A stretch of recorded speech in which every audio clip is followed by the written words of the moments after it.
and WFAN FM, WFAN FM HD1 New York, an Odyssey sports station. Evan Roberts. Tiki Barber. It's Evan and Tiki on WFAN, The Fan, 101.9 FM, and always live on the free Odyssey app. What up? Good morning. How we doing in the big city? Evan and Tiki with you for the next 4 hours. We have a lot to talk about. Can the New York Football Giants take advantage of the carcass on the side of the road known as the Miami Dolphins? We'll get to that later. Today is franchise tag day in the NFL. How that impacts both the Jets and Giants, we'll get to that. Plus more from Steve Cohen that I heard that jumped out at me. But the first thing we need to do is we got to right a wrong. All right? Aaron Judge is being railroaded. Now, I understand that Aaron Judge usually doesn't say a lot of stuff. So when he says stuff, we all listen. Before I continue on why I think he's been railroaded and why Sean probably disagrees with me and why Tiki may disagree with me, let me give you all the facts, all right? And then we can all formulate our own opinions. These are the full facts on what Aaron Judge said yesterday at Yankee spring training. Let me start with what's getting the attention. This is the clip that you've probably heard. If you hadn't heard it, you've already read the quotes where Aaron Judge appears to be very negative about the New York Yankees offseason. Here's the question, and here's his full answer in context. See, with Cody, going into January, not knowing whether he was going to be back or not, and how important he is to this team. It was brutal. I'm like, I see a lot of free agents out there. I see a lot of guys that, like the Bellingers, the Grishams, the Goldschmidts, like, let's sign these guys right now and then start adding more pieces, because I'm seeing other teams around the league get better. They're making trades. They're signing big prospects or big players. And, we're sitting there for a while, kind of making smaller moves. But, it was tough there in the beginning. But I think once we solidified getting Bellinger back, we got Trent being our center fielder, be our leadoff guy for another year. And then you had a guy like Goldie, some of the back end, bullpen pieces that we've been doing. I think we're being in a good spot, but the early on it was pretty tough to watch. So I'm like, man, we're the New York Yankees. Let's go out there and get the right people, get the right pieces to go out there and finish this thing off, because we got a special group of players here. We got a good core, a good young core. So it was frustrating, but I think we're right where we need to be. There's a lot of lines in that jump out at you. We're the New York Yankees. That is a big one. Or I was frustrated, or this and that. Like, absolutely, when you hear that, you can certainly try to jump to the conclusion that Aaron Judge was frustrated. Yeah, sounded like he was speaking like the fan speaks. Yes, absolutely. Here's the problem. The problem is, if you listen to the entire press conference, that wasn't the first question he was asked about the offseason. Would you guys like to hear the first question he was asked about the offseason? Sure, let's. Because I think context matters. I'll even let you hear the question, which involves, hey, guys, you're running it back. This was before Aaron Judge gave the controversial answer, and you let me know what you think the tone of this answer is. There's been a lot of talk this offseason about you guys running it back with a similar team that you had last year. Just what do you think of doing that and the composition of this team? I love it. I don't know.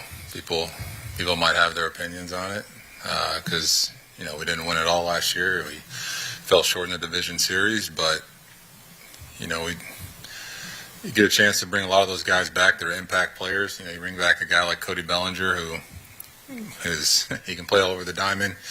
He can hit in the middle of the order for you. You can come with a big base hit when he needs to. You bring back Paul Goldschmidt, who's, been an MVP, played all over, and just what he brings inside that clubhouse, not only on the field, but in the clubhouse, he elevates, especially with the younger group we have, especially in the infield. You got a young core at the infield, and you have a guy like that can help him out. He's been there. He's done it. I'm excited. You just get another year of the young guys to develop. You bring back some big pieces, especially Trent Grisham, our center fielder, who had a breakout year. So I'm looking forward to it. And then you get to add G. Cole, down the road a little bit with some other guys. I like our chances. If you just hear that, question, which was like the second question he was asked, what do you think of running it back? That is purely positive. Of course it is. The negativity was out of waiting on his buddy, Cody Bellinger. Yeah. And so I believe in a lot of ways. I saw Sean do it on social media. He was picking a fight with Big Mac saying, Aaron Judge agrees with me. No, he doesn't. Aaron Judge agrees with Brian Cashman that running it back was the right decision. Now, you guys don't have to. I am not trying to convince Sean or anyone else that you need to agree with Aaron Judge, but put some respect on the man's name. Don't take him out of context. Don't play what you only want to play. Include everything. And if you include everything, it is clear as day that Aaron Judge loves what the Yankees did this offseason. Where am I wrong, T? No, you're not wrong. But I don't even look at it that way. Aaron Judge is a 3-time MVP. He is one of, not the best player in baseball. He does it every single day, plays at least when he's healthy. And even when he's not, he put me in the DH spot. I'm going to be out there contributing. Aaron Judge has earned the right to say whatever the hell he wants to say. Sure. And so if he has some level of disgruntledness, and I don't even think that's the case with what the Yankees did this offseason, by all means, say it, right? But ultimately, it's Aaron Judge. And he can say what he wants because you know he's going to give it to you when it matters. I agree. I think Aaron Judge has earned the right to say whatever he wants. I also think he's earned the right to not be picked apart in terms of let's play this but not that. Yeah, but why are people picking him apart? They're picking that comment apart because he said, quote, we're the New York Yankees. I was really frustrated. These kinds of things, when in context, what he's telling you is that he was frustrated on the timetable of re-signing his friend Cody Bellinger, I think not the results of the offseason. He was frustrated then, not now. Now that they're in spring training, he's not frustrated now. I think it's exactly what he wanted. And I think, and basically, and I heard the morning show talking about this, he wanted Cody Bellinger back. That was the key. That's where his frustration was. So, like last night, I see Sean, and I'll give you a chance to respond, responds to a snippet put out by Foul Territory, and that's their prerogative. They can put whatever snippet they want out, right, in which all it says is, hey, I'm like, we're the New York Yankees. Let's go out there and get the right people, get the right pieces to finish this thing off. And by the way, he was talking about Cody Bellinger. Of course he was. And so Sean's response is, I just realized Aaron Judge thinks more like me and less like Big Mac. No, he doesn't. He actually agrees with Big Mac and the run it back people because that's what he wanted. His frustration was on Bellinger, and I believe over the last 12 hours, not everybody's done it, but a lot of people have done it. They have completely taken this man out of context with what he said, which is why it was important to play everything. I apologize it was so long. Hopefully it wasn't boring. Right. But it matters. So apologize to your captain. I refuse to apologize, and actually I want to thank both of you gentlemen. Why? Because I've learned a lot in 3 years. First of all, from Evan, it's listen to everything. I went and listened to the full 22 minutes. And Tiki, it's what can you hear that he's not saying? Like, he's always big on this. I don't think Aaron Judge does that, though. Okay. Now, here is the thing. I respect Aaron Judge as a captain, and I do believe he loves Cody Bellinger and Goldschmidt and all these guys, and he did want them back. The second one we played that was the first answer. He does that 3 seconds. Let me breathe. Let me make sure I'm saying the right thing because these guys aren't camping out. And I do believe he's excited for the season. I do, because once you get here, there's no use in complaining about the past. Right, there's nothing you can do about it. So I do believe, and I believe he believes in himself and he believes in the teammates he has. So I don't think he's saying anything wrong there. But by sighing and doing that at the beginning, he's, all right, let me make sure I compose myself to the right answer. Then as the interview goes along, we played that clip that we ended up playing the first time. You missed what he said, Evan. The most important thing that he said. That he referred to it as the division series, not the ALDS. That was also very important. But he says, let's get these guys back and start adding other pieces. They didn't add any other pieces. He said it there. You're right. Yeah. So, okay, that is a major part of that answer. Yes, I do believe the biggest thing he wanted back was Cody Bellinger. Of that, I have no doubt. And how could I argue that? It was the biggest thing I wanted back. But when he says other pieces there, Evan, they didn't get any other pieces. He's not talking about Ryan Weathers. And when he says, let's be the Yankees, his point is, if we get this stuff done early and we show our guys like Bellinger and company we appreciate them, then we could focus on the rest of the offseason. They waited till the end. They got Bellinger done. Now I'm sure he's happy because he did like that group. They felt like there was unfinished business, but he said it all there in the answer as the interview went on. He expected other pieces. He expected them to act like the Yankees, and we did too, and they don't do that. And what I give Aaron Judge credit for is he's being professional about it. He's understanding, hey, we got to do what we come about, but he gets all the crap. Every time there's a postseason failure, Aaron Judge gets all the crap. And you know what he has to go through that Derek freaking Jeter didn't have to go through? The idea that the Yankees always leave room for improvement on Aaron Judge teams and they never finish it off, and they always did, and Judge is the one that has to pay the price for it, and I'm sure he's frustrated. Yeah, I mean, I think you offered your opinion, but you didn't really offer Aaron's because what Aaron Why did he say other pieces? Well, he did say that, and you're right. But what is that? You don't know what that means. You're right. I don't know what that means. Maybe in his brain, Ryan Weathers was the other piece. I have no idea. Well, I think personally, now I'll never know this. I think he wanted Bo Bichette on this team or some kind of massive improvement to the infield. But you're assuming that because he never said that. Well, but then in the other answer, he goes out of his way to say, well, we needed Goldschmidt to help how young this infield is. That's the glaring hole in the team. They needed another bat in this infield. But the first question, it was the second one we played, but it was the first question he was asked specifically about running it back. And while he did pause before answering it, he made very clear, while everyone may not love it, he loves it. And he thinks this team is good enough to win. I thought he made that clear. Well, you know why he loves it? Because he's being a great teammate. Exactly. He's propping up every single guy that was on this roster a year ago that's still here.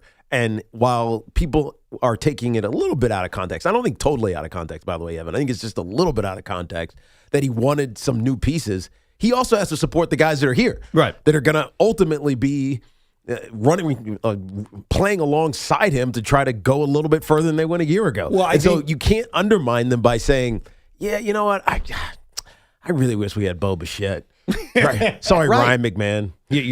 You're obsolete in my mind. But you know what? Good luck this season. Like he can't be the leader if you do that. So no, you're right. He has to talk, right down the middle and intimate on both sides of it, but also be the guy that everybody expects him to be. There also wasn't any kind of pushback, which is, hey, Aaron, I know you can't name any names, but do you feel enough was added besides bringing back your guys? Mm-hmm. That was never asked. And maybe Aaron Judge would have said, yeah, we could have done more. I mean, he was giving his opinion. And I know we're not used to that. So I don't think he would have necessarily held back. And I don't think that would have been an insult on the players that are here.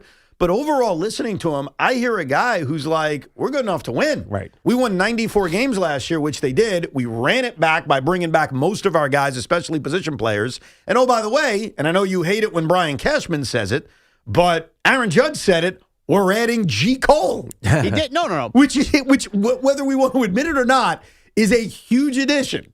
I know we don't like hearing it's like a trade deadline deal. When Brian Cashman says it, we hate it. I think we're pretty good. No, Aaron Judge is right. They are adding that play. No, he's right. But, Evan, I think this is kind of getting lost in the either or. Can't a couple things be true here? He believes in the teammates they had in unfinished business last year and believes in himself and believes in young guys, while also he looks at the overall spectrum and goes, I'm the star of the freaking New York Yankees, and I'm playing in the era where they don't act like the New York freaking Yankees. But he didn't say that. Right. Evan, he said Evan, that in you the... can't... I'm Sean. sorry. Just, no, you're going to give me a second. Oh. You can't yell and scream. You're not even yelling and screaming. You can't try to belittle me and talk down to me and go, see, you took him out of context while glaringly ignoring that he said if we act, early on, get these pieces back and then add other pieces. That's an important line. Yeah, but that is not out of that- context. He said it. No. It is because he said that in regards to Cody Bellinger. The question that got Aaron Judge to give all these opinions was it frustrating having Cody Bellinger not re-signed late into the offseason? So when he said act like the New York Yankees, your brain takes you to buy every player the way we used to. But the real answer was, can you re-sign Cody Bellinger already? Yeah, I think the answer, what he's really saying is you want Cody Bellinger. Yeah. Yes.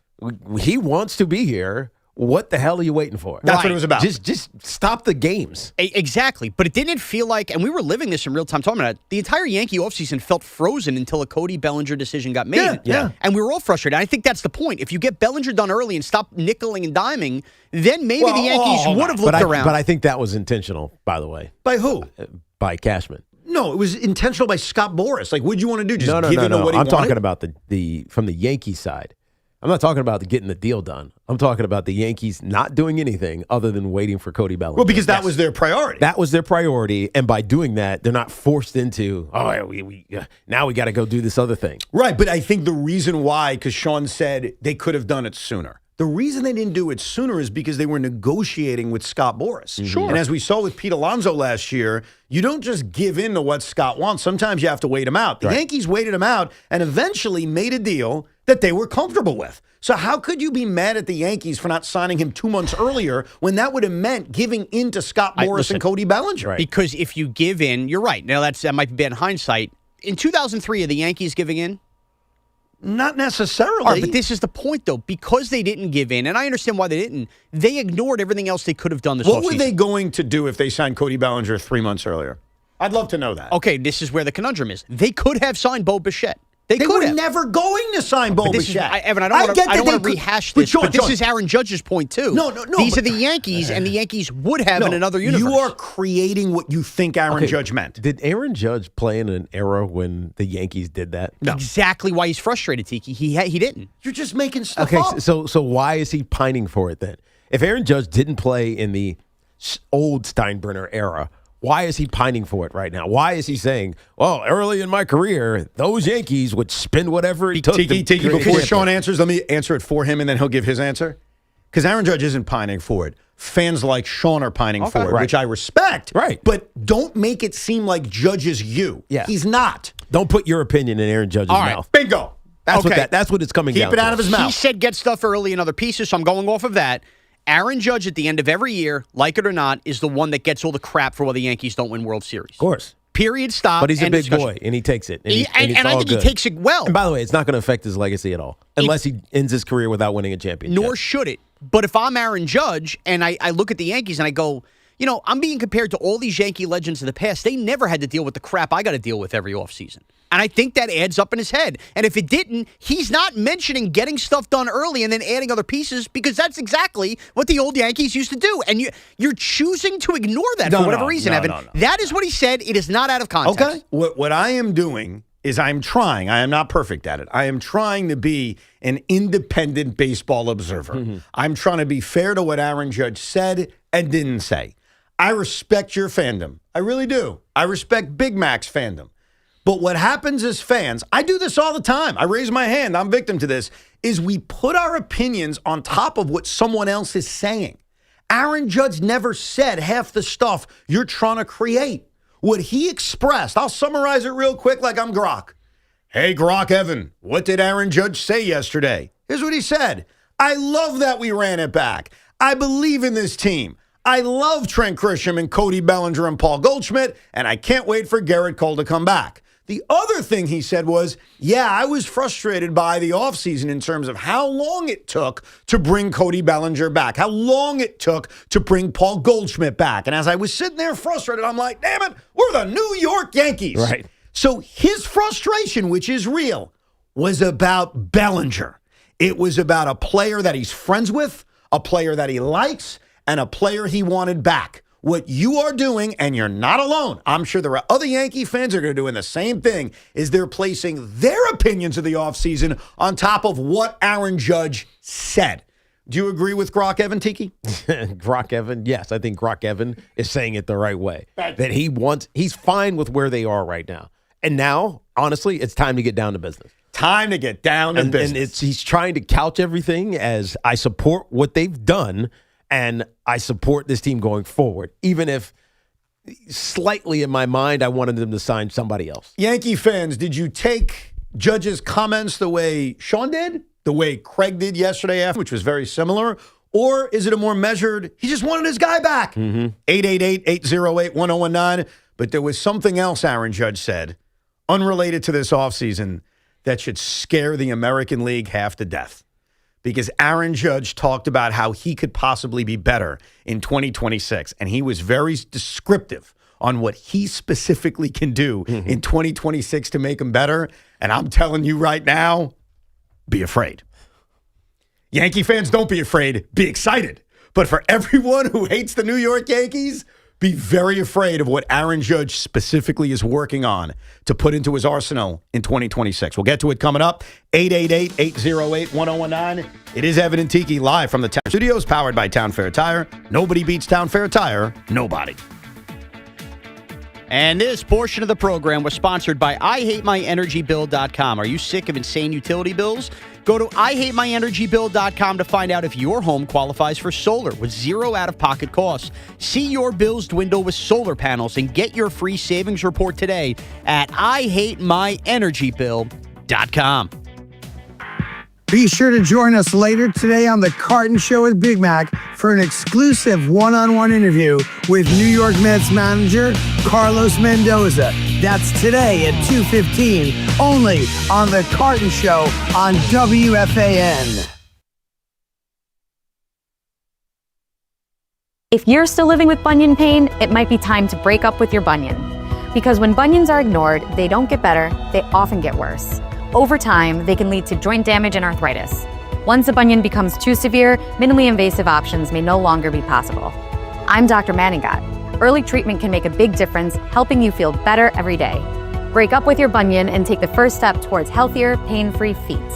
Call us today at 877-5FASTER or visit allianceortho.com to schedule your appointment today. Hey Todd, how many portraits of presidents will it take to lease a sparkling new 2026 Ram 1500 Bighorn Crew Cab 4x4 from Ramsey Chrysler Jeep Dodge Ram? John Montone. Everyone is given White House treatment during Ramsey's President's Day sales event.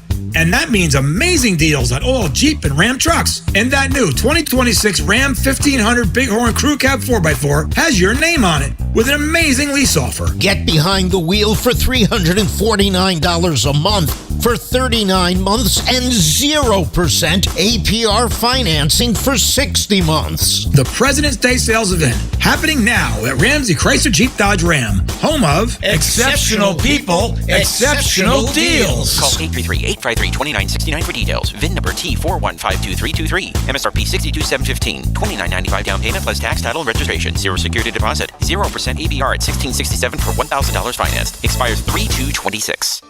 Do you owe $10,000 or more in credit card debt or personal loans? With credit card debt at all-time highs, Debt Relief Advocates is urgently notifying consumers of debt relief now being made available designed to aid consumers with out-of-control credit card debt. Those who qualify and enroll for this relief program may only have to pay back a fraction of what they owe. This is not bankruptcy or a debt consolidation loan. This is a relief program that credit card companies would rather you not know about, as it could end your debt nightmare and save you lots of money. Consumers owing at least $10,000 in credit card debt or personal loans can now take advantage of this debt relief as the cost of living skyrockets. For free information and to learn what debt reduction you may qualify for, simply go online and visit DRA.com or call 800-535-1582. 800-535-1582. Again, that's 800-535-1582. Build your team, build it sooner. Beat your match on ZipRecruiter. I know that hiring can be challenging. You need someone to match your role perfectly. Well, now you can meet them fast on ZipRecruiter. Need to hire right away. Start your search for strong candidates. The right fit awaits. All your roles, fill them sooner. Meet your match on ZipRecruiter. Just head to ZipRecruiter.com/free right now to try it for free, and you're on your way to meeting your match. 4 out of 5 employers who post on ZipRecruiter get a quality candidate within the first day. So try it now. Go to ZipRecruiter.com/free. That's ZipRecruiter.com/free. Meet your match on ZipRecruiter. Try it free. Hey, it's John Gallucci Jr., President and CEO at JAG Physical Therapy. It's hockey season, and your little pros get big injuries too. Parents, play it safe. If your son and daughter sustain an injury, JAG Physical Therapy is prepared. Our licensed physical therapists, occupational therapists, and certified athletic trainers treat you at our state-of-the-art facilities. Our physical therapists are certified to treat all sports injuries, from youth leagues to the big leagues. Injuries can happen to anyone, and it's important that you get treated right away. We are an in-network provider with most insurance companies, including Medicare. When you get injured, we're ready at JAG Physical Therapy, and we look forward to cheering you on from the sidelines. JAG is the only outpatient physical therapy and occupational therapy provider that serves the 5 boroughs, Long Island, Rockland, Westchester, New Jersey, and Pennsylvania. Schedule your visit today at jagpt.com. That's JAGPT.com. Get back the life you love at JAG Physical Therapy. Hey, it's Tiki. Back when I played, creatine was a locker room secret. Players knew, trainers knew, fans didn't. But now the secret's out. Creatine boosts strength, speeds up recovery, and even helps brain health. That's why I take GAT Sports' new Creatine Chews. 5 grams per serving, no sugar, no shaker, no mess. Save 30% off your first bottle at gatsport.com with code TIKI30. That's GAT Sport.com with code TIKI30. GAT Sport Creatine Chews. Fuel up, compete harder. Want to know why betting the winter games on FanDuel makes sense? From game lines to medal counts of finding your angle on the events you care about most, FanDuel gives you more ways to stay connected to the action. The winter games are on, and there's no better way to follow them than with a bet on FanDuel. Curling matches that start slow and somehow get tense fast. Speed skating decided by inches. Hockey games that feel different from the opening faceoff, and so much more. Visit FanDuel.com/New York to get started. That's FanDuel.com/New York. FanDuel, play your game. FanDuel is the place to bet on the winter games. You can bet on who you think will take home the gold in alpine skiing, skeleton, bobsleigh, luge, and more. The winter games are here. Stay connected to the action with FanDuel. We just love the app around here. It's safe and secure. When you win, you get paid instantly. FanDuel Sportsbook, the official sportsbook of WFAN. 21 and over and physically present in New York. For help with a gambling problem, call 877-8-HOPE-NY or text HOPE-NY 467-369. We all hear the radio ads about the IRS. They tell you to be afraid, to be scared, and they try to frighten you into calling. I'm not here to do that. Tax Relief Advocates is different. TRA is here to tell you that if you owe money to the IRS, whether it's $5,000, $50,000, or $500,000, we have a solution. It doesn't matter if you're sitting in your car, at work, or with your kids. No matter where you are, call now. 800-575-9834. Don't lose hope. TRA can eliminate or reduce what you owe to the IRS. Generous programs are now available that can give you a fresh start. Our passion is taxes and helping individuals fix their IRS problems. We have over 1,000 5-star reviews on Google and an A+ with the Better Business Bureau. You don't need to be afraid of the IRS any longer. End your tax nightmare today by visiting us online at TRA.com or call 800-575-9834. That's 800-575-9834. Tax Relief Advocates. Real solutions for real people. Baseball or football, WFAN runs the city. Yankees bats, Mets heat, Giants defense, Jets dreams. It's all here every day. The Fan, 101.9 FM and always streaming on the Odyssey, iHeartRadio, and TuneIn apps. I'll tell you, the people around here are so multi-talented. We have 2 radio shows going on at the same time. We have Evan and Tiki. We just opened the show talking about Aaron Judge, hearing all the context of what he said yesterday. And then the second radio show is in my text chain between Sean Morash and Chris McMonagle that somehow I'm involved in. We call it the with chain, the 2 withs. The 2 And they spent the entire commercial break arguing about the Yankees. I could read it to you, but I'm not going to. Is it interesting? The only interesting part is when Sean Morash responded to Big Mac with a quote, Chris, it's on you. Can you take your lips off Brian Cashman's ass for 24 hours? It's a long season. Wow, that sounds personal. Yeah, it was good. They were going at it.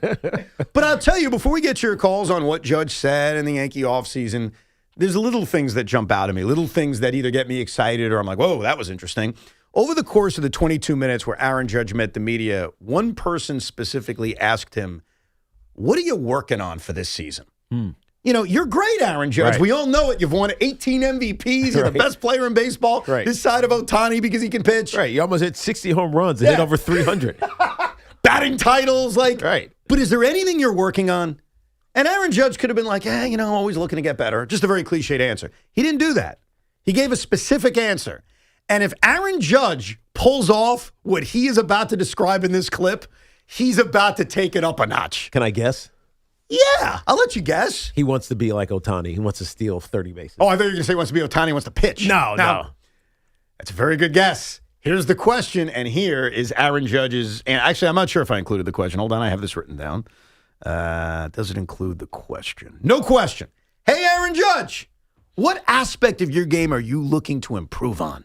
Oh, definitely base running's on my mind this year a lot. I saw a lot of guys around the league with 40, 30 bases that you don't usually normally expect to be running that much, especially with how the game's changed with the pickoffs and the pitch clock. I think that's one way we can utilize, or at least I can utilize some of my skills a little bit more, get in scoring position, because with the lineup we have, is probably the best offense in all baseball last year. If I can find a way to get myself in scoring position, if they're going to walk me or do something, then some good things are going to happen. You nailed it, Tiki. Yeah, it's close. And he said just bases, but he meant stealing bases. Well, he's a good base runner as it is. Yeah. The stolen bases, and I know why Aaron Judge said this. It's all about Soto. Because, and this is not a Met Yankee thing, ladies and gentlemen. This is Juan Soto was never known as a good base stealer. And by the way, he had no business stealing 40 bases last year. But he does. I know. So I think Aaron Judge from afar is like, are you kidding me? Yeah. That fat ass just stole 40 bases. And he didn't get caught for 30, 6 of them? It was crazy. It was ridiculous. And it was because he's so good at knowing what pitch the pitcher's throwing. And I think Aaron Judge is like, why can't I do that? Yeah. Like, it's all about, he nailed it. You can only throw over a certain amount of times. The bases are obviously a little bit bigger. We know why stolen bases have jumped over the last few years. But Aaron Judge is saying to himself, wait a second, if Juan Soto, no disrespect, but if Juan Soto can steal 40 bases, why can't I? And for full context, last year Aaron Judge stole 12 bases. His career high is 16 back in 2022.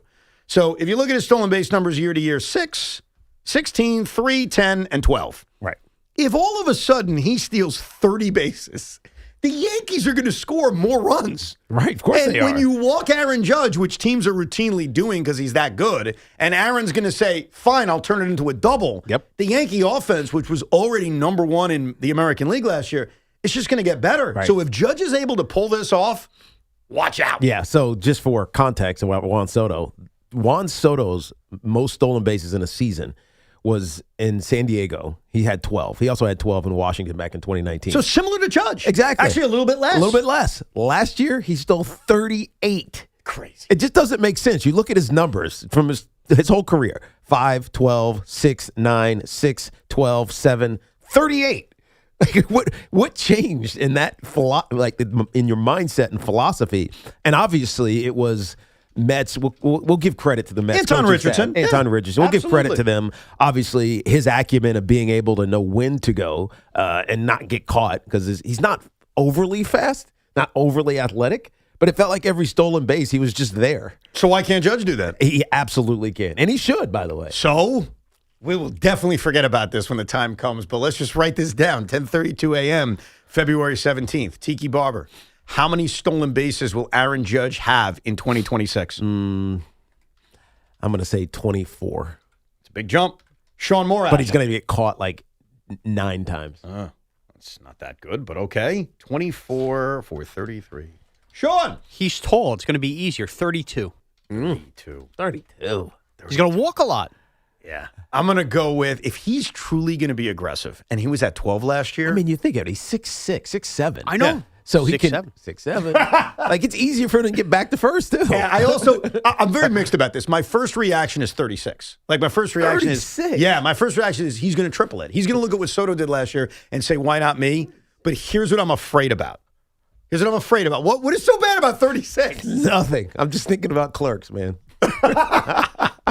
What I'm afraid of, I have no idea. Guys like Sean are going to bitch. He has an injury history. Are we really risking this? Yeah, but he hasn't ever had soft tissue like in his quads or hamstring. I forgot. He may have. I can't remember them. I feel like everything is just like it's like foot, random foot, shoulder, ribs, elbow. All right, I'm going with 36. You got me safe.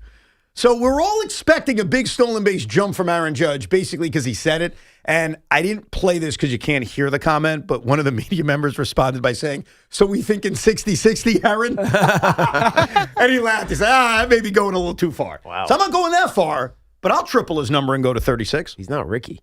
888-808-1019. Let's go to Lawrence in Huntington. Hey, Lawrence. Hey, guys. How you doing? I'm so glad they kept you guys together. Thank you. So as a Yankee fan, I'm a Yankee fan, Jets fan, Islander fan, parents from the Bronx, so it's a conundrum. And I call you guys usually about the Jets, but the Yankees, humor me.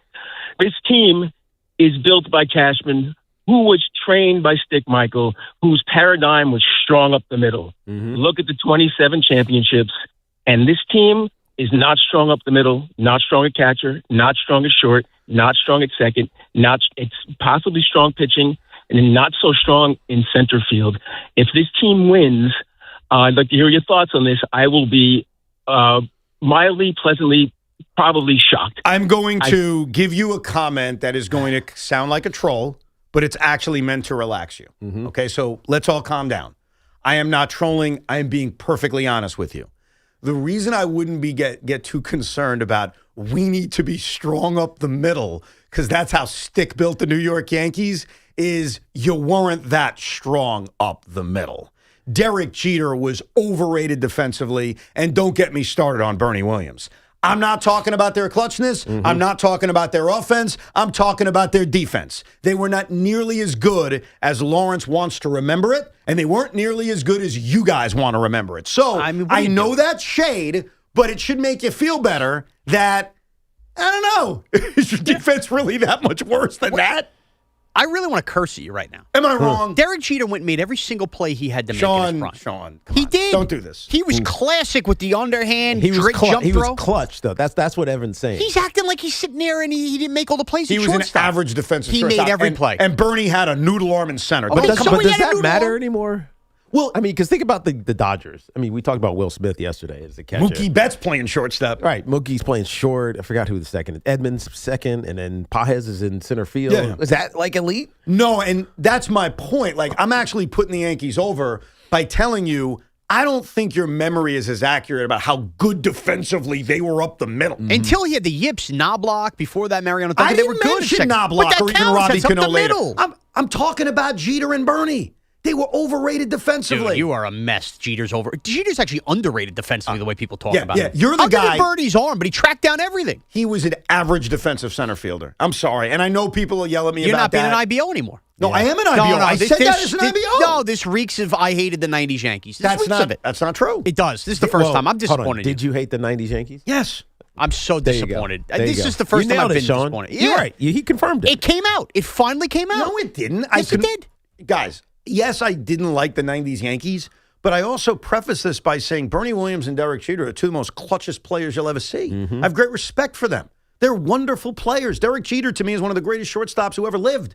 But defensively, no, he wasn't like some god. So when you call up this radio station saying, boy, I don't think the Yankees can win in 2026 because Caballero and Volpe, who's already won Gold Gloves before, they're not good enough defensively, or Trent Grisham isn't good enough defensively. I mean, guys, did you think Bernie Williams was freaking Devon White in his prime? I actually think Did you think that? Trent Grisham and Bernie is actually a good comp defensively in center. They glide to everything and weak arms. Thank you. But Derek Jeter is way better defensively than you're giving him credit for.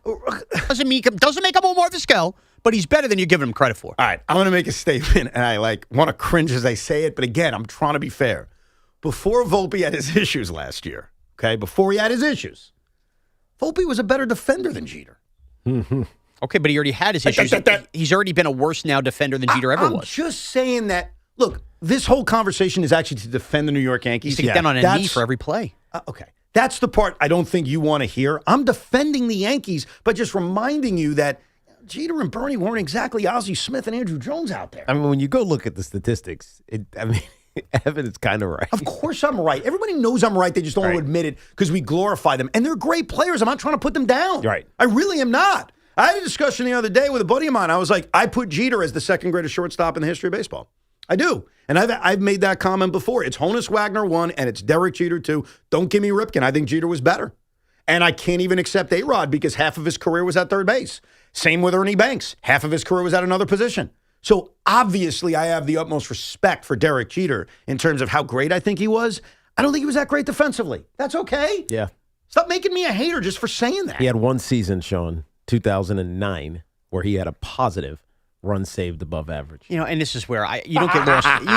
And some of them are bad years. I mean, 28, negative 28, negative 20. But this is the problem with these stats. You watch the games and you know he made every play he had to make. Okay, That's okay. my only point. Okay, I'm just talking statistically. I man. know, and I hate that talk. I hate the Why? The DVOA and this and your sister's ass. He made every play that he had to make. Well, clearly he didn't. Based on some nerd pushing paper. What I love about this is facts. These are stats. What I love about Tiki is his forget what I said, forget what Sean said. In the course of the last 3 minutes having this discussion, Tiki went from, and man, Evan, you're a hater, into actually, let me dive deep. Right. And he's like, boy, Evan's right. Right. What do you think Francisco Lindor's is? Just on average every year. I have no idea. There goes Tiki. It's positive like 4 There or 5. goes Tiki down the rabbit. I'm just telling you. If there's a difference between the great shortstops or the great infielders versus those that are just, clutch. I have always found baseball defensive statistics to reek like PFF offensive line grades. Like there's no actual way to measure it, and I don't trust them. All right. Okay. I was just defending the Yankees. Somehow it took, a turn. Andrew is in Brooklyn. Hey, Andrew.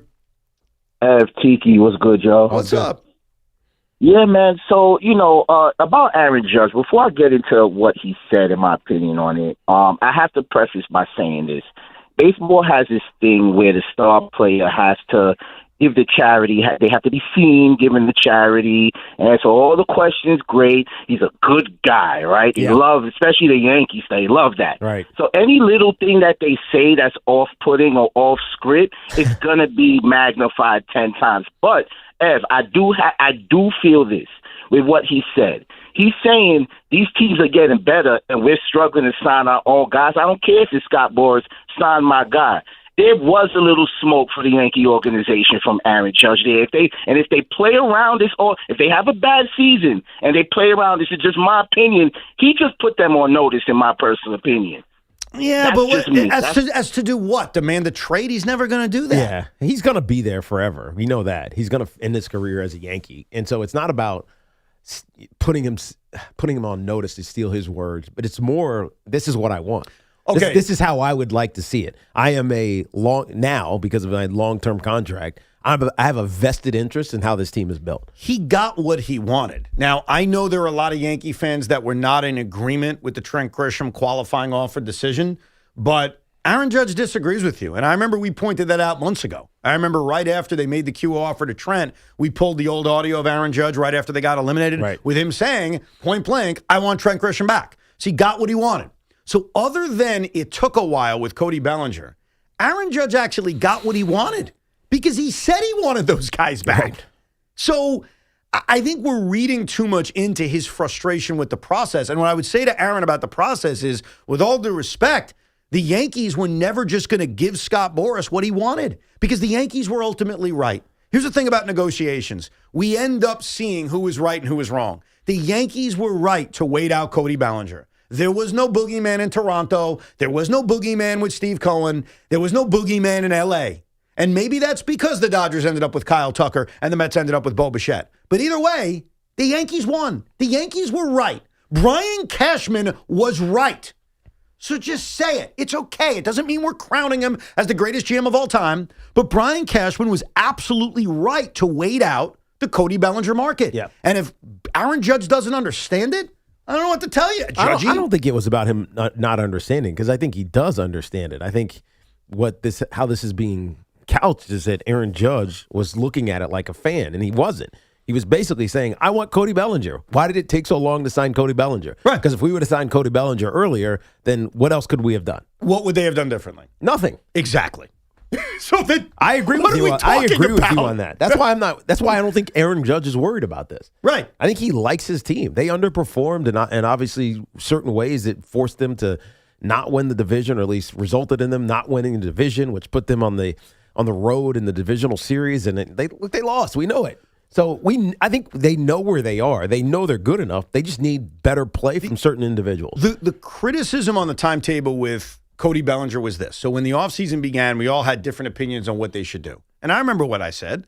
I said that I would move on from Cody Bellinger. I believe that between Spencer Jones and Jason Dominguez and Trent Grisham coming back, I'm good with the outfield. Let me improve the infield. Let me bring someone in, whether it was Alex Bregman or Bo Bichette, who can play shortstop temporarily and then eventually move over to third base to replace Ryan McMahon, make him a part-time player. You can agree with me or disagree with me. That's what I wanted to do. Now, eventually, Alex Bregman signed. Bo Bichette signed. Kyle Tucker signed. And so the Yankees were in a position where, boy, if they don't re-sign Cody Bellinger, what's their pivot? And the answer was there wouldn't have been a pivot. And that would have been a fair criticism. Like if they ended up not re-signing Bellinger and there was no one left for them to pivot to, I totally understand the frustrations. But like I said, ultimately, The Yankees and Brian Cashman got what they wanted. So my question is, what are you even bitching about? People are bitching because they're bitches. Well said, Tiki. Remember that drop? That's a great one. I'm sure when Aaron Judge says go be the Yankees, he meant just re-signing your guys. That's exactly what he meant. Clearly that's what it was. Sure. Because he's happy about running it back. Okay.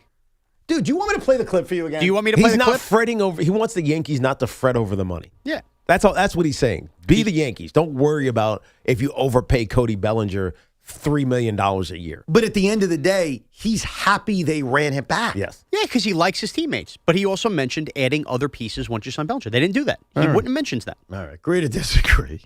I realized with Sean, at some point, one of us has to just say, okay, all right, and move on. All right, listen, otherwise, it don't just get goes, mad at me. Judge said it. That's not all me. right. It's like the text message chain between Sean and Big Mac. It just keeps I'm going. so done with him. He is so bought and paid for now. I've had it with him. What does that mean? He meets Aaron Boone once, and he's no going back for Chris now. That's it.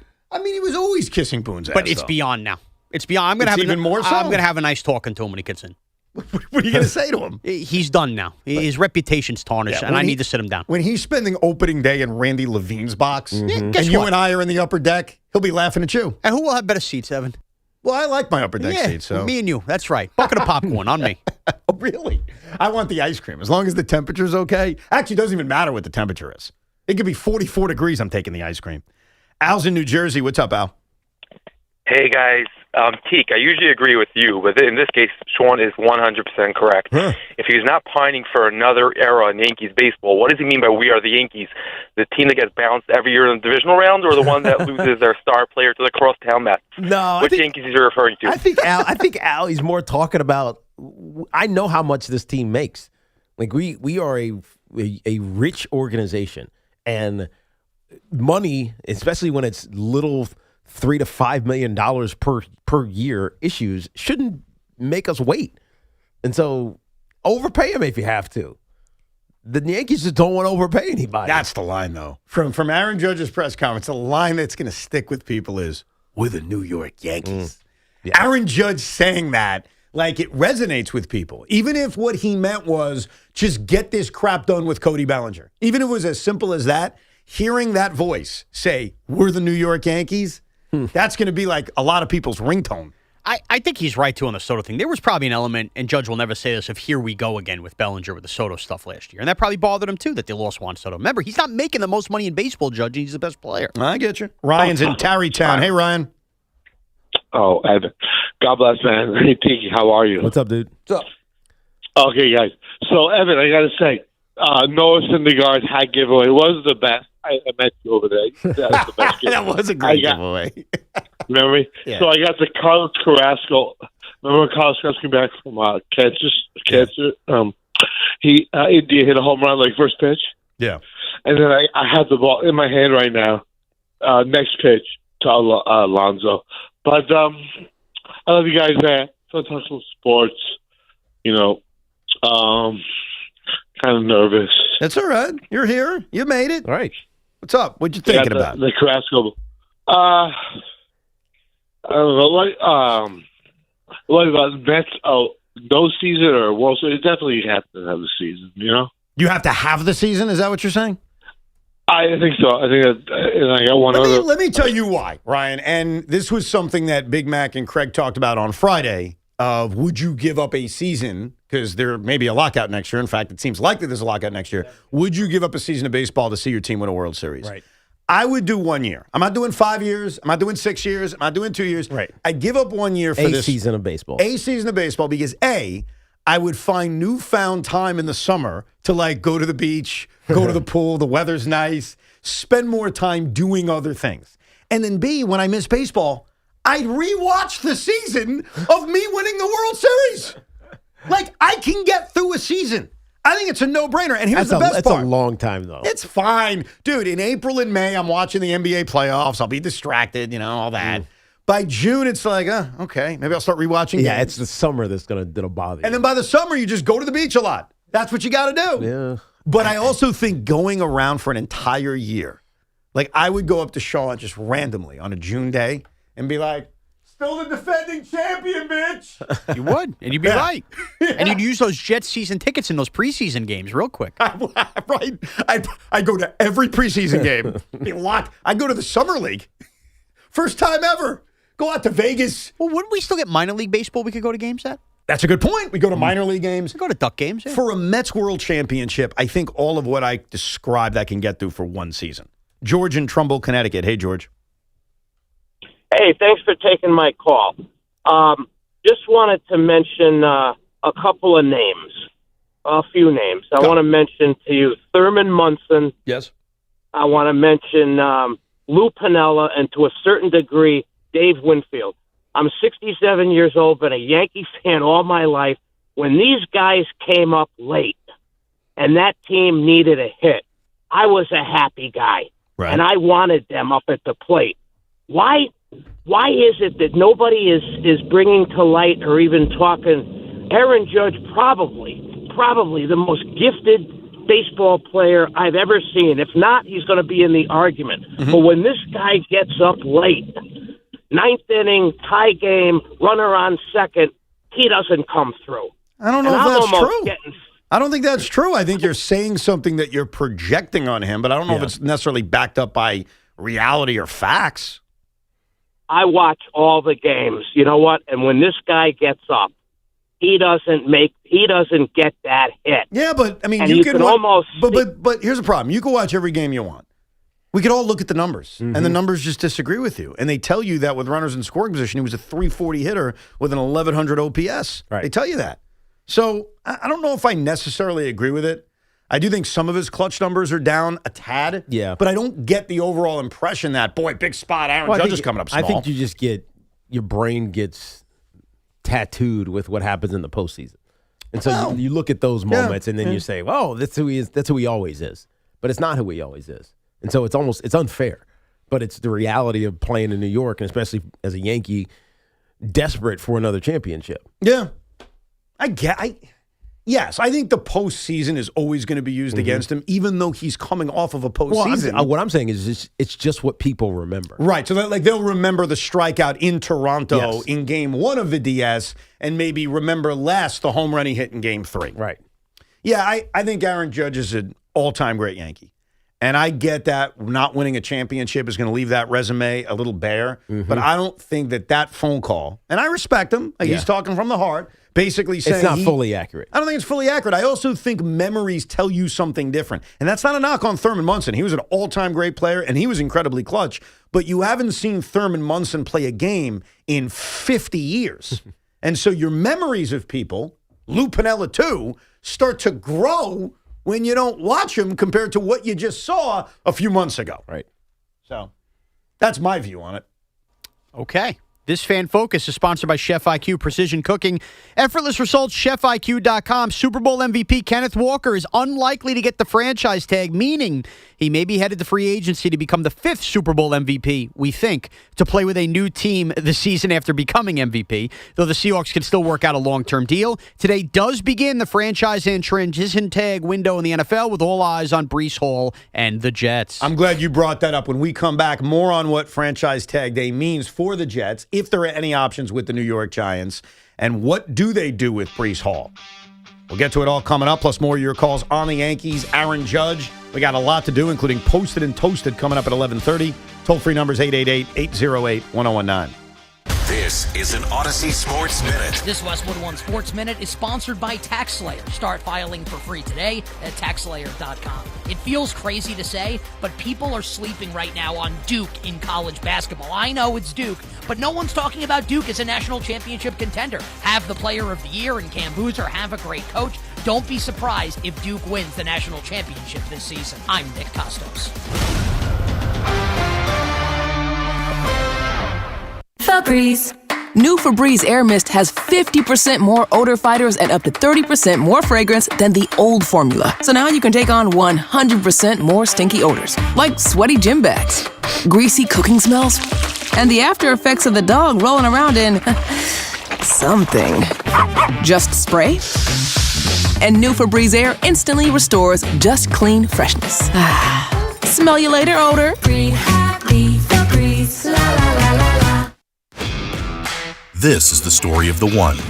As the purchasing manager at a manufacturing plant, she knows the only thing more important than having the right safety gear is having it there when you need it.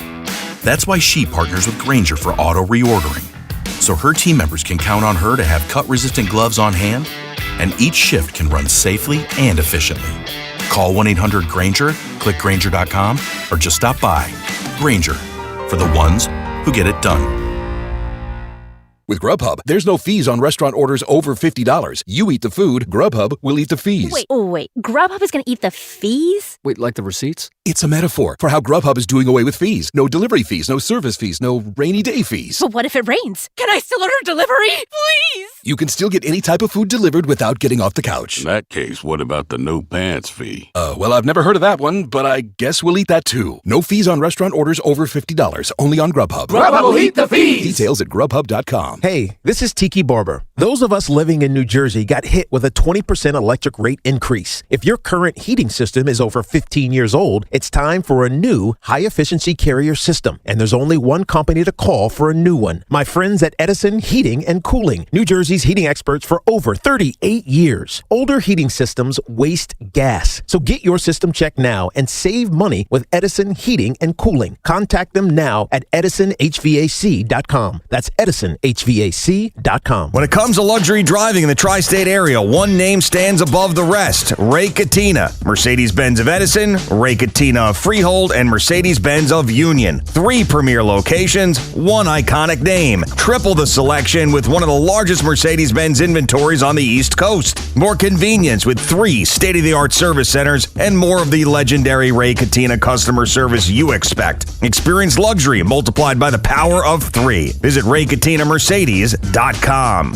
Where you learn matters. At Monmouth University, students study on a vibrant coastal campus with direct access to research, culture, and industry. From classrooms to competition, from creativity to career prep, Monmouth offers a vantage point shaped by location and purpose, blending a personalized learning experience with Division I pride and a rising national profile. Bigger thinking, more inspired, you amplified. Amplify your future at Monmouth University. Learn more at monmouth.edu/amplified.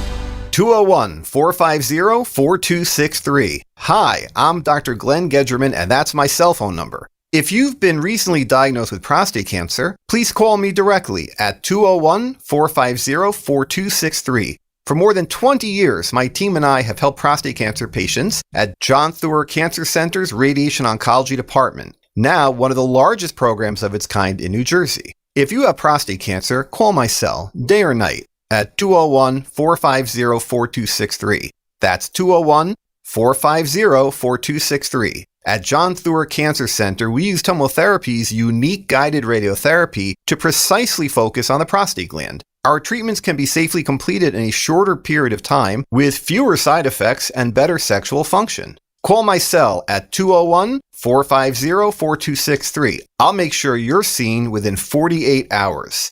John Theurer Cancer Center, a division of Hackensack Meridian Health. Hey, Metro New York. Ready for real savings? Switch to Allstate today. Because drivers who switched saved an average of $713 on their auto insurance. So, what are you waiting for? Check Allstate first for an auto insurance quote today. You're in good hands with Allstate. Based on the national average annual savings for new customers surveyed in 2024, savings vary, subject to terms and availability. You can swirl it, you can sip it, but the best way is to share it. Hey y'all, I'm Deanna, a team member at my local Chick-fil-A. And a little thing I love about the Chick-fil-A chicken sandwich and new frosted sodas and floats is how well they go together. You get that bold flavor of the Coke mixed with the smooth deliciousness of the vanilla ice cream. You have a juicy filet and a smooth, creamy float. It's an awesome pairing. Order a Chick-fil-A chicken sandwich and a new frosted soda and float at your local Chick-fil-A restaurant. Real team member paid for their testimonial. Now would be a great time to clean out your garage and donate that old car to Cars for Kids. See how easy it is. Call today, 1-877-CARS-FOR-KIDS or online at carsforkids.com. Get breaking sports news here. WFAN, WFAN FM, WFAN FM HD1 New York, and Odyssey Sports Station. Significant baseball news regarding a potential lockout We'll get to that coming up in the next 15 minutes. And also this hour, a chance to win Dave Matthews tickets. We'll get back. Dave Matthews tickets. My guy. You're not eligible. We have rules around here. I apologize. You're going to have to keep that hacky sacking at home there. But everybody else listening, you have a chance at Dave Matthews tickets coming up this hour, and also another edition of Posted and Toasted. So a lot to do. Today is also Franchise Tag Day, and the way it works is the window has opened up today, February 17th. And so teams now get to decide if they want to place the franchise tag on one of their pending free agents. The deadline is March 3rd at 4 o'clock. The NFL Combine starts next week. So usually, now that the window is open, there's more talk about it, but decisions aren't usually made until right as the window closes on March 3rd at 4 o'clock. So don't expect too much news regarding franchise tags today. And just for context, a year ago, only 2 players were given the franchise tag. T. Higgins, who eventually signed a long-term contract, and guard Trace Smith of the Kansas City Chiefs. That's it. So not a very long list.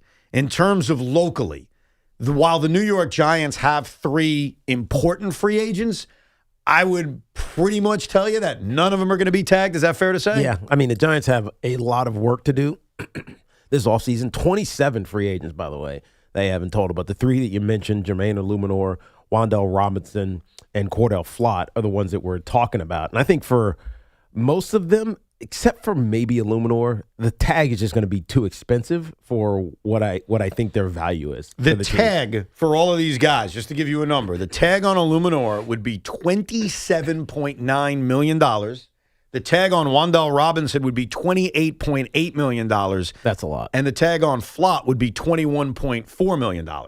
Now, you also could apply the transition tag, which is a lesser value, but it allows that person to negotiate in the open market, and then what you get is the right to match that offer. Right.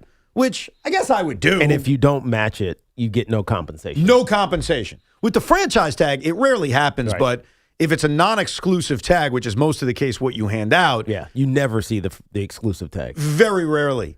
If someone makes an offer and you decide not to match, you get 2 first-round picks, which is why it never happens. Because what player is going to be worth 2 first-round picks? I mean, the only one, I remember having this conversation when Lamar Jackson was potentially going to have a contract dispute, and we were saying that the Baltimore should non-exclusive tag him, because if someone wants Lamar Jackson, they would willingly give up 2 first-round picks. They did. And what I remember about this situation, and this was the same offseason where the Jets ended up dancing and signing Aaron Rodgers, or trading for Aaron Rodgers, is that no one took the Ravens serious, or there was some kind of collusion going on where teams are like, we're not touching that. Because I think most of us would have given up. That's your guy, we're not touching him. Yeah, because most teams would give up 2 ones for Lamar. 100% He's the exception, yet nobody did it, which led to this, something shady's going on. And if you're not doing it for him, then nobody's probably doing it. Yeah, I think you're only doing it for a quarterback in general.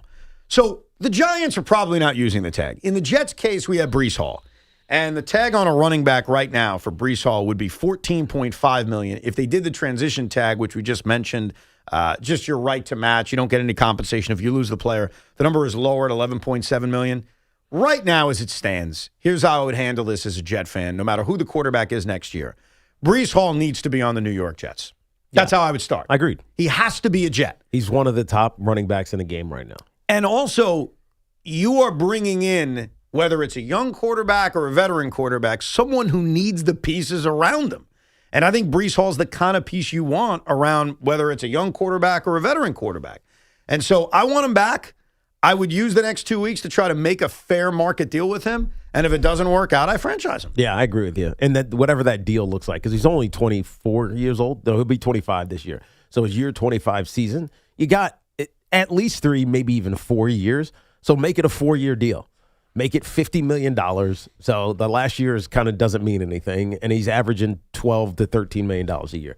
Like, that's what I would do. It's going to depend on what Breece's camp wants. Does he want to? Because he's not getting to the Christian McCaffrey, Saquon Barkley level. Christian McCaffrey's making $19 million a year. Saquon's making $20. The average guys, Derrick Henry is making 15. He needs to be in that 12 to 15 range. All right, I'm going to ask you a question. And you are probably, no, not probably, you are the most qualified person in this radio station to answer this question. Go ahead. Because it's not just a football question. It's a running back question. Go ahead. Kenneth Walker, Breece Hall. They're both free agents. I will walk you through how it's very similar. They're basically the same age. Breece Hall is a few months younger than Kenneth Walker. They were taken in the exact same draft. In fact, they were only taken 5 slots apart. I'm not even going to give you any numbers, though. Trust me, I got the numbers in front of me. Yep. Who would you rather have, Kenneth Walker or Breece Hall? Well, I mean, Breece Hall is my favorite player. So it's Breece Hall. So it'd be Breece Hall. But the reality is, I mean, I think the way that Kenneth Walker has been used, and like he started off his first season, it was like, man, he's going to be the dude, right? And then they realized, well, maybe he can't be the guy. We need to pair him, piggyback him with somebody. And Charbonnet was a big part of it until he got hurt. Charbonnet became in, and then he gets hurt, and then now Kenneth Walker takes advantage of his postseason and playoff run to the Super Bowl, and he's Super Bowl MVP. So his stock is at an all-time high. But I don't think you can ignore what he actually had become. Yeah, no doubt. Like, he took his opportunity and ran with it. Give him credit for that. Nothing but credit for him. He was looked at as a certain type of player, and I don't think Breece Hall is that. Breece Hall, you can give the ball 25 times a game. Kenneth Walker III was getting the ball 12 times a game. But you know what's kind of crazy about that? So they both have been in the league since 2022. Yeah. And both have been impacted by injuries, so that their amount of games they've played in the NFL is almost exactly the same. Kenneth Walker's played 58 games. Breece Hall's played 56 games. So a 2-game edge for Kenneth Walker. On rushing attempts, it's 821 for Kenneth Walker, 755 for Breece Hall. Yeah. It's basically the same. It is. Rushing yards per attempt, Breece is at 4.5. Kenneth is at 4.3. Slight edge for Breece Hall, where Kenneth Walker has a huge advantage, and this is not Breece's fault, it's the team's fault, is rushing touchdowns. Right. Which you know something about. He just doesn't. He gets robbed. He doesn't get in the red zone very often. Well, because the Jets don't score touchdowns. Exactly. I mean, let's be blunt about it. You can't do that. But it's less to me about statistics. It's about how the team viewed him. Yes. We know how Kenneth Walker wasn't viewed as your workhorse back. Breece Hall was, but wasn't used that way. No. Like, part of the frustrations around the usage of Breece Hall over the last few years, and I can't tell you how many times I'd say this on a Monday with you, or Joe would say it when he came on, can you get the ball to Breece Hall more? Right. So even though he ended up with about 50 more receptions than Kenneth Walker and a few less carries than Kenneth Walker, we believe the ball should have been in his hands a million times more. It should have. But statistically, they are very close. Yeah. Breece Hall has a slight edge, and I'm fascinated to see what the market says. Yeah, because he's going to go to the market. Both of them. Both of them. Do you think both of them get there, or are they going to both end up getting tagged? If they both end up getting tagged, then it doesn't even matter. They are going to get. They're both going to get tagged, and the question is it the transition tag or is it the non-exclusive franchise tag? Right, because if it's a transition tag, we'll then see what the open market thinks of each player. I get the belief that you would mention, Breece is my guy. I'm a Jet fan. Breece is my guy. I got this feeling the open market, because of the Super Bowl, and I understand, Kenneth Walker's going to get more offers than Breece Hall. I just get that impression. Now, be the IFO, Sean. Maybe. Maybe? You're probably right, and I don't know if that's right though. I don't think it's right either, but I think that's what's going to happen. Try to be an IFO. Kenneth Walker versus Breece Hall in free agency. Who would you rather have? I'd rather have Breece Hall. Really? I've seen Breece Hall be the bell cow, not need Braylon Allen to come in. And Kenneth Walker, the Seahawks told you everything they thought when they were shoving Zach Charbonnet down our throats before he got hurt. Right. But he won a Super Bowl and a Super Bowl MVP. But they're similar he took players. advantage of his moment. Of course. So you have to give him credit for that. But do we think the Seahawks aren't Super Bowl champions if Breece Hall's their back and not Kenneth Walker? What are we talking about? Of course. You know? But yeah, Breece Hall to me is the better back. Yeah, we'll see how this plays out. But both of them are scheduled to be free agents. If I had to guess, I think Kenneth Walker's going to get the tag, or they're just going to work out a long-term deal. I would say probably will, to be honest with you. I think Kenneth Walker's not going to get tagged. I think he's going to sign a long-term extension. I don't know if Breece Hall is. Yeah, I'm nervous about Breece Hall because, we're learning about Darren Mucci. Like, we don't fully know him yet. Right. That doesn't mean it's all bad, because he's had one offseason here, and this is kind of a test. Like, he didn't draft Breece Hall. He didn't bring Breece Hall in. Is there a little bit of, what we saw with past GMs, even with David Stearns, if you want to use the Mets as an example, where you're like, no, I want my guys. Right. The question now becomes, of the two teams, who gets tagged? Giants, I don't think any of them get tagged. No, none of them get tagged. And the question for the Jets is just Breece. Just Breece. Here are the other players in free agency who are at least possibly getting tagged. We'll see. George Pickens of Dallas is certainly one we've heard a lot about. Kyle Pitts, the tight end with Atlanta, who we've heard a lot about being tagged. We mentioned Breece and Kenneth Walker. And then Alec Pierce, who I think would be a giant target in free agency. He's a possibility to be tagged. Stretcher. Yes. Great field stretcher. Now, a lot of that is indoor. So, to be determined whether he can play in weather. But we'll see. He's a good downfield target. Yeah, he'd be a really good addition to the Giants. We'll see if he's made available. He's a giant target. 888-808-1019. This is crazy. Hold on. We got to take this call. Dennis in Farmingdale. What's up, Dennis? What's up, Dennis? Hey, Tiki and Evan. What's going on, bro? All's good, dude. What's up? Good. Listen, back in 2000, 9/11, I worked down the pit for a while, but two of my friends actually ran the pit. I'm retired NYPD. And they met the owner of the New Orleans Saints, Mr. Benson. Oh, of course, yeah. And he wound up giving us 7 Super Bowl tickets. Plus, he gave us tickets to the Hall of Fame dinner the night before. So, great guy. We had a great time. We go to the Hall of Fame dinner, and we're sitting with Larry Little and a tight end, a white guy from the Dolphins, whose name I don't remember. Okay. I think they were celebrating the 72 Dolphins. Right. So, on the dais, now, Tiki, you have to tell me what is Tiki Barber and a bunch of other players, and we have a football to sign. So we go up, they let us come up, and everybody signed the ball, and I go back to my seat, and Larry Little looks at it and says, "That's not Tiki Barber." And I'm like, "What are you talking about?" He says, "That's his brother, Rondé." I said, "So why the hell is he signing my ball, Tiki Barber?" That's great. Was he known to do that, Teak? He will do it. He will do it. Yeah. Is there a reason why he does it? Like, does he just feel like it one day? Just to mess with you, mess with me, just to be a jerk, because that's Rondé. Rondé also, like, we used to walk around the city with my jersey on when I lived in the city. Like, hey, there's Tiki walking around with his jersey on. What a dork. He would walk around with a Tiki Barber jersey? Yes. What an ass. What incomplete, because that's Rondé. Would you ever sign a football as Rondé? He can do my signature. I can't do his signature quite right. Yeah, but here's the thing. Like, most people getting an autograph aren't going to know if it's your signature. I mean, you know my signature. It's like if you're a collector, my signature is it's the same every single time. Right. So Rondé can do it exactly like mine. You know what I'd be I can't do Rondé's signature. What I'd be fascinated by, and I guess the only people that would know are these collectors or those that appraise stuff. Would a football signed by Rondé Barber as Tiki Barber be valuable? That's interesting. I mean, in a weird way, you'd say it is valuable. Right, It's not me signing it as Tiki Barber. Right. It's Hall of Famer Rondé Barber forging the signature of his brother. Of his identical twin brother. Yeah, like, to me. That's kind of cool, actually. Absolutely. That's like, valuable, I'm the guy, I would think that's not only cool, but valuable. Right. Like, that's probably more valuable than just him signing it as Rondé. It's not just one of hundreds or thousands or millions, maybe even. The problem, of course, with value is how do you prove it? Well, assuming there's the sad, dirty world of collectibles. But Sean, how do you prove any signature, right? Isn't it the kind of the same thing? Yeah, I mean, there is authentic. Yeah, he knows more about this, but authentication. Yeah, I think. Well, I think it depends on the clarity of the signature. Like, you can tell my signature. Like, certain other athletes, you like, what the hell does that even say? So it could be anybody signing it. Find out. I'm sure there's someone listening who knows, who works for like Sotheby's or whatever the hell that company is. Well, just ask Fanatics. Fanatics knows? Of course. Ask Fanatics what the value is of a Rondé Barber signed football, but not as Rondé, as Tiki. Because I'm going to just assume it's more valuable.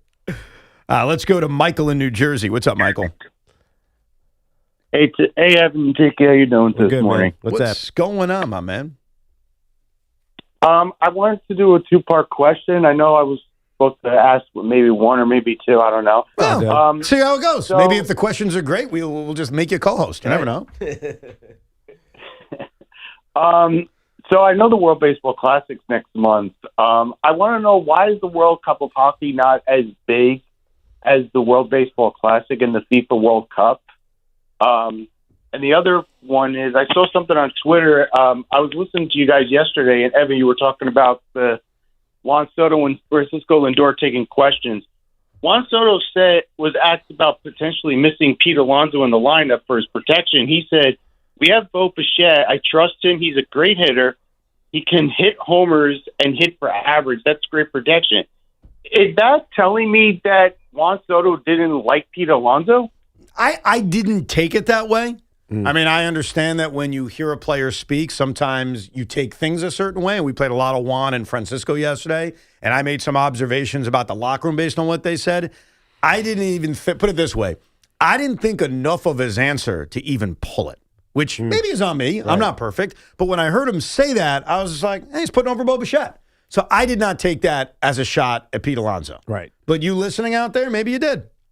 As far as the WBC is concerned, the WBC is getting more popular every single time it happens. Yeah. I've noticed it from the beginning. As someone that went to the first WBC, I did. I was very intrigued by it. I flew out to San Diego, California back in 2006, and I went to it. I've watched it grow every cycle. And so while there's still going to be a lot of people that don't like it, that aren't interested, blah, blah, blah, I care more about my team, which I respect, you see it gaining in popularity, and here's why. Everything has to start somewhere. Yeah. If I went to a guy in 1905 and said, are you into the World Series? They would have been like, what's that? Because there had only been one prior. Right. You know what I mean? It takes time for things to grow, and there's no doubt the WBC is growing.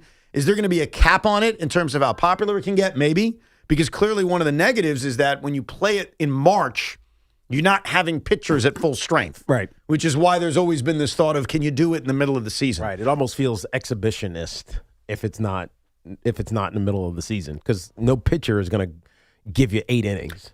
I think the solution, and I am not the first to say this, so I'm sure many others have thought this, but the simple solution to the World Baseball Classic is have it in March, and when you get to the finals, stop.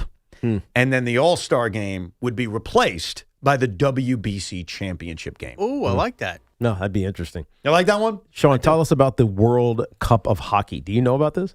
Yeah, so essentially what they did with the 4 nations, they're going to bring, after this Olympics now going forward, they're going to do same kind of thing as the World Baseball Classic. Right. But I believe they're going to stop the season, and they're going to do it similar to like the Olympics are going to do. Yeah, I think the issue, and the question was, why isn't the World Cup of Hockey as popular as the WBC or the World Cup of soccer? They actually did the first one a couple years ago. Well, I think that's the issue, is that there's not a ton of consistency around this. I'm just looking at the history of it. It started in 96, used to be the Canada Cup.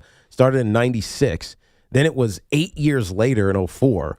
Then it was 12 years later before they did it again. That was the one I was thinking of. And now they're doing it again 12 years later. So it's like the next one is 2028. So there hasn't been consistency in the World Cup, whereas the World Cup of soccer, it's every 4 years. That's it, man. It's all about consistency. Right. WBC, it's every year. Right? There's a consistency to it. You know when it's there sitting for you. Right. It's the same thing with the NBA in-season tournament. You got to let it happen. Yeah. Once there's 20 in a row, some people will care. I'm not saying everybody's going to care, but you just need more repetition with an event happening. So what that hockey event is, I'm not even familiar with. That's all you need to know. I didn't even know about it until he just said that. And I looked it up, and I was like, what the hell is the World Cup of Hockey? I believe the goal is to make it like a yearly thing. Yeah, now it's going to be every 4 years. Or every 4 years, okay. So it would be when there aren't Olympics. Yeah. When there it are would Olympics, be when there are the Summer Olympics. So like every 2 years you're going to get a World Hockey event, either the Olympics or the World Cup of Hockey. I gotcha. And look, with the hockey stuff, I haven't gotten into it, but I'm telling you, USA-Canada is a gold medal game. I'll probably watch it. Sunday morning, 8 a.m. Is that what time it would be? Yeah.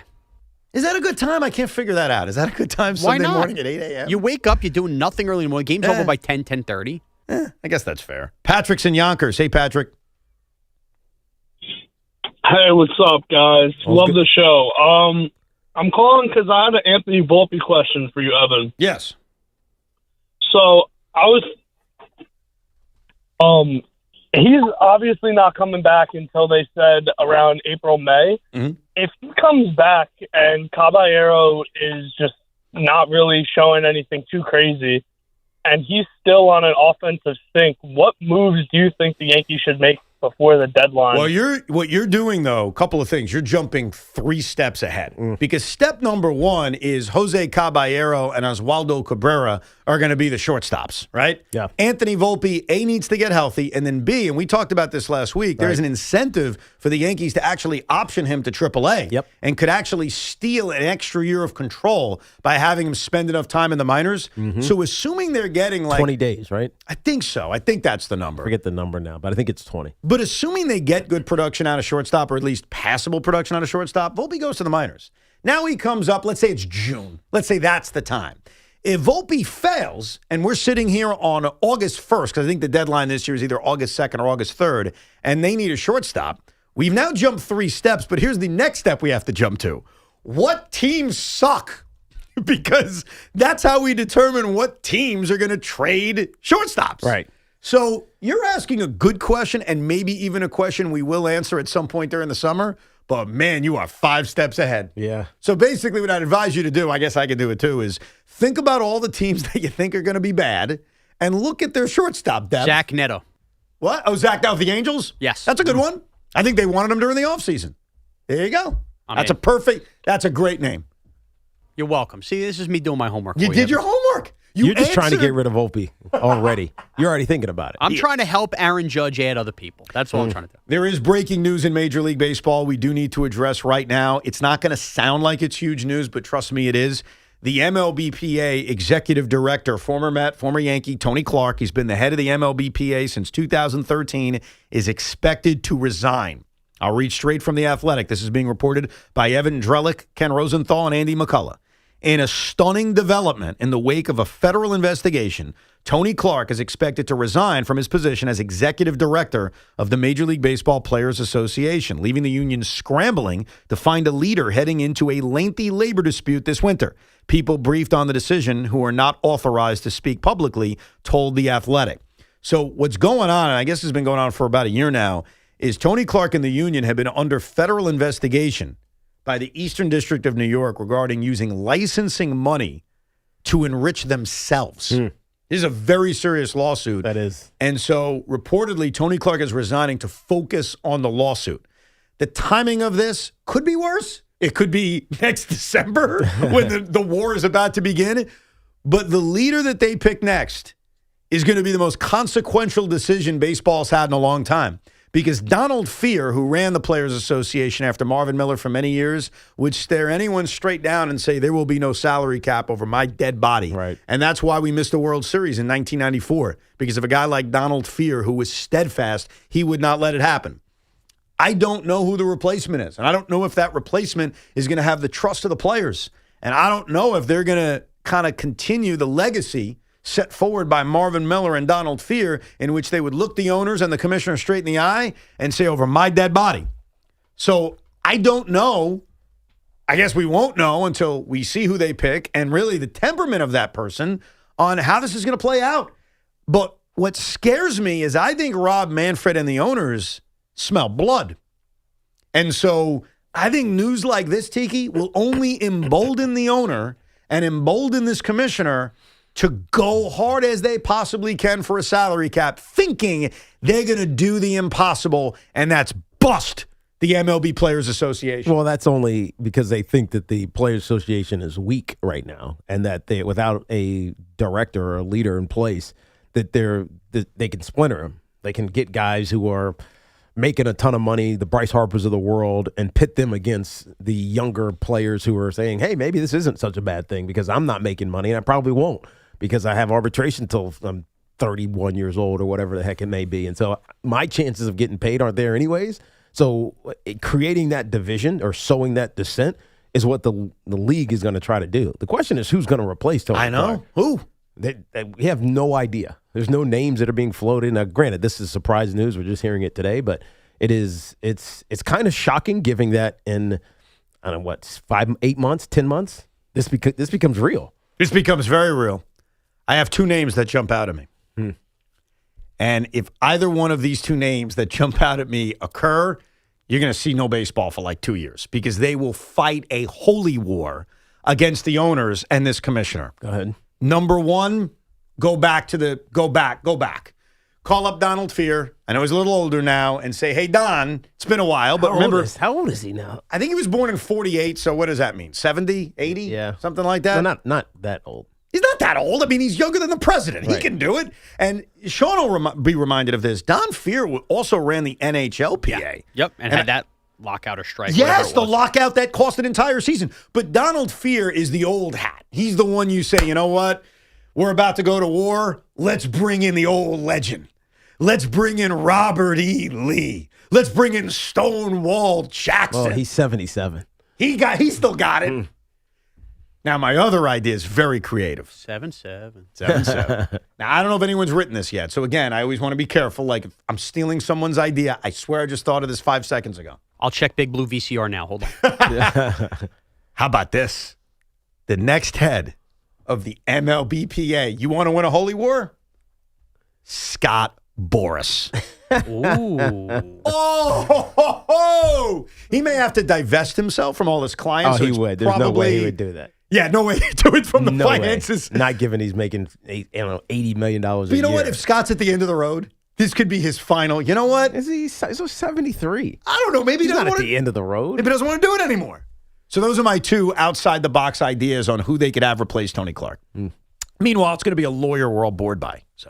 But we'll let you know what it means, because I do think the meaning of this is bigger than maybe the sexy appeal of the story. Right. We'll get back to your calls coming up, 888-808-1019, plus a brand new edition of Posted and Toasted. Tiki guesses the old tweets of our fellow WFAN coworkers, and we'll do it all live from the Town Fair Tire studios, powered by Town Fair Tire. Nobody beats Town Fair Tire. Nobody. If you're looking to level up your wardrobe, check out Collars & Co. You might have seen them on Shark Tank, where they landed a deal with Mark Cuban. They're the team behind the dress collar polo that sold over 1 million shirts. Now they're launching the Maverick Performance Blazer, and this thing is legit. Sharp, lightweight, and completely wrinkle-resistant, making it perfect for travel. Just pack it up, and it comes out looking fresh. Plus, get smart features like security zip pockets, a sunglasses loop, and an optional pocket square. So hit up Collars & Co. right now. collarsandco.com. Use code TIKI for 20% off. That's at collarsandco.com. And this portion of the program was sponsored by IHateMyEnergyBill.com. Are you sick of insane utility bills? Go to IHateMyEnergyBill.com to find out if your home qualifies for solar with 0 out-of-pocket costs. See your bills dwindle with solar panels and get your free savings report today at IHateMyEnergyBill.com. Be sure to join us later today on The Carton Show with Big Mac for an exclusive one-on-one interview with New York Mets manager Carlos Mendoza. That's today at 2:15, only on The Carton Show on WFAN. Diving for that grounder got you grounded? Oof, we've got specialists for that. Layup, take you down? We've got specialists for that. With 45 Castle Connolly top doctors, Orland & Cohen specialists are considered among the best in the nation by their peers, which can mean a better outcome for you. From Staten Island to Southampton, our network is open 7 days a week, so you can feel better, faster. Visit OrlandCohen.com. This President's Month at Nielsen Dodge, fun is in the driver's seat. We're celebrating all month with special presidential savings, plus 0 down payment. We have your new Jeep, Chrysler, Dodge, or Ram at extra special fun is in the driver's seat savings. Lease a new 2026 Jeep Compass Limited 4x4, just $187 a month. Or lease a new 2025 Jeep Grand Cherokee L Laredo X 4x4, just $295 a month. Plus, choose from a wide selection of certified pre-owned vehicles. And if you need credit help, we're here to make it fast and easy on Route 10 in East Hanover, or shop online at nielsendodge.com. Proud member of the Nielsen Auto Group. At Nielsen, fun is in the driver's seat. President's Day sales event. Term 27 months to assign Compass 5782, Cherokee 5890 at tax tag 489 dock and DMV fees. It's Tiki Barber with 2 words any business owner wants to hear: extra income. Amazon Hub Delivery is looking for New York businesses to assist with local deliveries. You get paid for each package delivered. Amazon Hub Delivery has no startup cost, no long-term contracts, and no delivery experience required. If you're a New York business ready to assist with local deliveries, sign up today at Amazon.com/Hub Delivery. That's Amazon.com/HUB Delivery. You've got a big day, so you use Unstoppable Scent Boosters to give your laundry non-stop freshness. So no matter how long the day goes, you can't stop this power, this walk, this pose, this strut, this look, this talk. Your clothes will be so fresh you can confidently strut into that end of the day meeting like a bosses. Let's talk business in my office. Add new Unstoppables beads to your wash for 24-hour non-stop freshness so you can smell unstoppable. Staples presents That Was Easy. So I opened a restaurant and needed everything. Menus, signage, catering brochures. Everything and then some. I went to Staples. They printed it all and even suggested takeout menus. One money pit with a side of fries. But now at Staples, you get up to $125 off custom print orders. $125 off. Now you're cooking. Brand your business in a big way at Staples. That was easy. Shop Staples in-store, online, or in the app by 4/4 to unlock. Exclusions apply. Visit staples.com/print for details. Just hearing the word IRS can make people break out in a cold sweat. No one wants to deal with the IRS, and now you don't have to. The good news is Legal Tax Defense has been successfully negotiating with the IRS for more than 15 years. It doesn't matter how much you owe, whether it's $5,000 or $5 million. You deserve the best in the business on your side, and that is Legal Tax Defense. Even if you're working with someone else and just want a second opinion, there is no cost or obligation to call. They can prevent levies, liens, wage garnishments, even file back tax returns. And the best news about Legal Tax Defense is they won't take your case unless they know they will reduce or eliminate your tax debt. Call Legal Tax Defense right now for a free no-risk consultation. 800-323-8922. 800-323-8922. You have nothing to lose but everything to gain. 800-323-8922. It's Dunkin's world and you're living in it, which means breakfast is easy and costs $5 with Dunkin's $5 meal deal. You get 6 crispy hash browns, a wake-up wrap, and a medium hot or iced coffee, whatever your mood calls for. Bring your friend, your brother, your mother, your cousin, or just bring yourself, because at Dunkin', they make deals for everyone. Get Dunkin's $5 meal deal only at Dunkin'. No substitutions, participations and times may vary. Offer prices varies in California and Hawaii. Limited time offer cannot be combined with other offers. Exclusions and terms apply.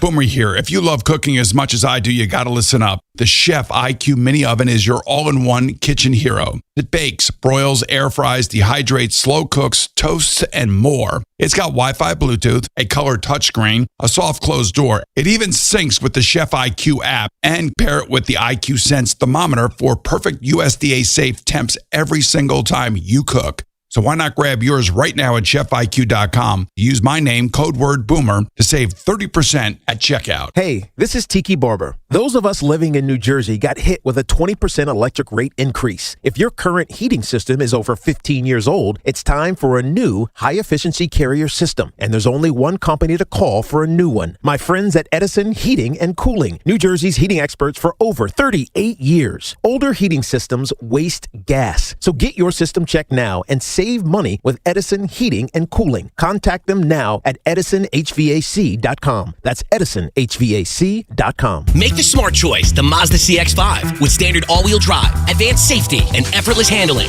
there's more to a Mazda than meets the eye. Lease your 2025 Mazda CX-5 for only $209 a month and elevate your journey wherever the road takes you. Visit your local Mazda dealer or MazdaUSA.com. Talk New York sports here. The Fan. This Fan Focus is sponsored by Chef IQ Precision Cooking. Effortless results, chefiq.com. The Olympic hockey tournament will see a change today. The boards have been a color of deep turquoise, but they're changing today to a much lighter color after plenty of player feedback and complaints that the darker color turquoise is not what hockey players are used to, and this is a tournament that's now featured multiple fluky goals. Think of it as a batter's eye gone wrong.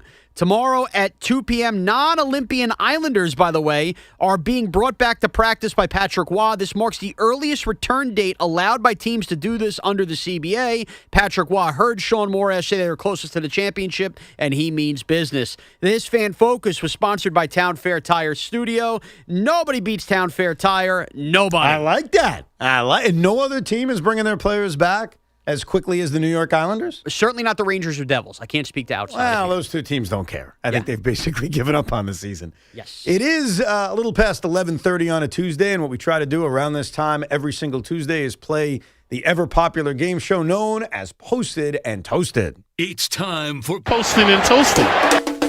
Posted and toasted. In 1, 2, 3. Posted and toasted. Where Evan finds the treats. Posted and toasted. Will Tiki guess them right? It's posted and toasted time. Yes! We're sponsored, aren't we? Yes. Posted and Toasted is brought to you by the Rothenberg Law Firm. Injured? Visit injurylawyer.com and Princeton Longevity Center. Experience the power of personalized medicine. Let's go back, Tiki Barber, to February 19th, 2012. All right? Here is the tweet. Well, here it is, 5:40 p.m., Sunday, February 19th. And I'm saying it. I believe in Jeremy Lin as more than a flash in the pan. Is that Tommy Lugauer, Greg Giannotti, Evan Roberts, or Sean Morash? That's got to be Tommy. You're wrong. Are you stupid? Are you a stupid person? Is that you, Evan? You're wrong. I don't know. Who is it, Gio? You're wrong. Sean Morash. I'm a fat moron. Why do you care about Jeremy Lin? Well, hold on. The whole world cared about Jeremy Lin at the time. And you cared enough as a Net fan to put out a public tweet that was on your social media account about Jeremy Lin? I'm going to take you back to Jeremy Lin's era. The first time he really burst on the scene, he burned the Nets like hell. I remember it bothering me big We time. brought him into this world, as they say. And this must have been Linsanity time, because I remember ruining a Valentine's Day night with my now wife to watch Jeremy Lin Linsanity. The Valentine's game you're talking about is the Toronto game, which to me is the most infamous of the Jeremy Lin run. I got when he caught hit the game-winning shot at Air Canada Center to walk off the Raptors. And it was filled with Knicks fans. I was at Disney World watching that game on the toilet. I'll never forget that. Really? Yeah. Why on the toilet? I could walk you through everything, but basically, I had a girlfriend at the time. Yeah. We lived very far away. It was a long-distance relationship. And we planned on going to Disney World. And we broke up and had to make a decision. Are we still going to go to Disney World as a broken-up couple? What? Oh, yes. This is fascinating. Now, luckily, And you did this? Our breakup was mostly based around the geography. Like, she wasn't going to move here. I wasn't going to. It just is what it is. So we both said, you know what? We're on decent terms. We'll go to Disney World. What a freaking disaster. Yeah. To quote the great Joe B. That does not sound like it would be fun. So I was spending a lot of time in the toilet just to get away from her.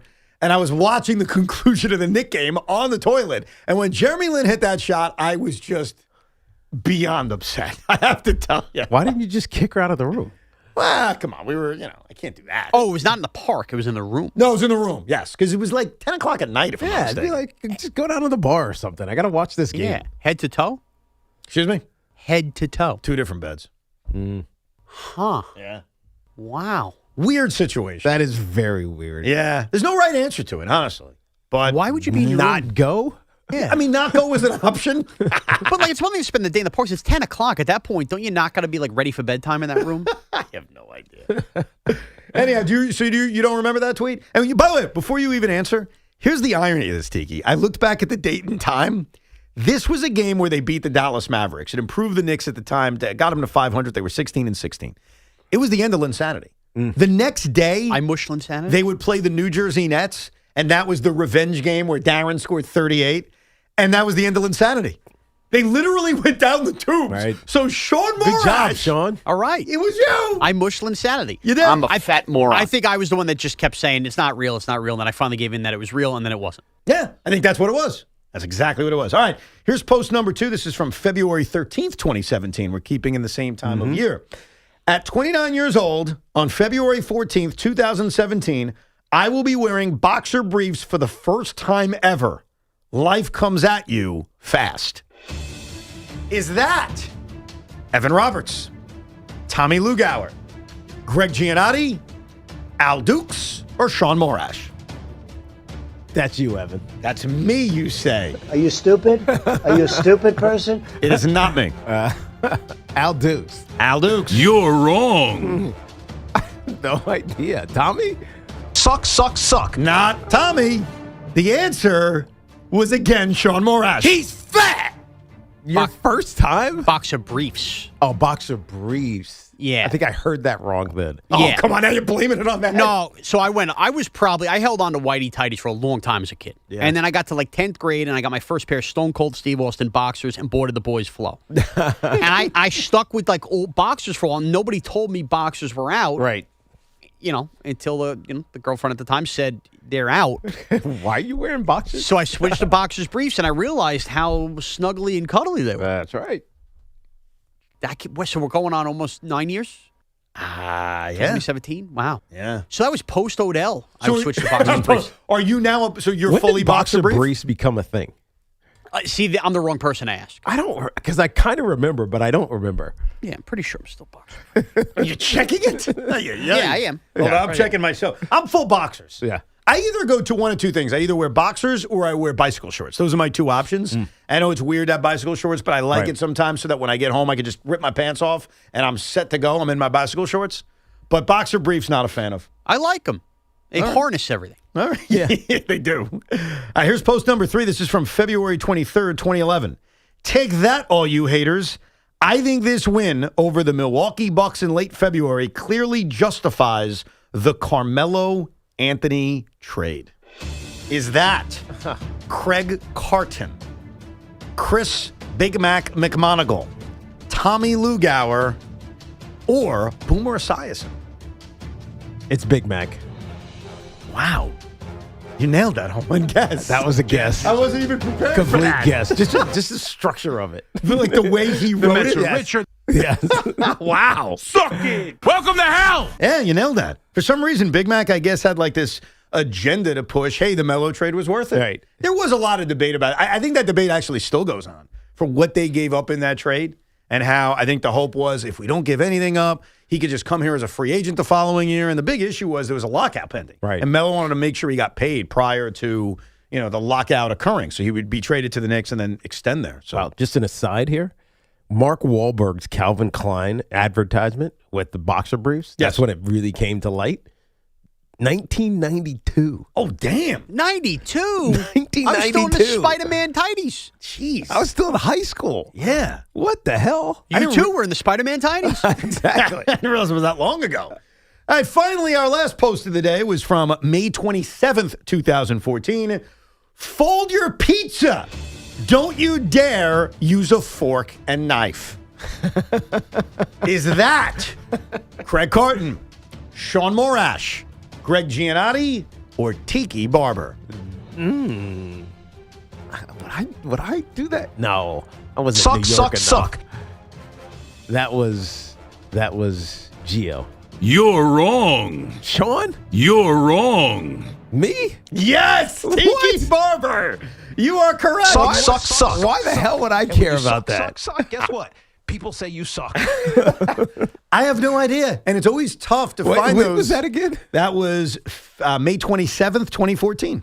May 27th. Fold your pizza. Don't you dare use a fork and knife. I didn't know you were that passionate about it. 2014. That is the Tuesday after Memorial Day. Yeah, but what is that? What am I doing? Let me check out the time because you were doing mornings at that point in 2014? Yes. Yeah, 8 o'clock in the morning. So someone on your show is eating pizza. Does BT eat pizza in the morning? No, it was probably leftovers. Leftovers? Yes. Craig at the time. Because we used to do morning pizza. No, that's what it was. It was Craig. Dana. No. Oh. We were with Dana Jacobson. And remember what her old show was? Cold pizza. Cold pizza. Ah! And so we must have gotten into a conversation about pizza. There you go. There it is. We figured it out. Okay. It's always like gold finding a Tiki Barber tweet because he stopped tweeting years ago. So there you go. You did a good job. You snuffed that one out. Yeah, the fork and knife for the pizza thing is very, very strange. But I also don't really believe in folding it. Like, I don't think that does anything either. Yeah, just take the pizza up and eat flat. it. Just if you have to use two hands, use two hands. That's it. If it's too big of a slice, fine, use two hands. But folding it, like that feels stupid too. Folding, it's like, I don't know. There's something about folding. You get a little taste of everything at once. But you only need to fold it if it's like droopy and it's falling down. Oh, yeah, if like the cheese is melting? Yeah, and then you have to like keep it corralled so you can eat it. Okay, so as a fat guy, let me just tell you, it doesn't matter if it's crispy or floppier. The key to a good fold is as the oils and juices drip backward, it kind of sits in that end crust like a canoe, so the crust gets more taste at the end if the pizza's been folded. I saw a belly. Just giving you the insight. What do you want me to do? I appreciate that. Posted and toasted every Tuesday at 11:30. Let's get back to your calls, 888-808-1019. Ed is in Mohegan. What's up, Ed? Hey, guys. How you doing? Listen, about the lockout, I mean, I think it's ridiculous. I'm trying to think of it in that. Well, I mean, look, there should be a cap. It's embarrassing to, like, as a Yankee fan, I'm embarrassed complaining about my team because of the money they're getting. Right. It's almost like half the teams in the league they're like sparring partners for the regular season until the playoffs start. And you might get somebody that squeaks in and has a good year. But, I mean, if it was up to me, honestly, it would never happen. I wish it would. I would just start with new players. I really would. If they don't want to play that, start over again. Why is of the big four? Wow. Why do you never hear this? You're an extremist. You're like, let's blow it up completely. Yeah. If you don't want to play by our new rules, just leave. I think Major League Baseball tried that in 1995, and then the courts got involved, and they ordered them to go back to their old deal, and that's how we got baseball again in 1995. It's not because they made a deal, it's but because future Supreme Court Justice Judge Sonia Sotomayor was the one who ruled, go back to work. Right.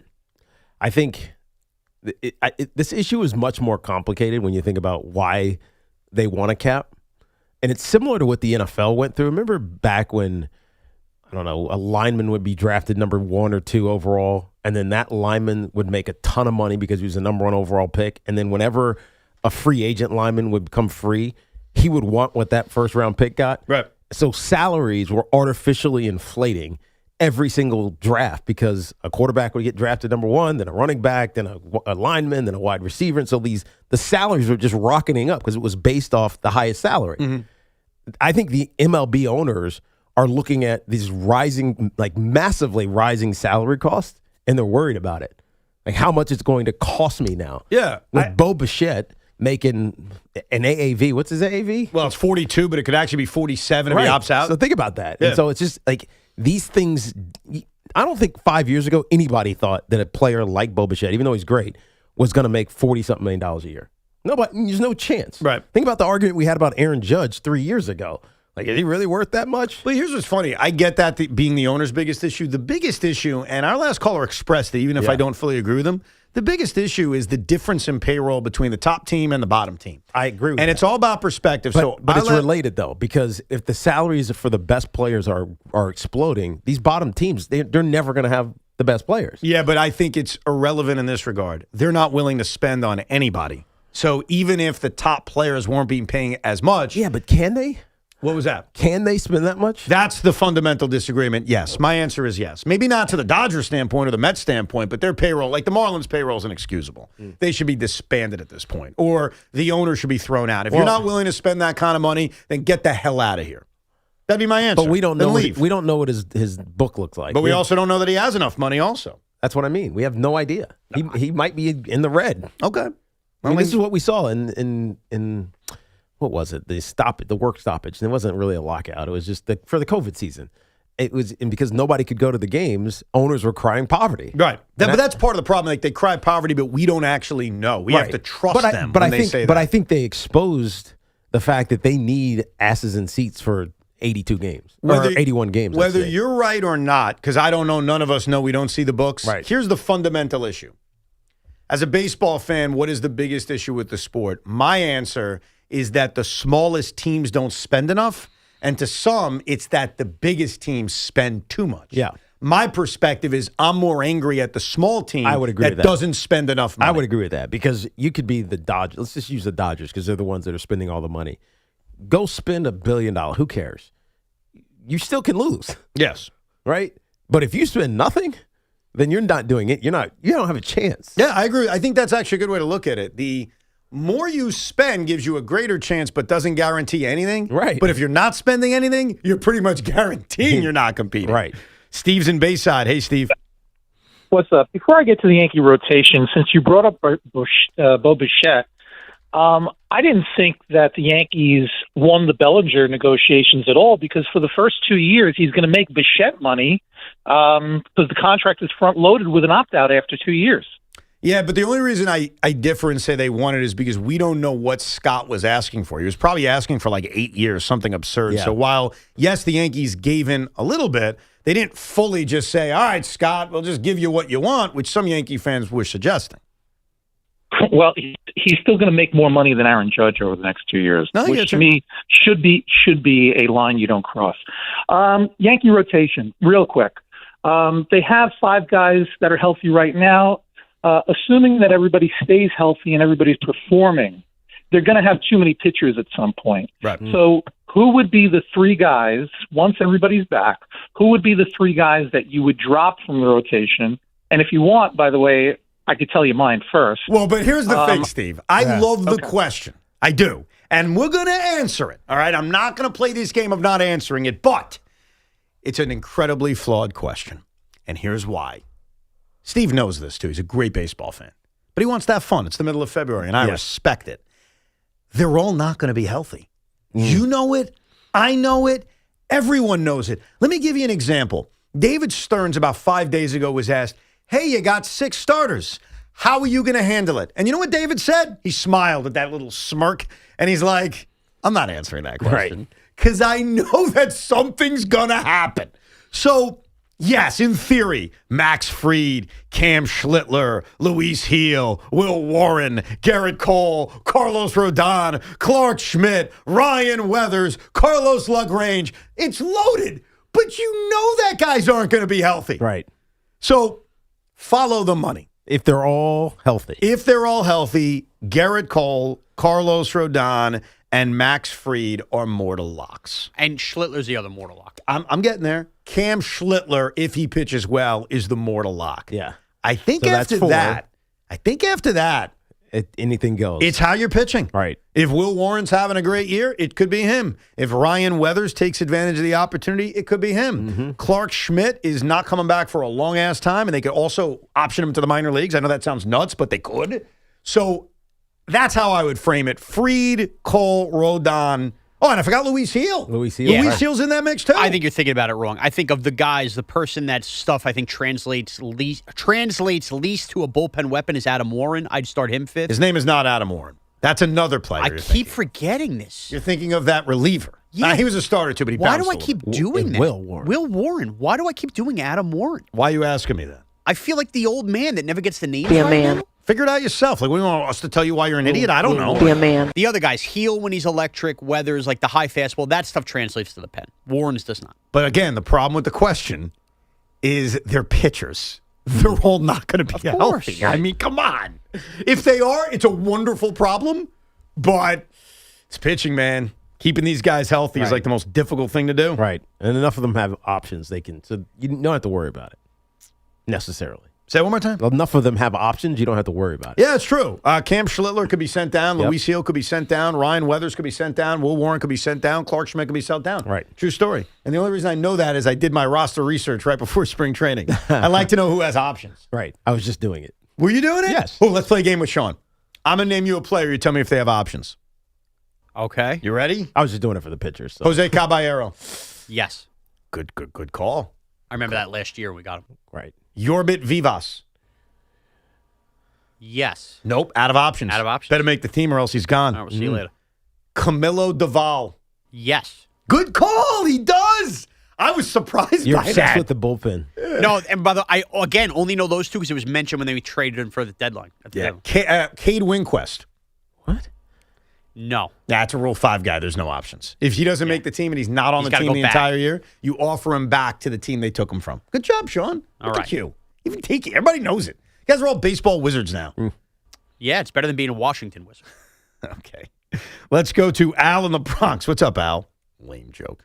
Hey, guys. Didn't even register. What's up, dude? What's up, man?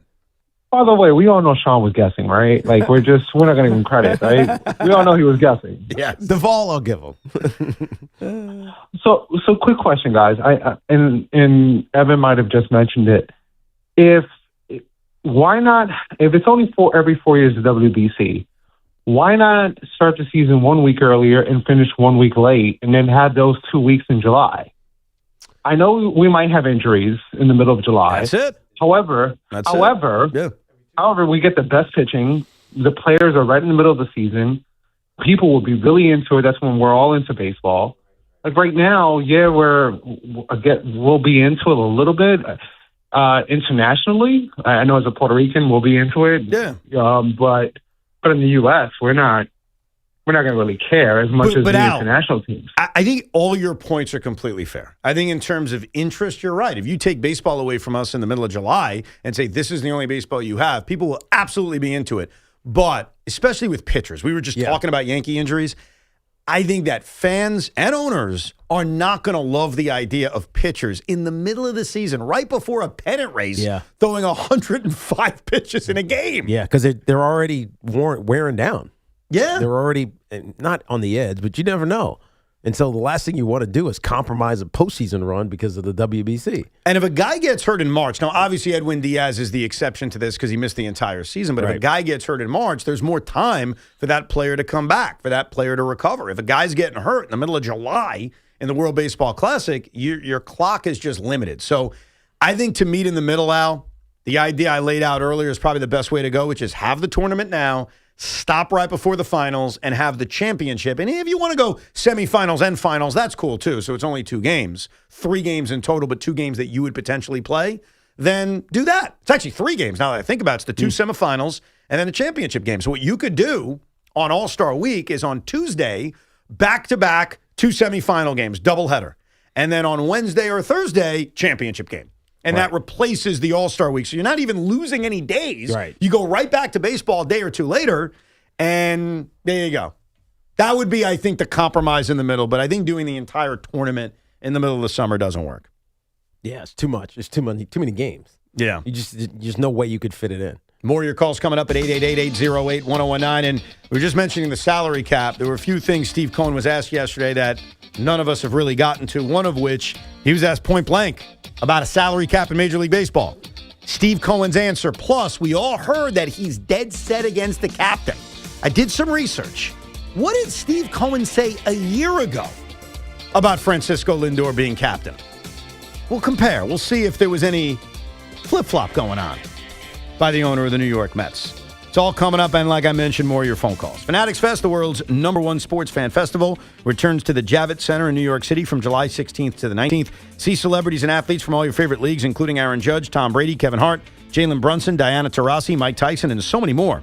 Live panels, autographs, photo ops, rare trading cards, and memorabilia, plus exclusive merch drops you can only get at Fanatics Fest. This is the ultimate weekend where sports and culture collide. Tickets are on sale now and will sell out. Grab yours early at fanaticsfest.com. It's that time. Call now and be caller number 5 at 866-540-WFAN. That's 866-540-9326 for your chance to win a pair of tickets to see the Dave Matthews Band at Northwell at Jones Beach Theater on July 21st from our friends at Live Nation. Tickets go on sale this Friday at 10 a.m. at livenation.com. This is an Odyssey Sports Minute. The #1 team that needs to sign Tyreek Hill now that he's a free agent is the Buffalo Bills. Buffalo has to get Josh Allen some help on the outside and certainly some speed on the outside. And while there's questions about Tyreek at 32 coming off a torn ACL, he is definitely a worthy gamble for a Buffalo team that's all in on getting to the Super Bowl and absolutely needs speed. Buffalo should be the team to sign Tyreek Hill. I'm Nick Customers.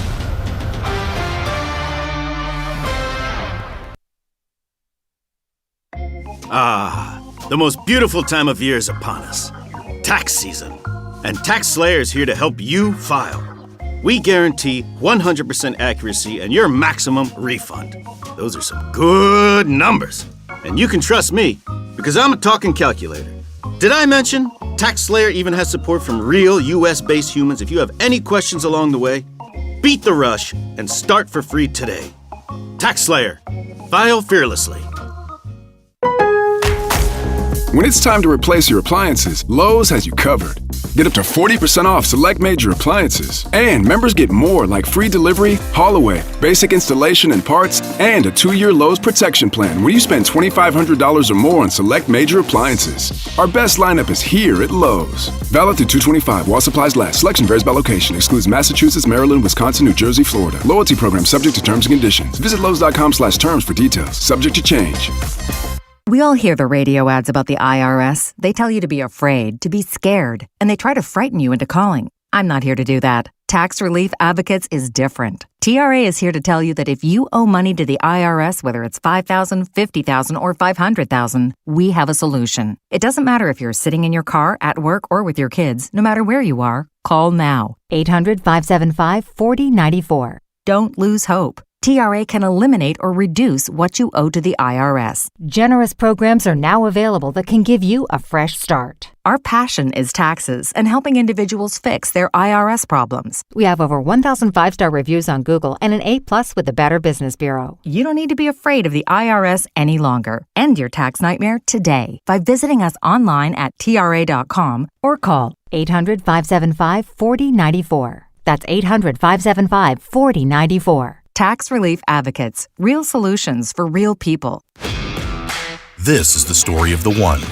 As the purchasing manager at a manufacturing plant, she knows the only thing more important than having the right safety gear is having it there when you need it. That's why she partners with Grainger for auto reordering, so her team members can count on her to have cut-resistant gloves on hand, and each shift can run safely and efficiently. Call 1-800-GRAINGER, click Grainger.com, or just stop by. Grainger, for the ones who get it done. Cloudy, then perhaps some sun, high of 51. Weather brought to you by Staples. From posters and presentations to labels and loyalty cards, Staples has all the print to boost your brand. Shop now in-store and online. Staples. That was easy. At NYU Langone Health, we know there really is no place like home. That's why we get our surgery patients home faster and have fewer readmissions than any other health system. That means once you're home, you won't need to go back for the same procedure. Instead, you can get back to the things you love. And the next time you need something else, we're here. Better health starts with a better health system. Learn more at nyulangonehealth.org. Why does it matter to members that Aetna was named a Best Medicare Advantage company by U.S. News & World Report? Because they chose a plan that gives them real support, real people, and real care. We show up on calls with members and doctors' offices when needed. We show up with access to convenient care options and coverage that fits everyday life. We don't show up for awards. We show up for you. And showing up for you is how healthier happens together. This President's Month at Nielsen Dodge, fun is in the driver's seat.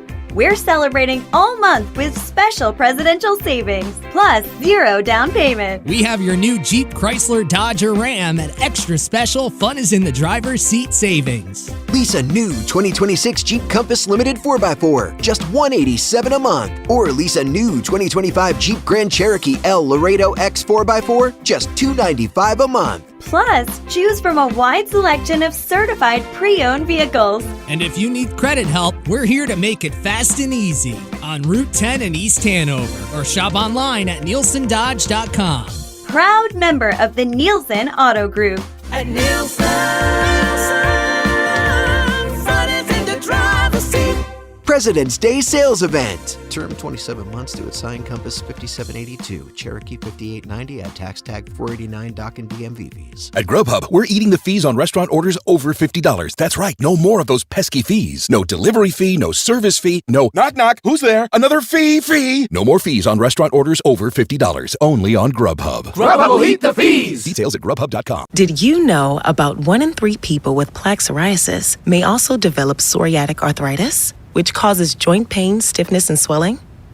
Does this sound like you? Listen to what it sounds like to be a million miles away. Tremfya guselkumab, taken by injection, is a prescription medicine for adults with moderate to severe plaque psoriasis who may benefit from taking injections or pills or phototherapy, and for adults with active psoriatic arthritis. Serious allergic reactions and increased risk of infections and liver problems may occur. Before treatment, your doctor should check you for infections and tuberculosis. Tell your doctor if you have an infection, flu-like symptoms, or if you need a vaccine. Imagine being a million miles away. Explore what's possible. Ask your doctor about Tremfya. Visit tremfya.com or call 1-800-526-7736. The home of New York Giants football, The Fan. Runs out of the tackle, down the right sideline, cuts inside at the 5, in for the touchdown! 1019 FM WFAN. WFAN FM, WFAN FM HD1 New York, an Odyssey sports station. I'm a big fan of consistency. That's what I'm a fan of. You got an opinion, be consistent on it. So I'll take you back to yesterday. Yesterday, while we were on the air, we heard from Steve Cohen, and one of the clips we played was about Steve Cohen talking about never naming a captain. And as he said it, I was thinking to myself, what did he say last year? Because I remember doing Rico's and certainly talking to you, Tiki, about, Mendoza, Stearns, and I think Steve Cohen being asked about the captain stuff. And then I forgot about it, and I give Big Mac credit. He's back there right now. I heard Big Mac, his first reaction when they were talking about the captaincy clip was Big Mac saying, what did Steve Cohen say last year? Yes. And it's a great question. And it was like, you're right. And I needed to find out. So I did some research.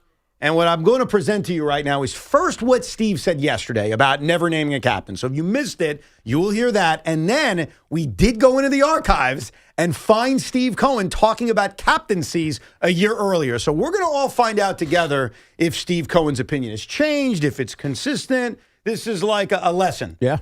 Call me Tim Russell. It'll be interesting to see because it felt like last year they were headed towards naming a captain. It certainly did. So first, this is yesterday. This is Steve Cohen yesterday making clear that he has no intention of ever naming a captain of the New York Mets. Is there any movement to name a team captain, or is that something you don't think is necessary? As long as I'm owning the team, there will never be a team captain. Really? Okay, that was my decision. My view is the locker room is unique, and let the locker room sort it out year in, year out. And so. So you're not saying that there'll never be one? But no, there'll never be a captain. Oh, there'll never be a captain. There'll never be a captain. Okay. When did you make that decision? I've felt that way all along. Really? Yeah. Felt that way all along. Mm-hmm. There will never be a team captain. Is that a lie? Ladies and gentlemen, this is very exciting. I think people are like riveted right now. Yeah, because we've all forgotten. Yeah, do you have any idea? Do you guys have any idea No, what Steve I just said? remember thinking last year that the Mets were going to name a captain. Yeah. And it was going to be Francisco Lindor. And maybe there would be some ruffled feathers because other guys are also leaders on that team, Pete Alonso and Nimmo, etc. But I felt like they were headed towards naming a captain. I think we all did. So I take you back. This is from the April 30th edition of the Rico Bronya, in which we played this clip of Steve Cohen talking about naming a captain. The whole captain thing, I think, has been sort of a media-driven discussion. And, the way I look at it is, let the locker room figure it out on its own. You have a lot of veterans in there, and it seems to be working the way it is. So, why then go to another place that, has its own risks? So, listen, I'm always open to the discussion, but ultimately, there aren't that many captains in general in baseball. It's not something that happens very often. I think there may be two others in baseball now. So it's not like a thing. Okay. Maybe it's a New York Yankee thing. And so, I think it's a media driven discussion that maybe, has gotten a little too loud. Oh, blaming it on the media. So that's Steve Cohen last year. Right. You just heard Steve Cohen this year. It sounds like this was being broached by someone internally. I don't know if that's a coach. I don't know if that's someone else in the organization. I don't know if it's the players. And he was willing to listen on it, that even though he didn't feel like it was necessary. But he was definitely willing to listen on it. Yeah, so he is sort of consistent in not being a huge fan of the captain. Right. Like, he did dismiss it a little bit. Right. What's the point? What's the point? Things are working right now, which, hey, at the time it was, until it wasn't. So he was never in that clip gung-ho about a captain. Where there is a little bit of a flip-flop is Steve Cohen was pretty adamant yesterday. Yeah. Like, I've always thought that. So that means that sometime during that season or even after it, this was brought up again, and he was like, no, this is too much of a nonsense. Or he always changed his mind heavily. I don't even think it's like a change of mind, because that answer is against naming a captain. Like, he clearly was. It's media-driven. It's a Yankee thing. I think he was against it. I think the failures of this season and maybe the locker room issues made him go from against it to, hell no, I'm against it. Like, he went from I'm not interested to I'm going to make it clear day one of spring training, I am never naming a captain. So I don't really see a full flip-flop there. No. I see a little bit of change of tone, clearly. Right. But in that clip from a year ago, he was never gung-ho about naming a captain. Is that fair, Sean, as an IBO? Yeah, and I think his point is true, too, and we debated this yesterday. There's really not that many captains in Major League Baseball. It's not a captain's sport. So. How many captains are there in Major League Baseball? Go. Okay, I don't know. I'm asking you. Big Mac, do you know how many captains are in Major League Baseball? For some reason, he's hanging out with Sean. I guess they're friends again. No, we're fighting. Yeah. You're fighting about the Yankees? Yeah, I can't take him. So he's sitting in there so he can fight with you? I told him, wait right here. I'm not done with you yet. Oh. How many captains are there in baseball? Do you know? Just Judge. There's one other. It's Aaron Judge and one other. Oh. Who? Go ahead. Oh. No, I don't know, but I think I thought it for a second. There's one other captain in Major League Baseball. East Coast, West Coast. So believe it or not, there were two others, except one of those captains just got traded. So he's no longer on that team. And I will give you that answer. The other captain in Major League Baseball who's no longer a captain is Marcus Semien. He was the captain of the Texas. How about that? How about that? Another captain who can't get along with his teammates. Well done. So there is one more? There is one active captain. Is it Mike Trout? It is not Mike Trout. It is a guy that I personally he haunts my dreams. That'll be my one hint. He haunts my... It's Salvi... Nailed it. Salvador Perez of the Kansas City I guess Royals. that makes sense. Absolutely makes sense. He's been there forever. Steve's right. Like, it is not a popular thing. It's not even a popular thing in Met history. Yeah, we had David Wright and John Franco, and then Keith and Gary fought over it. But that's it. It's not like we have a long history. But the Mets ruined it. Let's be honest. The Mets ruined it? They bastardized captaincies in baseball. What are you talking about? Do I have to do it? You want to attack David Wright? It's not David Wright. Before David Wright. John Franco? Evan. What? When they slapped the actual hockey-style C on a John Franco jersey and he came running out of the bullpen, it was embarrassing. You're a whiny bitch. Baseball captains don't need gigantic Mark Messier-style C's on their jersey. You are, so much earlier on the show, I made a comment in defending the Yankees by saying that Derek Jeter and Bernie Williams were overrated defensively. And I said that as a way to defend the current shortstop and center fielder. And you guys accuse me of just being anti-90s Yankees. That's you being anti-late 90s Mets. Oh, no. That's what you're doing. You don't like John Franco. I like John Franco. You don't Great like St. him. John's fan. You'll never forget the moment on Mike and the Mad Dog when Mike said to John, you ever have a Yankee shirt as a kid? And John said, yeah, I used to wipe my car with it. And you're still bitter about that. I'm not bitter about it. Yes, you are. This is a consistent take. I find it ridiculous that Derek Jeter was a captain and that Aaron Judge was a captain. I never had that take until John Franco ran out with the C. He's something else. And I thought, this is not baseball. A borderline Hall of Famer bothers you. Right. Why does that take away from Jeter being a captain? Because Jeter and Judge, they do it the right way. Exactly, Tiki. But when baseball, nobody wears a big C like that. When he did that, it was like baseball doesn't deserve captains. And then I felt weird about a Yankee captain. Do you know for a fact that was even John's idea? It probably wasn't. It was probably the Mets' idea. Hold on. Did I blame John? That seems like you're attacking John Franco. It's not John. Just say no.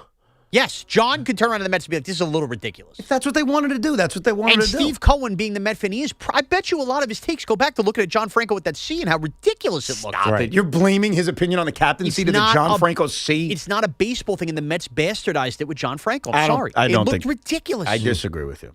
I disagree with you. All I know is Steve Cohen had a level of consistency when talking about the captain stuff. Now, there's one other thing Steve Cohen said that is worthy of discussing. It actually brings along something we talked about 15 minutes ago with the salary cap in Major League Baseball and how we may have a work stoppage. Steve Cohen was asked, and I included the question so you can hear how it was worded. It was worded very oddly by Joel Sherman. He's a wordsmith, but in this case, it was just odd. Are you against the salary cap? Here's the question and Steve Cohen's answer as a big market owner, as a guy who's blowing past the Steve Cohen tax. Hey, Steve, what do you think of a salary cap? Would you like there not to be a cap then? I'm going to do whatever the owners. I think obviously I'm listening to all the arguments, and but I've always been a league first owner, and so I'm listening to all the sides, and I haven't made up my mind yet. But we'll see where it goes, but sometimes I put the league's interest above my own interest. I have a very strong opinion on what he meant, but I'm curious what you think, Tiki, before I go. I put the league's interest above... Sometimes. Sometimes I put the league's interest above my interest. Yeah. That means he doesn't want a cap. Bingo. But, you nailed it. But he understands why some of these guys, who he would refer to as the poors, can't win in this league. the pores can't keep up with him. And so he kind of feels for them, but not really. Sometimes. Yeah, you're Steve Cohen. You know, Yankee fans, remember when Hal Steinbrenner was very open to a salary cap? Yeah. Steve Cohen basically told you without telling you, hell effing no. No chance. I have no interest in a salary cap. Why am I giving you any advantage? But here's what I'm going to do a year out. I'm going to be a good boy. What I'm going to do in front of the microphone is I'm going to say what I'm supposed to say. I don't need an angry phone call from Rob Manfred. So what I'm going to say is I'm a league first guy. Sometimes. Yeah. Sometimes. I want to do what's best for all the other owners. But we'll see. He wouldn't even commit to it. It was Right. like, we'll see. Steve Cohen privately, like, he's going to be a good boy. He's going to be a good boy. If every owner is voting for a salary cap in that first negotiation, Steve will say, all right, I'll join in. Right. But as this goes on, he's going to work back channels and be like, are you guys effing serious? We're not doing this. Meanwhile, I've got a huge edge over every team but the Dodgers. Right. I'm not giving that away so that the cheap-ass Pittsburgh Pirates can get some help. So Met fans, don't worry. Our captain, our real captain, is taking care of Well, the things. question is, does he have the power yet? Does he have any power yet? He does not. And I think that's the issue. That's why he's got to be a good boy. Right. He's got to be a good little boy. He's got to play along. And he's playing along. But that answer, that was Steve Cohen blinking twice at us. He's like, are you in trouble? Guys, no. Start tugging at his ear. Salary cap my ass. Can you get me out of here, please? I got to go, man. Would you agree with that interpretation? Of course. That's exactly what it was. You agree with that, Sean? I think he can be had one way or another. Can't be had. Little swing state. I don't think so. I think you want that to be the case because your owner is bought and sold for already, but Steve Cohen is not. And that's not me being a jerk. That's their answers. Like, you could pull up the Hal clip when asked about the salary cap. Yeah. He had a very different answer. And I think he's being good to a lot of other owners, saying, hey, look, I've been around for a long time. My dad was involved. I'm not going to break open the apple cart. I just think it was all fun and games last year with Soto, and then the Kyle Tucker and Diaz thing, I think burned Cohen a little way, where he's thinking the other way. Like, do I really have to empty out everything as I'm trying to build a casino here to build a good baseball team? I think it's tip over the apple cart. Is that what it is? One of the other. Our apples aren't even sold at carts anymore. As I was winding up with that idiom, I knew it was going nowhere fast. It's like, I can't think of it. But I spit it out. I just threw it out there. Let's get back to your calls. A lot on the table on this. Believe it or not, busy Tuesday. I know it feels like it's not busy because it's the middle of February, but think about all the things that are going on. Right. 888-808-1019. Steve is in Newark. Hey, Steve. Hey, boys. What's up? All's good, man. Tiki, I was going back to when we were playing the old tweets. Yes, yes, about the pizza. And we're talking about the pizza. If you guys remember when Bill de Blasio, on his first day being inaugurated, oh, that's right. Good call. Pizza and ate with a fork and knife, and it was labeled Forkgate.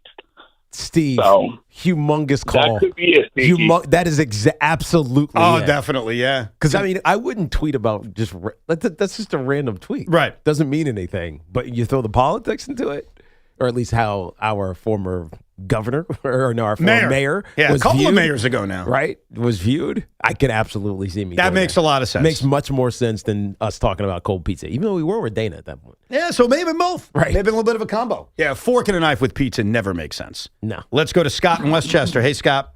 What's going on, guys? Thanks for having me on. Thank you for calling. What's on your mind? So, as a diehard Saints fan, I am going to vouch for the Jets to get none other than Derek Carr. And in relation to the drop you guys play, the Jets are a sewer one. Yeah. I think that Carr can stabilize the overflowing of the sewer that is the Jets. Are a sewer. Yeah.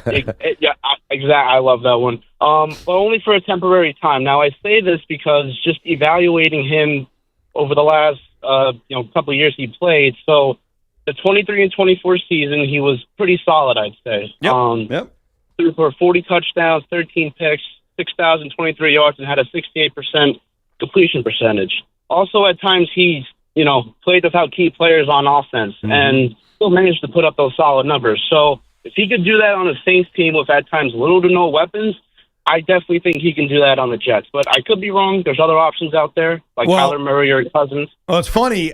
So I promised this last week. I'm not sure if you even remember, Tiki, but it was late last week. I said, look, I'm compiling a list of all the available quarterbacks. And when I mean available quarterbacks, I mean free agents and then the guys who are very likely to be cut. Right. Guys like Kirk Cousins, Kyler Murray, Tua. They may be traded, but they're clearly available. And I was going to make the Evan Roberts big board of quarterbacks, who I prefer. I am working on this list. Derek Carr is a big part of it. And Derek Carr is a part of the trade argument because even though he retired, the Saints still own his rights. Right. I just want to let you know, Tiki, I currently have 23 available quarterbacks. I'm going to go 24 actually. Hold on, I forgot to add this one. Is that right? I'm going to go very quickly through these names. Okay, I don't want to take too much time. And if I'm missing anybody, let me know. Right. Scream out a name if I'm missing anybody because I want to put my big board together in time for tomorrow at 12 o'clock. You ready? Go ahead. Russell Wilson, Joe Flacco, Daniel Jones, Aaron Rodgers, Marcus Mariota, Tyrod Taylor, Kenny Pickett, Jimmy Garoppolo, Mitch Trubisky, Trey Lance, Carson Wentz, Malik Willis, Teddy Bridgewater, Gardner Minshew, Tyler Huntley, Sam Howell, Tua, Kyler Murray, Derek Carr, Kirk Cousins, Mac Jones, Jacoby Brissett, Tanner McKee, Will Levis. Am I missing anybody? There's one more. Go. Is Tanner available? I put him in the potential trade category. Trade category, right. Yeah, and by potential, I'm not including Joe Burrow. Right. Like, I'm being somewhat realistic about By this. the way, I'm talking about Tanner McKee, who is the backup for the Philadelphia Eagles. Yeah. Yes. Big stud from Stanford, but he's never going to play. Right. Okay, the other one is over the last couple hours, and this shouldn't be a surprise, but it is Stephen Holder of Indianapolis is reporting Anthony Richardson is going to seek a trade this offseason. Okay, I'll include that. Anthony Richardson. All right, so now I'm up to 20. It's just a name out there. Yeah, I hear you, but I'm not high on him. Well, that's not. I know. I'm just saying. We're not at that part yet. He's tantalizing because he's Right. massive. Yes, he is. And he's a 4'4", 250-pound quarterback. No, I get who you. has a cannon for an arm. You know the way it is. If a guy's drafted in the first round and fails, there's always a team sitting there going, I could fix him. Yeah. Yeah, the Jets. Yeah, but who would? But it wouldn't be the Jets. And it would be Frank Reich. So we're talking about the Jets. I think we're doing this exercise for the Jets. This is the way this is going to go down tomorrow, and I'm going to finish it off tonight, is I want to make sure I have all the quarterbacks available. I don't want to miss anybody.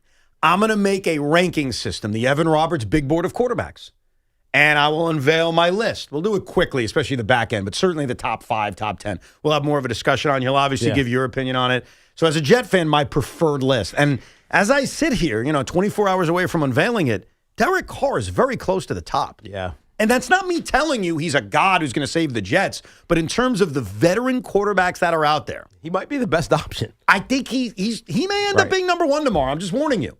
So that's tomorrow at 12 noon right here on The Fan. By the way, while we're plugging things, Carlos Mendoza is going to be on with Craig and Big Mac at 2:15 later today. So manager of the New York Mets, Carlos Mendoza, he'll be on in about, 12:20? Is it 1:20? 2 hours. 2 hours. hours. Less than 2 hours. Little less than 2 hours. The man they call Mendy. I need one question asked to Mendy. Are you going to record the question and see if Big Mac and Craig will play it for you? Perhaps. And it's a very simple question. Go ahead. Mendy, when you showed up to your first spring training, did you bring a Yankee bag with you? Mm-hmm. You going to ask that, Big Mac, or not really? Well, they don't have bags. He just had like a leather satchel, probably. It's worth asking. Yankees make leather satchels. Those bags are for equipment. What equipment does a manager have? I don't know. Our GM shows up like he's ready to go to the gym, so why would I not think managers? Will you ask that or not really? You don't feel pressured to, only if you want to. To ask that question? Yeah. Nah. Okay. Maybe I'll ask him how he was dressed the first day of spring training. You know what? Do Right. that. That's important. Important stuff. He's going to say in my baseball attire.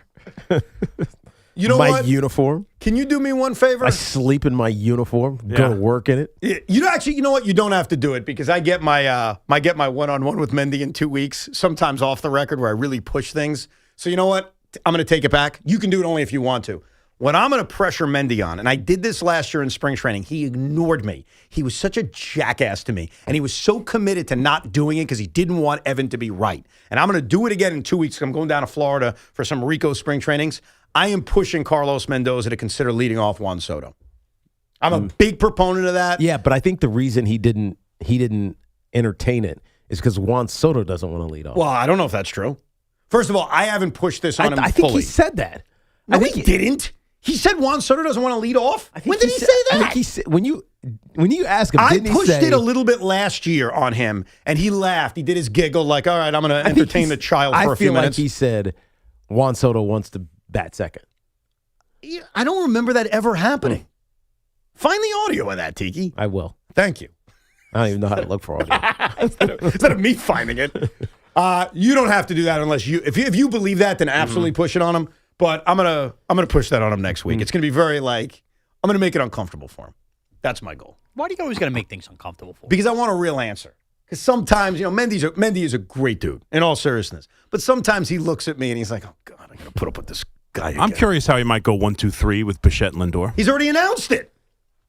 What? He's already announced it. Oh, he did? When? He's been asked numerous times, and he said, this is what I'm leaning towards. So it hasn't been official, but he's leaning towards Lindor, Soto, and Bichette. And even Soto the other day said, I got Bo Bichette protecting me. Who needs that slob Pete Alonso? That's not what he said. He didn't say it like that. I'm just joking. He said fat, I'm just joking. Piece of. No, he's leaning towards that. Would you disagree? I mean, that sounds logical. Okay. I don't think it's illogical. Yeah. Well, who leads off the first week of the season if Lindor's not ready? Juan Soto. There you go. That's my point. There's your follow-up. Yeah, but he's not. I'm telling you, and I can never prove this, I believe sometimes if I push an idea on him, in his brand, he's like, I'm not giving that to this guy. The Alonso batting second thing last year, I pushed it on him before the season. I pushed it on him at spring training. And I'm telling you, there were times during the season when he was shaking up the lineup where in his head, he's like, I am not giving into that schmuck. But no, I'm not doing that. I'm not doing it. I won't do it. Anyhow, either way, it'll be a great interview. Carlos Mendoza coming up at 2:15 right here on The Fan. We'll get back to your calls in a second, 888-808-1019, and Sean will deliver his ever-popular Cinco de Lancho. Back when I played, creatine was a locker room secret. Players knew, trainers knew, but fans didn't. But now the secret's out. Creatine boosts strength, speeds up recovery, and even helps with brain health. That's why I take GAT Sports' new Creatine Chews. 5 grams per serving, no sugar, no shaker, no mess. Save 30% off your first bottle at gatsport.com with code Tiki30. That's GAT Sport.com with code Tiki30. GAT Sport Creatine Chews. Fuel up and compete harder.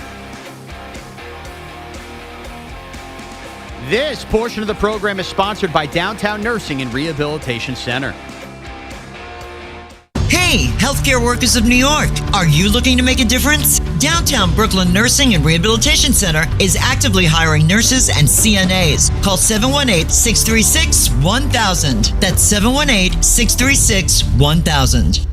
The Chase Ink Business Premier Card is made for people who make things happen, like me. I'm Sam, founder and CEO of Manifest, a product design company that makes everyday products designed smarter. I get 2.5% cash back on purchases of $5,000 or more, plus unlimited 2% cash back on all other purchases, which helps us make more smart ideas into a brilliant reality. The Ink Business Premier Card. Chase for business. Make more of what's yours. Real business owner compensated for their participation. Cards issued by JP Morgan Chase Bank, NA member FDIC. Subject to credit approval. Terms apply. Everybody knows Town Fair Tire is New England's largest name brand discount tire dealer, beating all the local competitors with our guaranteed lowest prices. And now, with over 120 stores throughout New England, we beat all the competition, including the warehouse clubs, the online sites, and the local dealers. Yes, we beat them all with the absolute guaranteed lowest price on name brand tires. Nobody beats Town Fair Tire. Nobody! Name brands at discount prices. Town Fair Tire. Injured? Don't be a whiner. Call me, Attorney Mark Miner. I'm Mark Miner, and I have over 30 years of experience handling personal injury cases. If you or a loved one has been injured in an accident, don't whine. Call 1-800-LAW-LINE. You can trust that the personal injury law firm of Zalman, Schnurman & Miner will treat you with respect and fight for your rights. Don't whine. Call 1-800-LAW-LINE for a free consultation. Our goal is to transform your pain into payment. If there is no recovery, there is no fee. We handle all types of accident cases and value the opportunity to help you. The sooner you call, the better. If you are injured, call 1-800-LAW-LINE so we can discuss how to transform your pain into payment. Don't be a whiner. Call Zalman, Schnurman & Miner at 1-800-LAW-LINE. Zalman, Schnurman & Miner, personal injury attorneys. Don't whine. Call 1-800-LAW-LINE. That's 1-800-LAW-LINE. Diabetes, high blood pressure, anxiety meds, everyone's on them. If you're a 50-year-old male, maybe a bit porky, and you may even have type 2 diabetes, $1 million of term insurance may only cost you about $200 a month. Call Term Provider. Speak with Big Lou at 800-700-6898. Big Lou will find a term life policy for you even if you have type 2 diabetes, are overweight, or have high blood pressure. Term Provider has helped thousands of people like you who think they can't afford term life insurance. To buy $1 million of affordable term life for you, all you need to do is call Big Lou at 800-700-6898. Lou will make sure the scales are tipped in your favor. Call 800-700-6898. Big Lou will answer your call and work to fit you into a term life policy that you can afford. Remember, Big Lou's like you. He's on meds too. Call 800-700-6898 or biglou.com. Are you 50 or older? This news is for you. The CDC recommends you get vaccinated against pneumococcal pneumonia. Even if you're healthy, your age puts you at risk. People 50 or older are over 6 times more likely to be hospitalized with pneumococcal pneumonia compared to adults 18 to 49. Just one shot can help protect you. Learn more and schedule at vaxassist.com. That's VAXassist.com. Sponsored by Pfizer. See what sets Mazda apart in the Mazda CX-5. The smart choice for those who expect more from their drive. With standard iActive all-wheel drive and advanced safety features, the CX-5 gives you confidence in every condition. Its effortless handling and responsive performance set it apart from the crowd. Inside, you'll find thoughtful, crafted design for comfort and connection. There's more to a Mazda. Lease the 2025 Mazda CX-5 for $209 a month. Visit your local Mazda dealer or MazdaUSA.com. For 100 years, London Jewelers has been part of life's most meaningful moments. From engagements and anniversaries to milestones, big and small, they've helped mark the moments that matter most to their customers. Generations of families have trusted London Jewelers for exceptional craftsmanship, timeless design, and service that lasts a lifetime. As they celebrate a century of excellence, they thank you for being a part of their story, and they look forward to the moments still to come. They invite you to visit London Jewelers at any one of their 6 locations. London Jewelers, celebrating 100 years of brilliance. Every job needs a game plan, and for electrical contractors, Cooper Electric is yours. So believe me, they're more than just a supplier. They're your partner with unmatched product knowledge, fast delivery, and solutions that are going to save you time. Whether you're on the job site or planning your next big project, Cooper Electric gives you the edge. Make the winning play. Visit cooper-electric.com today. That's cooper-electric.com. Cooper Electric, our knowledge is electric. Boomer here. If you care about cooking your meat to perfection as much as I do, the IQ Sense Smart Meat Thermometer from Chef IQ wirelessly monitors your food's internal temperature in real time and pairs with the Chef IQ app to tell you when it's time to flip, rest, and serve. So there's no guesswork, there's no overcooking, just perfect USDA safe temps every single time. It even connects to the new Chef IQ mini oven for hands-off precision cooking. So why not grab yours today at chefiq.com, code word BOOMER to save 30% at checkout. Another app for inventory, one for CRM. Oh, don't forget accounting. Wait, which login was that? Or you could use Odoo, one fully integrated system that does it all without the hassle. Ditch the app overload. Get everything your business needs on one platform. Try Odoo free today at odoo.com. That's ODOO.com. This is the story of the one. As an HVAC technician, he and his digital multimeter are in high demand. So when a noisy office HVAC turns out to be a failing blower motor, he doesn't break a sweat. With Grainger's easy-to-use website and product information, he selects the product he needs to keep everything humming right along. Call 1-800-GRAINGER, click Grainger.com, or just stop by. Grainger, for the ones who get it done.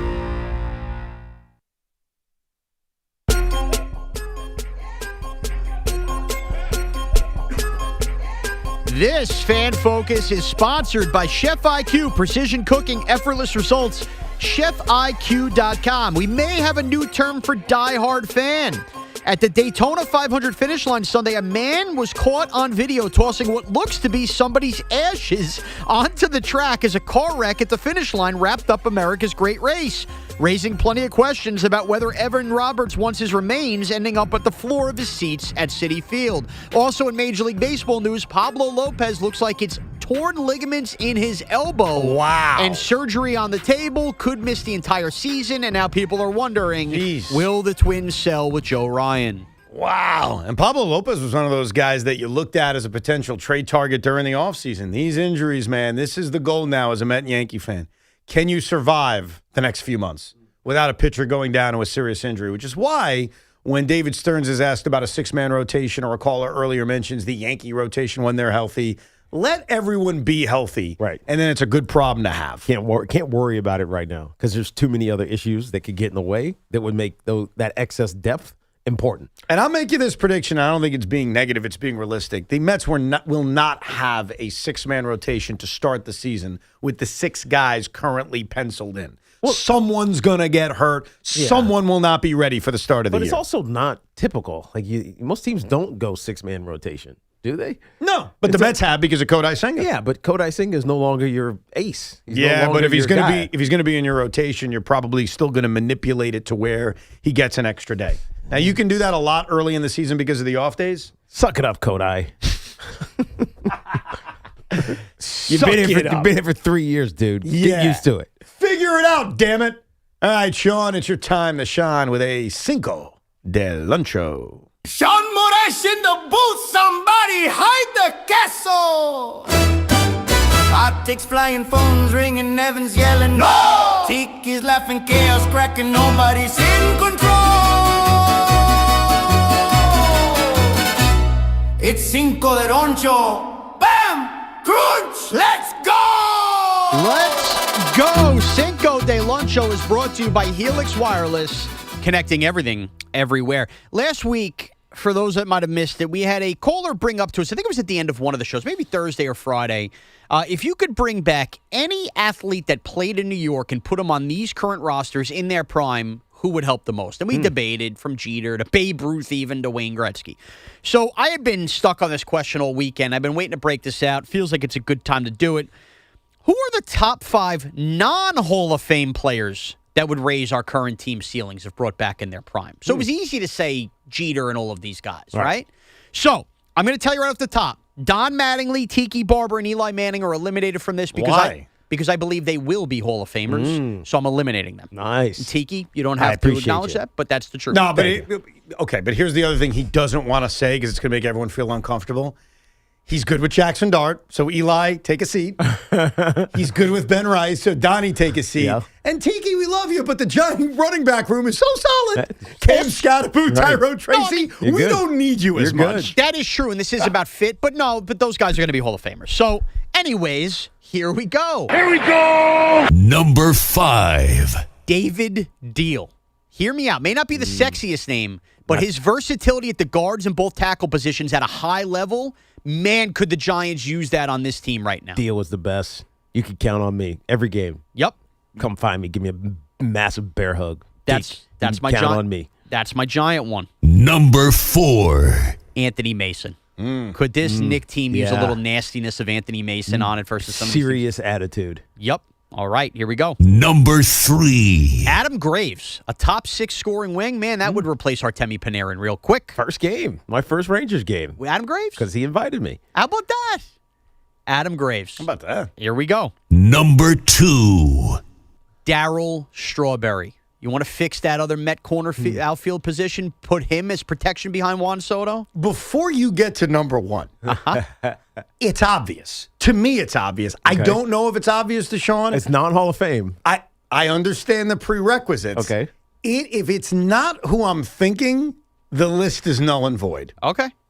Number 1. Give me Alex Rodriguez back on that left side of the infield for the New York Absolutely Yankees. And unlike those others, I do not think he will ever be in the Hall of Fame at this point. Good work. That one was obvious because that was a great list. That was a good list. Thank you. A-Rod is no offense to everybody else, he is a Hall of Famer. Yep. It's the steroid stuff that gets in the way. Right. And B, you're playing Ryan McMahon at third base. No doubt. Could you imagine him sitting behind Judge in that lineup right now? Nah, that was a good one. A-Rod number 1, a day after A-Rod Day. Yesterday was A-Rod Day, but we all forgot to celebrate it. 3-year anniversary? I think so. Well, the flag got taken down. So I know. The flag is right here, actually. There it is. I've been looking for it. No, I've had it the entire time. I was going to take it out for the day of his day, and I took it out today. And then I read the bottom of it, and the date is like, yesterday. Oh, 2-year anniversary. That's it? You know that- what's funny? Evan and I talked about this too. 2 years anniversary. On Friday. I think we Yes. talked about this. Yes. We were like, hey, we got to make sure we bring this thing out just temporarily on Monday. And we completely forgot because it's President's Day. Yeah, completely forgot about it. 22 years ago tomorrow is the press conference. Wow. How about that? Wow. That feels like yesterday. And that was such a bizarre offseason because think about it. A-Rod is out of Texas. He's gone. Tom Hicks, but I think that was his name. Right. The owner of the Rangers realizes bad investment. Rangers stink. And he's going to the Red Sox. Like the entire offseason is about this inevitable deal of him going to Boston. But because he had to give back money, the Players Association didn't approve it. Deal falls apart, and he ends up with the Yankees. Right. And it felt like, boy, the rich are getting richer. Right. I mean, the Yankees are coming off going to the World Series, and now they're adding A-Rod to play third base because Aaron Boone's playing a basketball game during the offseason. Are you kidding me? It was just absurd when you guys got A-Rod. Yeah. Absurd. It was. And I loved it. And here's the negative. That was the Aaron Judge, we are the Yankees. Oh, we are. That was the ultimate. That was the Yankees. There are two moves that to me signify we are the Yankees, okay, where it's like, come on, excess, like Dodger-like. Number one is A-Rod coming off a year in which you're in the World Series. I know the Yankees at that time are going through a championship slump of 3 seasons, but whatever. You add A-Rod and you move him to third base. But the one that I would actually put above it, so A-Rod's number two, the excess move that I put number one is back in 1999 when coming off of 114 wins and 125 total wins and the greatest team I've ever seen, the Yankees went out and traded for the best pitcher in baseball named Roger Clemens. Let's go. That was just, Right. Are you kidding me? Because why not? Why not? Why not? Let's just guarantee this thing. I mean, it's kind of what the Dodgers do. It's exactly what the Dodgers I mean, the do. Dodgers go at Edwin Diaz and Kyle Tucker off 2 World Series in a row. The Yankees' main focus a year wasn't just let's make sure we give the qualifying offer to our center fielder. It's a different world, man. Yeah, exactly. But what I Judge would was also saying. ask you, who was the Roger Clemens this year that the Yankees needed to get? Well, not a Well, I don't starting think it pitcher. was a pitcher. I think it was whoever. The player in general. They needed to improve the infield, and they didn't. Yeah, fair enough. I would have as well. It's different. Like the Yankees are still a big market team. They are not the bullies they used to be, which is why, as Tiki's been saying for years, they're not the evil empire. Nope. It's the Dodgers. Just not who they are.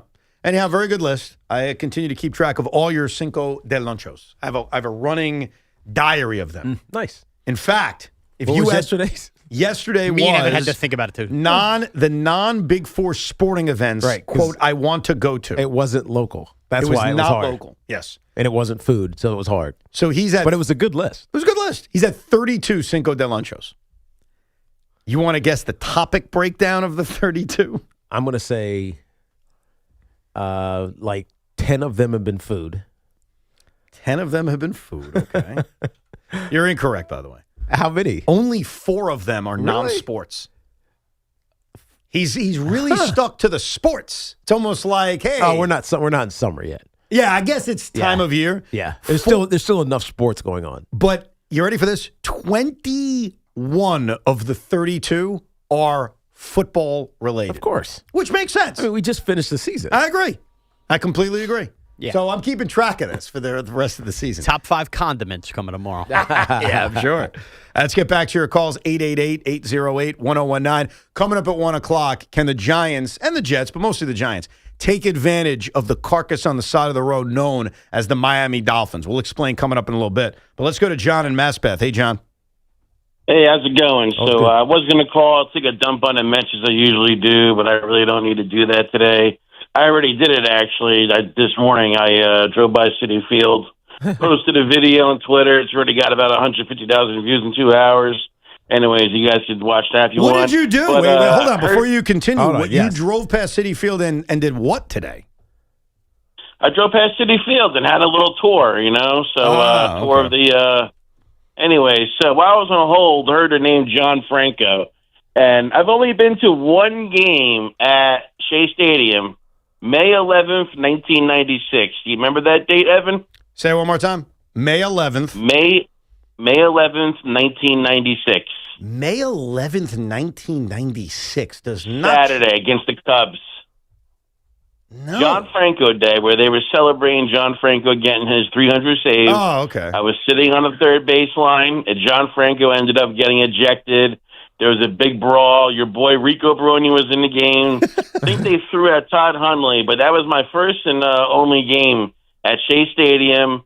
And my core memory of that was Sammy Sosa sitting on second base, and I was cursing at him. I was calling him a coward for not helping out his team. He wasn't getting involved in a fight or anything like that. Okay. That's such a random date for you to bring up, I got to admit. And by the way, I have sent your video that you posted on social media to our digital team to make sure if it's worth playing or not. Like, is it funny? How many curses need to be beeped out? But I've already seen it. He did a video driving around Citi Field. And sometimes John's very funny. You saw it, Sean? I did. I don't like the idea of playing it. Really? You know me. Is it entertaining or not? It is. Here's the thing. You know I'm Team John and Maspeth. I like him. You got to hand the ball to the ref like Barry Sanders or blow the kiss like Tiki at this point. How many times you got to drive around Citi Field yelling the same old shtick? You know what I mean? It's the same shtick? Wow. It's the same stuff he always does. And I love John. But, John, I'm a Yankee He didn't fan vary it at all? A little bit. He adds his own little twist to it, but it's just like... It's, Sean, so the variation could be... Yeah, Sean, you're screwing this up. If you didn't want to play it, your answer should have been, it's boring as hell. But now you're giving up. No, that's not what you said to begin with. I'm more intrigued by listening to it now than 30 seconds ago. Right. How many times do Ross and Rachel need to break up? I mean, a lot. Yeah. It's and then think about the makeup And sex. by the way, it keeps you watching the show. Yes. But then to come on here and go, it has this many views. Enough. Well, Tommy does that all the time, too. We all love him. Tommy's at least employed here. All right, I sent his video to digital, and I said, give me advice, because we're on the air now. I can listen to it. Is it worth playing? Will we laugh? If we're not going to laugh, we're not going to play it. If it's entertaining, we'll play it. But Sean did a terrible job of convincing us not to play it. It's just a major... because I feel like Al Dukes now. The moment you come on telling me how many clicks and downloads and you're trying to tell the world to go follow you, to me, you wrote yourself off. You don't deserve the playback. I get your perspective, but right now you're losing 2-1 to me and Tiki. It's good advertising. Yes. I know. Self-promotion. But it's free advertising. Shameless self-promotion. Yeah. And it may work because I bet you people are going to his Twitter account. But if you're driving in your car, you may say, I don't want to go to his Twitter account. I can. Can you guys just play it for me? So I'll let you know. I sent it to an unbiased individual who works here and said, you tell me. I don't know if it's the committee. It's a man named Andrew Kaplan, one of the hardest working guys here at WFAN. And he'll give me a good opinion. He'll either say yes or he'll say no. In the meantime, Matt is in Northport. Hey, Matt. Hey, guys. I'm off from school this week. It's glad to be able to hear your show. But week you're off. Definitely, definitely. I work in a school. Yeah, definitely give it to Mendy about Soto leading off. Every other team hits their highest OPS, highest on base guy lead off. Last year he was hitting 400 with bases empty and 130 with nobody. They still wouldn't do it. It's such a no-brainer, but I think people there's this stereotype of it doesn't make any sense. It makes perfect sense. And if Mendy's not going to do it, at least explain why you're not going to do it. So we'll see. I'm calling about Kodai Senga, and I have kind of the thing with Senga, I like him as a pitcher, but he hurts them two ways. You have a six-man rotation, you have one fewer guy in the bullpen. And now Senga and Minaya are like lefty and righty of the same pitcher. It's walks to strikeouts, and they're in the bullpen in the fifth inning because they throw so many pitches, and now you're already a man down because you're going with a six-man rotation. My idea for Senga is this, and I don't know if you would go for it. You could take Senga and Jonah Tong, and what you do is you have them pitch like every, say, fourth day and be one full-time through the rotation reliever. Just like look at Peterson for 5-6 innings, and there's Kodai Senga's forkball or ghost fork for the last 3 innings of the game, and then you save the entire bullpen. And you could do the same thing with Tong because he's not ready to be stretched out full starter. But you have a guy who's just throwing nasty stuff. Matt, they did that last year. What did you call it? Because I heard it on the Rico the other day. Tag teaming. I don't think that was the actual word. That's the term I used. That's the one you used, but that's not what they used. I can't remember now. Called again? Rubbernecking? No.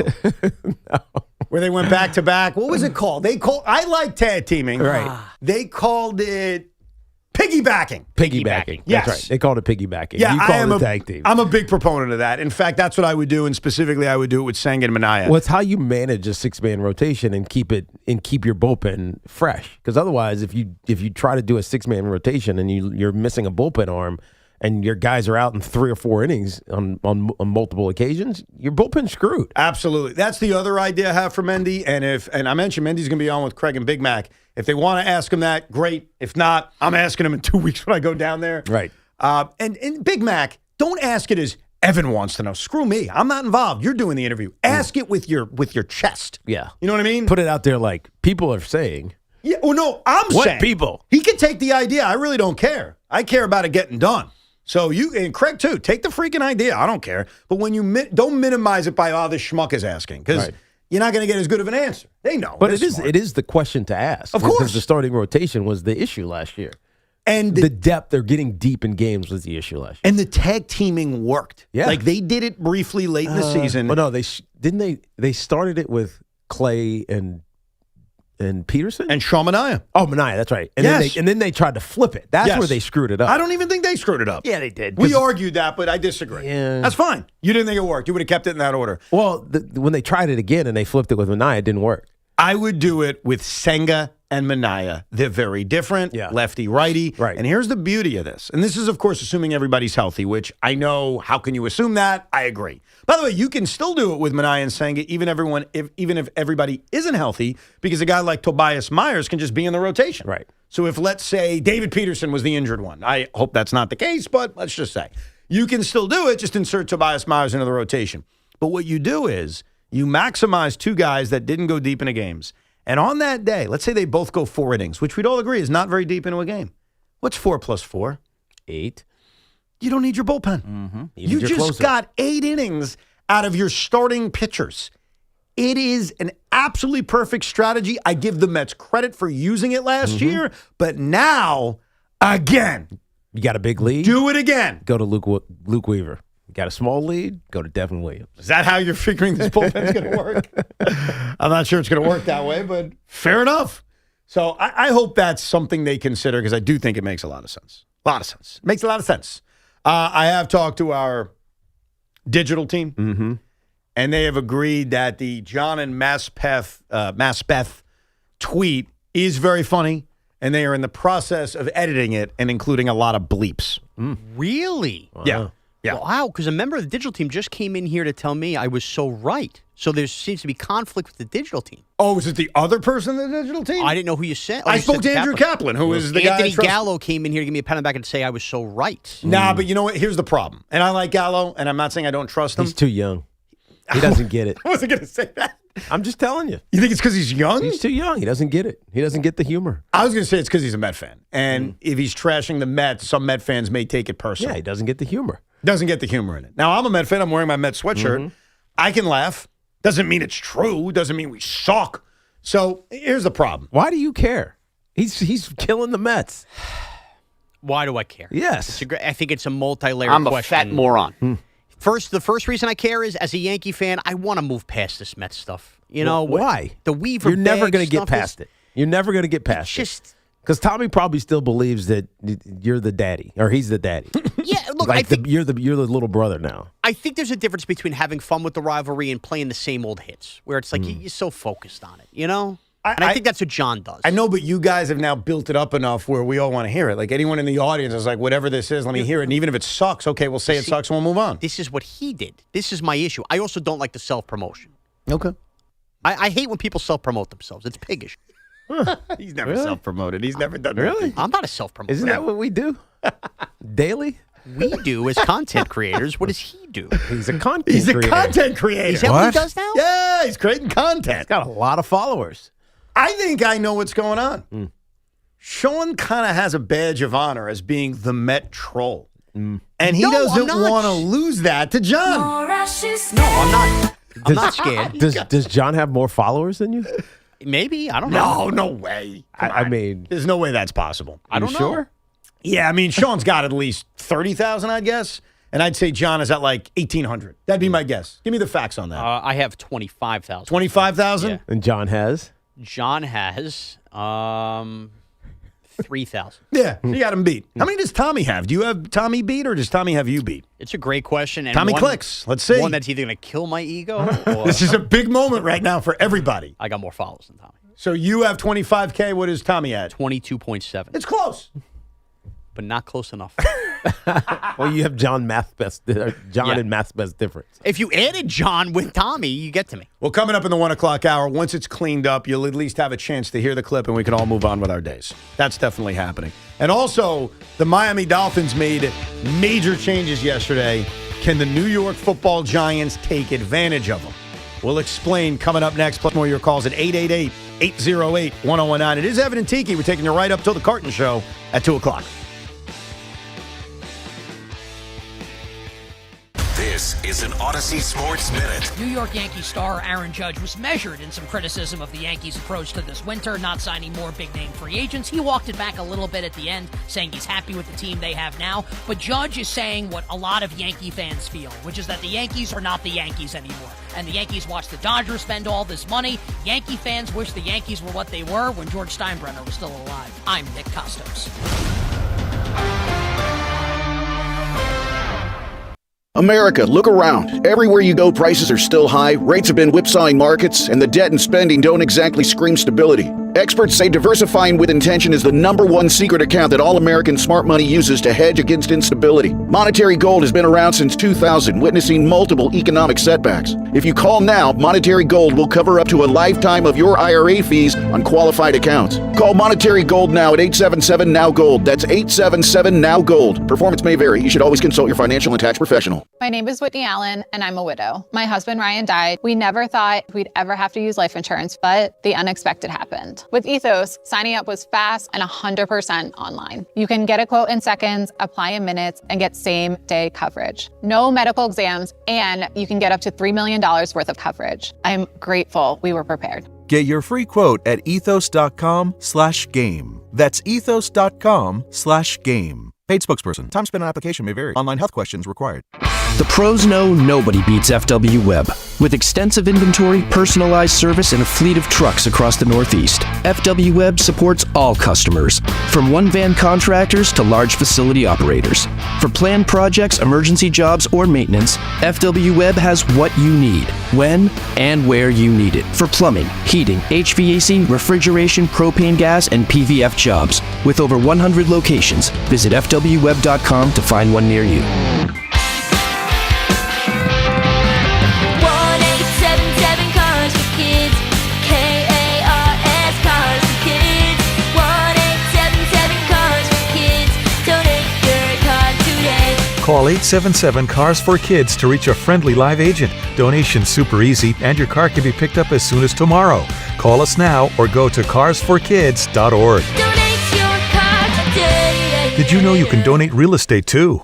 Why does it matter to members that Aetna was named a Best Medicare Advantage company by U.S. News & World Report? Because they chose a plan that gives them real support, real people, and real care. We show up with care management that ensures doctors work together on complicated conditions. We show up with the latest in online tools to make healthcare easier to use anytime. We don't show up for awards. We show up for you. And showing up for you is how healthier happens together. Question: what business couldn't use extra income? Hey, it's Tiki Barber. Right now, Amazon Hub Delivery is looking to partner with ambitious New York businesses to become Amazon Hub partners. You and your staff will deliver packages to customers in your area when it's convenient for you. With each package delivered, your business gets paid. Sign up at amazon.com/hub delivery. That's amazon.com/HUB delivery. We all hear the radio ads about the IRS. They tell you to be afraid, to be scared, and they try to frighten you into calling. I'm not here to do that. Tax Relief Advocates is different. TRA is here to tell you that if you owe money to the IRS, whether it's $5,000, $50,000, or $500,000, we have a solution. It doesn't matter if you're sitting in your car, at work, or with your kids. No matter where you are, call now. 800-575-4094. Don't lose hope. TRA can eliminate or reduce what you owe to the IRS. Generous programs are now available that can give you a fresh start. Our passion is taxes and helping individuals fix their IRS problems. We have over 1,000 5-star reviews on Google and an A+ with the Better Business Bureau. You don't need to be afraid of the IRS any longer. End your tax nightmare today by visiting us online at TRA.com or call 800-575-4094. That's 800-575-4094. Tax Relief Advocates. Real solutions for real people. This is the story of the one. As an HVAC technician, he and his digital multimeter are in high demand. So when a noisy office HVAC turns out to be a failing blower motor, he doesn't break a sweat. With Grainger's easy-to-use website and product information, he selects the product he needs to keep everything humming right along. Call 1-800-GRAINGER, click Grainger.com, or just stop by. Grainger, for the ones who get it done.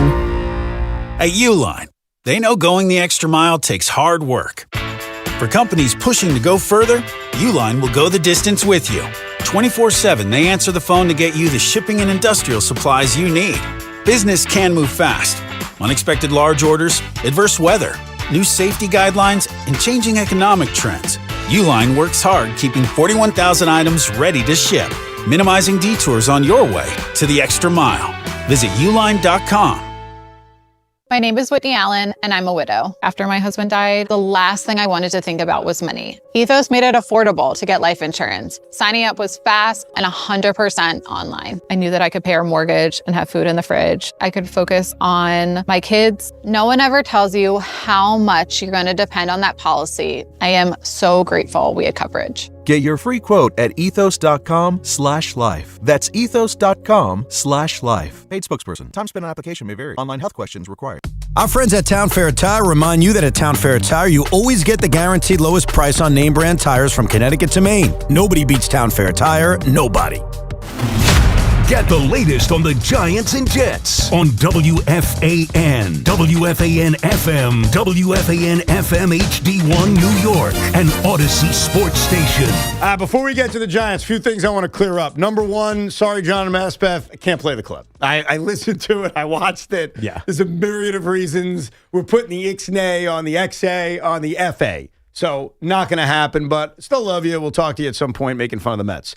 Now let's get back to something that's even more important, and that's making fun of Sean Morash. He's fat! No, not that.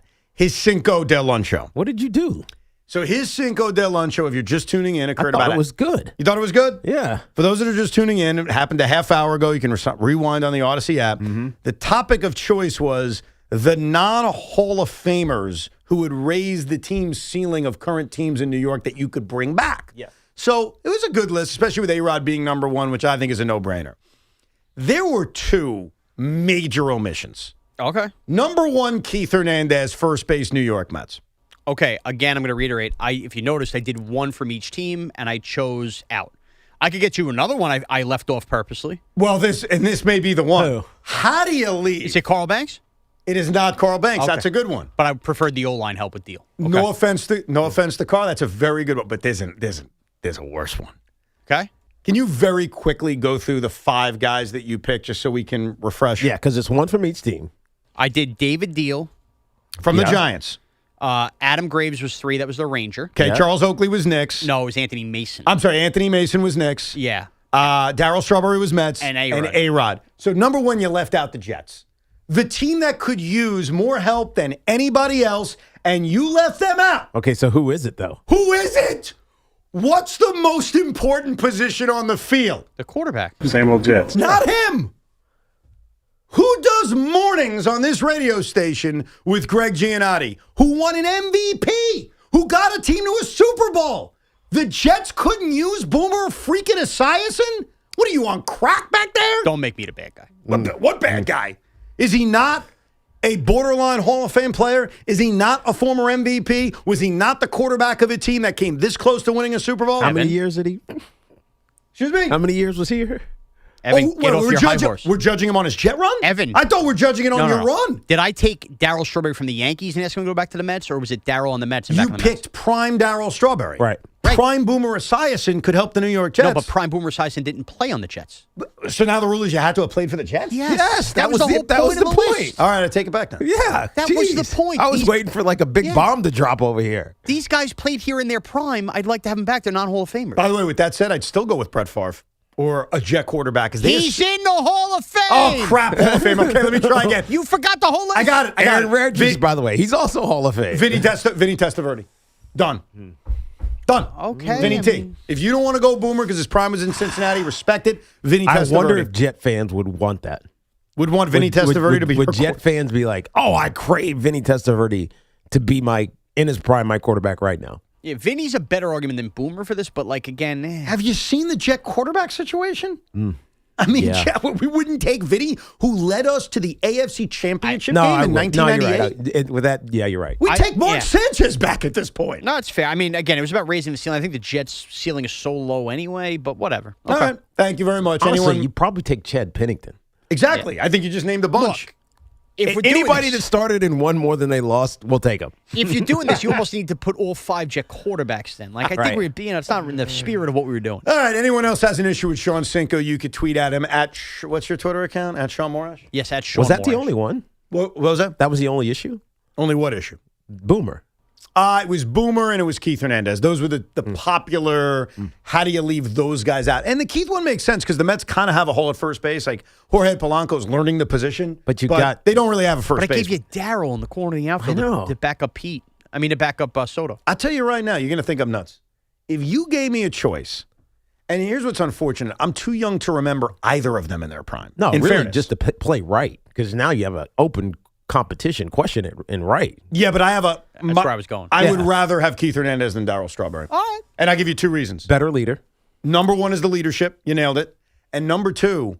even though he partied. It's okay. It was acceptable back then, people. I feel more confident in the upside of right field with a prospect like Carson Benj than I do first base, which is probably going to be manned by Jorge Polanco / Brett Beatty. Like, I feel better about right field and getting more out of it than what I'm going to get out of first base. Hence, I'd go with the Gold Glover and I'd go with the leader, the captain. Then Steve Cohen would have to change his captain opinion because Keith Hernandez would be my captain. You know, I usually don't care about spring training. You know, the games itself. The stories are fine, but the games themselves, I don't really care about.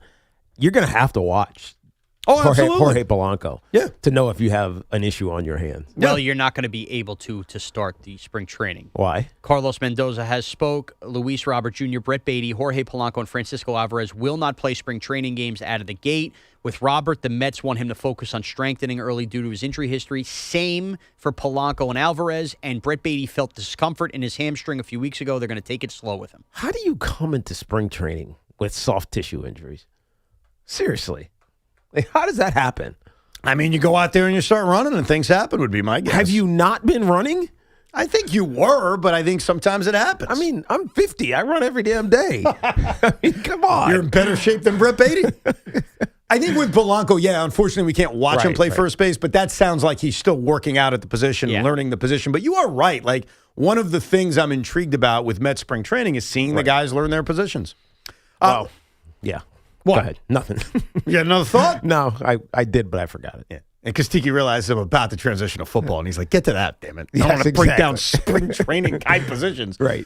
So yesterday we heard the news, Sean broke into our show about Tyreek Hill being released. Mm-hmm. And I think it's logical to assume he's going to go back to Kansas City. I think he will. Real quick, and this isn't the crux of this, would you be interested in bringing him to the New York Giants? No. Because of his personal history, because of his age, because of his injury? What's the reason It's against mostly it? age and injury. Fair enough. But I also think the dynamic is just not where the Giants are right now. Totally get it. And I fully expect, as Sean has said, that Tyreek Hill goes back to Kansas City. Right. Here's where I think what Miami's doing is very interesting. And again, I preface this because so many people are on social media probably suggesting the same thing because I think it's obvious. Mm-hmm. So, Sean, I apologize if you've already done a podcast on it. My biggest takeaway would be Jalen Waddle's got to be available. And I think that's obvious because the Miami Dolphins are clearly blowing it up. When you release Bradley Chubb, when you release Tyreek Hill, the quarterback situation is in flux. The Dolphins feel like a team that's going to tank. Deal? Did he just sign a deal? I think he did. Before. Yeah, like a year ago. So he's already on a deal, which makes it easier to trade him. Yeah. Because the signing bonus goes to the Dolphins. Yes. It accelerates to their cap. So whatever his yearly salary is what you're trading for, which is probably not exorbitant. There was a lot of online speculation this morning about whether the Giants would trade for Jalen Waddle and include swapping their first-round picks to get the Dolphins up to 5 and the Giants back to, 11, plus whatever else you'd have to throw in. Right. That's interesting. That is interesting. That up. Well, first of all, Go ahead. Starting with the Dolphin aspect, I think last year when I brought up Jalen Waddle, I understood why you pushed back on, are they really trading him? Yeah. I think looking at what the Dolphins are doing, and this does impact the Jets because they're in the same division, the Dolphins are going through a metamorphosis in which I think they're going to lose a lot of games. And maybe it's purposeful. I think you're right. Maybe this is a tank plan. If you're going to do that, are you better off keeping Jalen Waddle where a year from now he's with a young quarterback and helps them develop, or are you better off cashing out right now? And I lean, Tiki, towards they are going to trade him. So the first aspect is, will the Dolphins trade him? I am certainly on board that they are going to continue to blow this roster up. I think you're right about that, and I think that the Dolphins realize, as we talk about every year, every draft has a ton of wide receivers in them that are, even if they're not, first round, second round quality, Puka Nacua turns out to be one of the best wide receivers in football. So you can get a good wide receiver later in the draft, maybe as a project, and as he grows and develops, then ultimately he becomes one of your better wide receivers. So you don't need one if you don't have who's your quarterback next year? Quinn Ewers? I think it's a temp. I think whoever it is, whether it's Quinn Ewers or some kind of veteran, I think it's stop gapping until they pick in the draft next year. I think they are clearly tanking for next year. That's how I would view it. Remember, a lot of people are pointing to Malik Willis being their quarterback next year. Yeah, that Packer ties. I don't believe that's got to happen first. Right. And I also don't believe it because if you're signing, maybe I'm wrong. Tell me if I'm wrong here. Here's the reason it might, and it's only because of their head coach, Jeff and Hackler. The GM. Well, yeah, they're both from Green Bay. Mm-hmm. And so maybe that was part of the interview process. What are you doing at quarterback? Well, we got a guy on my team up in Green Bay who's going to free agent next year. Right. And we have a relationship with him already, potentially get him. But if they do that, then they're not trading Jalen Waddle. Nor are they tanking, which right. I don't think that's what they're doing. Like I don't think they're tanking. I don't think they're tanking. Anyway. Oh, I think they are. No, I'm saying they're not getting Malik Willis. But why? But if they don't get Malik Willis, I think you're right. If they get Malik Willis, they're not taking. And I don't think, outside of all of that, if you're a first-time head coach, you're Jeff Hafley, this is your first chance to be a head coach in the NFL. The last thing you want is a 4-13 record on your resume. That's not good enough. They're going to have to be like 2-15. I'm serious.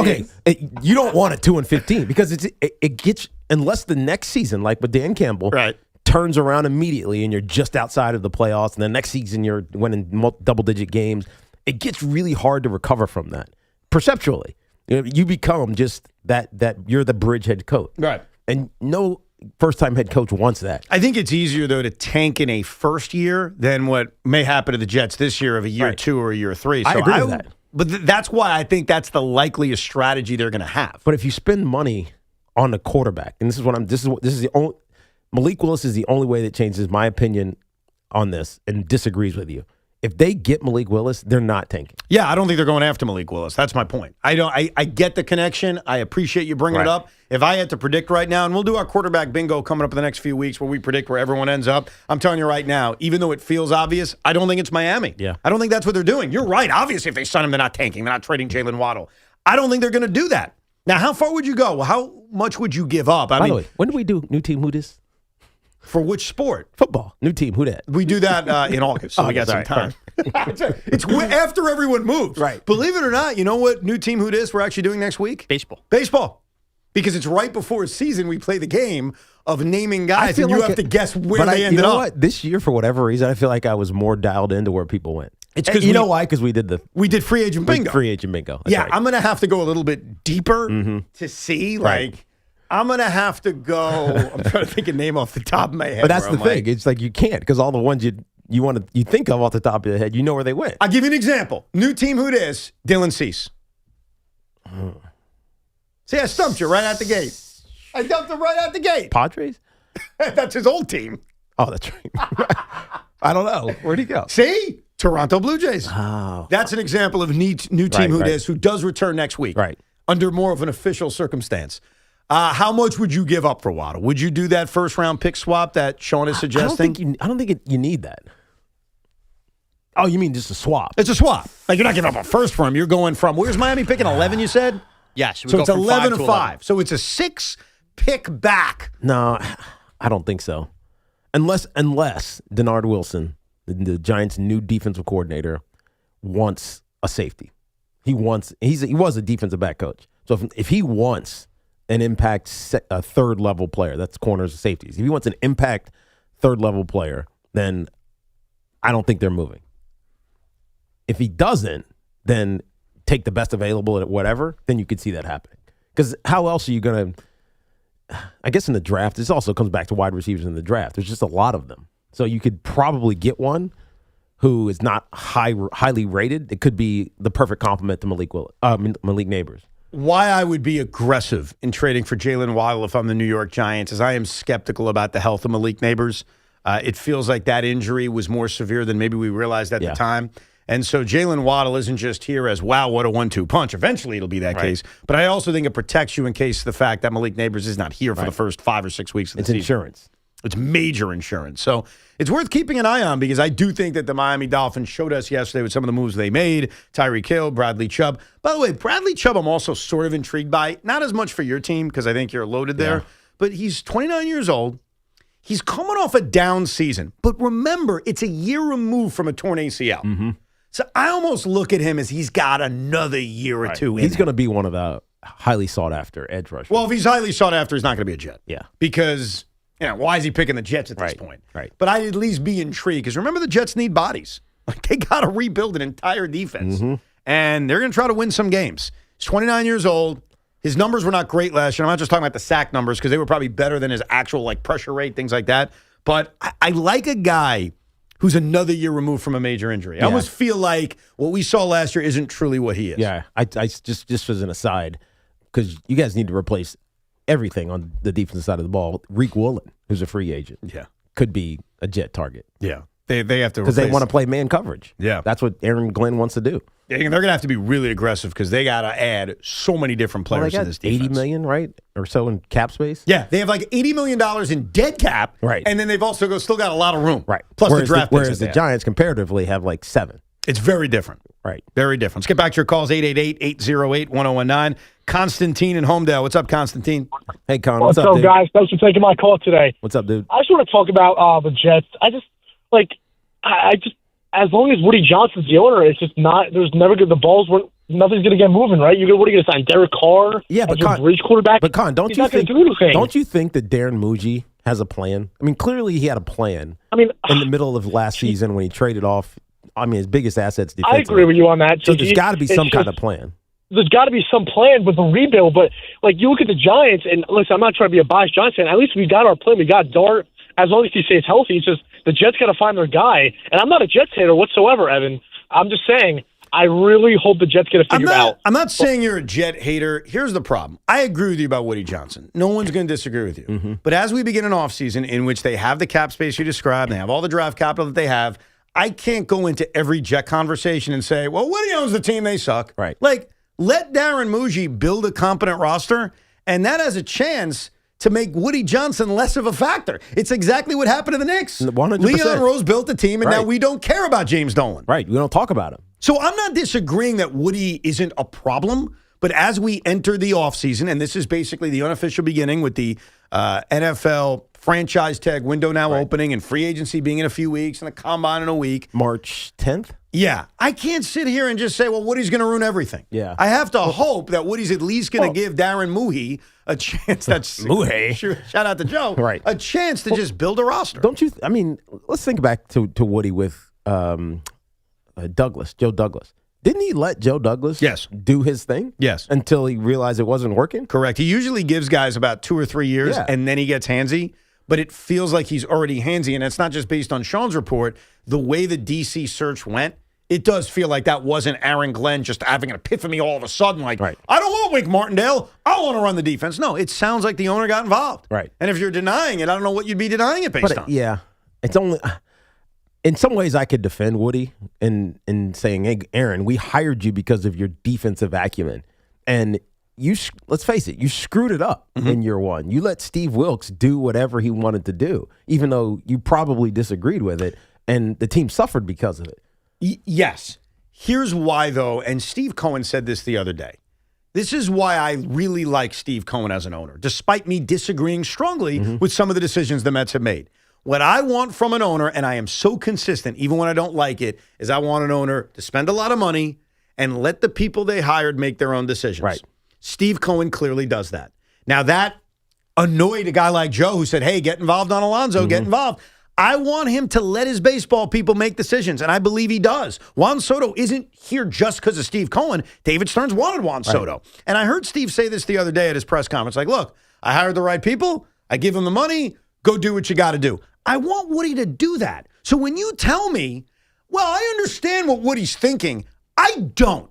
Because at the end of the day, you hired Aaron Glenn. Yeah. Let him do his job, and if he sucks, fire him. Okay, but he did his job poorly. So then get rid of him. That'd be my answer. Don't get handsy. I don't like owners that get handsy. I don't. But I also feel like Aaron Glenn was in a massive learning curve being a head coach. And I think he did the right thing by not calling plays defensively. But it's what he knows, and it's what he should have been doing, at least influencing what Steve Wilkes was trying to do. Let him make the decision, not the owner. That's my problem. That's the crux of my issues. I'm not even disagreeing with Glenn running the defense. I can't dismiss that Woody, even though there's no track record that he's done this successfully, is trying to help Aaron Glenn. It's trying to put him in a better position to be successful. Or he's saying, I'm not spending any more money. I gave you a ton of money, and now you want to pay Wink Martindale whatever $1 million a year? Yeah, because that's his money. Okay, and that's my issue. You're right. It's his money. He has a right to do whatever the hell he wants. Because I have a right to come on the air and say, I don't like the way he runs this team. The coaches' salaries are different. How that's managed is and every team manages them different. Every owner manages what the coaching staff and how they, whether it's moving expenses, measures, all that stuff. Their benefits, etc. That's all ownership. Yeah, doing it, and so I disagree with it. He wants to do it the right way, at least what he believes is the right way. Yeah, and I think he's wrong. But it's his prerogative. He could be his prerogative all day. It's my prerogative to say he's wrong. You're right. He's his prerogative. I've never argued Woody can't do this. I'm saying he's wrong, and I'll say it all day. It's the same thing, and I feel like I'm consistent about this because I just watched years ago. Players I love walk away, right?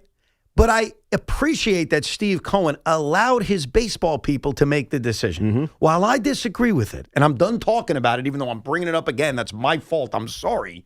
I appreciate that the owner lets his baseball people make decisions. I just wish Woody Johnson did that, and clearly he's not. And your argument back to me, which is fine, is, well, he has a right to do it. Have I said he doesn't have a right to do it? No. All I'm saying is I think it's stupid. Am I wrong? No. I mean, you could be. We just don't know yet. Well, the track record says I'm not wrong. I felt violated. All you got to do is look at the history. You had something to say? You're just smiling over there. No, I'm just smiling. Sorry, I'm just trying to read through Luis Roberts' stuff to try to figure out whether it's worth it or not. Oh, the baseball stuff? Yeah. Mendy met the media, so Sean's done a really good job of figuring out what's worth talking about. Yeah. I trust you to get that right. Let's go to Jim in Johnson City. What's up, Jim? Hey, Evan. What's up, man? What's happening, fellas? Hey, you need to wear a big fat L. Why? Well, okay. So I'm on the Sean train with the Cinco de Lancho. What's the first word in that whole phrase? Cinco. Right. That's 5. Yeah. We add the inconsequential, the mediocrity, and the terrible Jets. That makes it how many? That would be 6. Yeah, 6.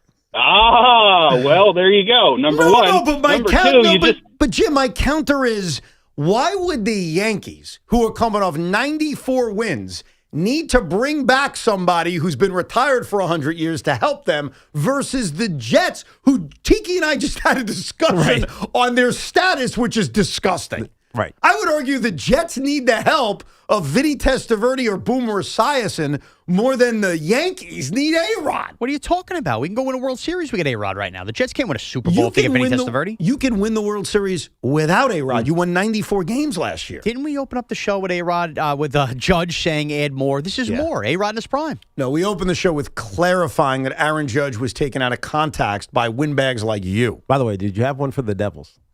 I did not. You left them out. I was going to give Jack Hughes another 6 inches. Left the Islanders out. Same team that he has claimed is closest to a championship. So it's interesting how that works. You're right. You know what? Mike Bossy. He just added to it. Like Ken Danico? Let's go to Ike in Brooklyn. What's up, Ike? What's up, Ike? Mike Bossy's a Hall of Famer. Come on, guys. Yeah, it's true. Okay, Like you're sitting your own Can we list. relax? What are you doing, Sean? You're confusing. You know what? I've decided this was a terrible Cinco. If we're still widely confused about it an hour later, then it failed. Worst Cinco of all time. No, we all said it was fine. You went out there and you listened to your little cronies in the newsroom, and now this jackass is bringing up Mike Boston's in the Hall of Fame. Everybody makes the Hall of Fame an option. Ike, I'm sorry. The floor is yours. Mike. No, it's okay. It's okay. Then Miami is not tanking, okay? Bradley Chubb and Tyreek, over 30, too much money, okay? Miami's not the Jets. Miami happens to have a lot of good players, believe it or not. They weren't 2-15 last year. They were 7-10 and lost a bunch of close games. Otherwise, they would have been in the playoff mix. Okay, Devon A-Chain, a very good offensive line, a linebacker who's probably one of the best in the league. Some safety, right. Okay, cornerback. Have some good players. You're also starting over at quarterback, which is kind of a big deal. Tua Tagovailoa. And I don't know how to make a bet with Ike on if you're tanking or you're not tanking. So I'll just frame it this way: you're going to win less than 5 games next year.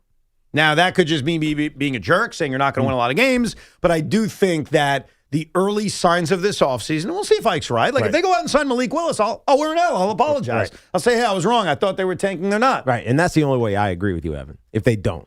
Right. If they're stuck in quarterback purgatory, they have no quarterback, no future really, because they're not drafting high enough this year, then how are you getting your quarterback? It's the same question we have about the Jets this year. How the hell are you getting your quarterback? No, it's true. The quarterback will be a great indicator on what they're actually trying to do. That would be my sense of it. By the way, Sean, real quick, can you pull up this clip? Because this one fired me up. All right. Have you ever watched the TV show called, hold on, I wrote it down, Industry on HBO? No, I have not seen that. So apparently it's a popular show. It's been out for 4 seasons. I had no idea. What's it about? An industry. But what industry? Financial. Finance, okay. Yeah. I'll look it up. And there's drugs in it. Apparently there's lots of drugs and a lot of sex. That's up my alley. It's the big HBO Sunday night show. Yeah. So Lewis emailed my Rico email, which is now the show email, and said, hey, Ev, did you see the Met reference on Industry? And I was intrigued. I was like, oh, a Met reference. I wonder if it's LOL Mets. And so he told me the timestamp. I have HBO Max, and I was able to check it out. And I have to admit, this quick scene. Is this a reality show? No, it's a drama.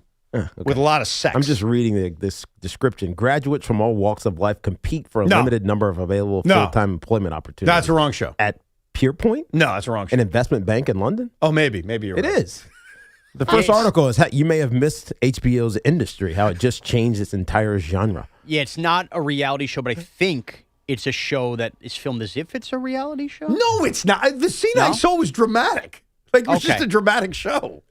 Maybe I'm wrong. I've never seen the show. And these are actors in here. Yeah, they're definitely actors. Right, that's what I mean. Because Ken Wong is in this. Yeah. Yeah. Ken Wong? Wong, yeah. I think he's the one who delivers the Mets speech. Let's hear it. All right, so ladies and gentlemen, this is from the hit HBO show Industry, in which he's talking about business and his Mets fandom. You know, my life in markets overlays perfectly onto my life rooting on the Mets. You lose all the time in new and often thrillingly inventive ways, praying for the counterbalance, that one miraculous run that makes you live again. How inspiring is that? That got me all fired up. So what year is he talking about? Every year. No, you have this run. You get to the NLCS, and it makes you live again. Yeah. It's got to be a run that ends with a championship, though. Yeah. Like, the NLCS run was a lot of fun. I have a lot of fond memories of 2024, but I thought, even if that was written by, like, a script writer, right? Can you play that one more time? That fired me up. It was delivered. It was delivered expertly. It was delivered incredibly well. And if you just listen carefully, like, this is what we are as Met fans. You know, my life in markets overlays perfectly onto my life rooting on the Mets. You lose all the time. All the time. In new and often thrillingly inventive ways. Praying for the counterbalance, that one miraculous run that makes you live again. Yeah. This thing premiered during COVID. Did it really? Yeah, 2020. I wonder if that's the first Met reference. Because, again, I've never seen the show. I got an email to me saying, hey, this Met reference will pump you up. And it's better than your typical, like, Family Guy Met reference of, oh, it's opening day, the season's over. Like, I thought that was powerful. And I think most Met fans listening are probably shaking their head saying, you know what? I feel that. That makes me fired up. I feel that.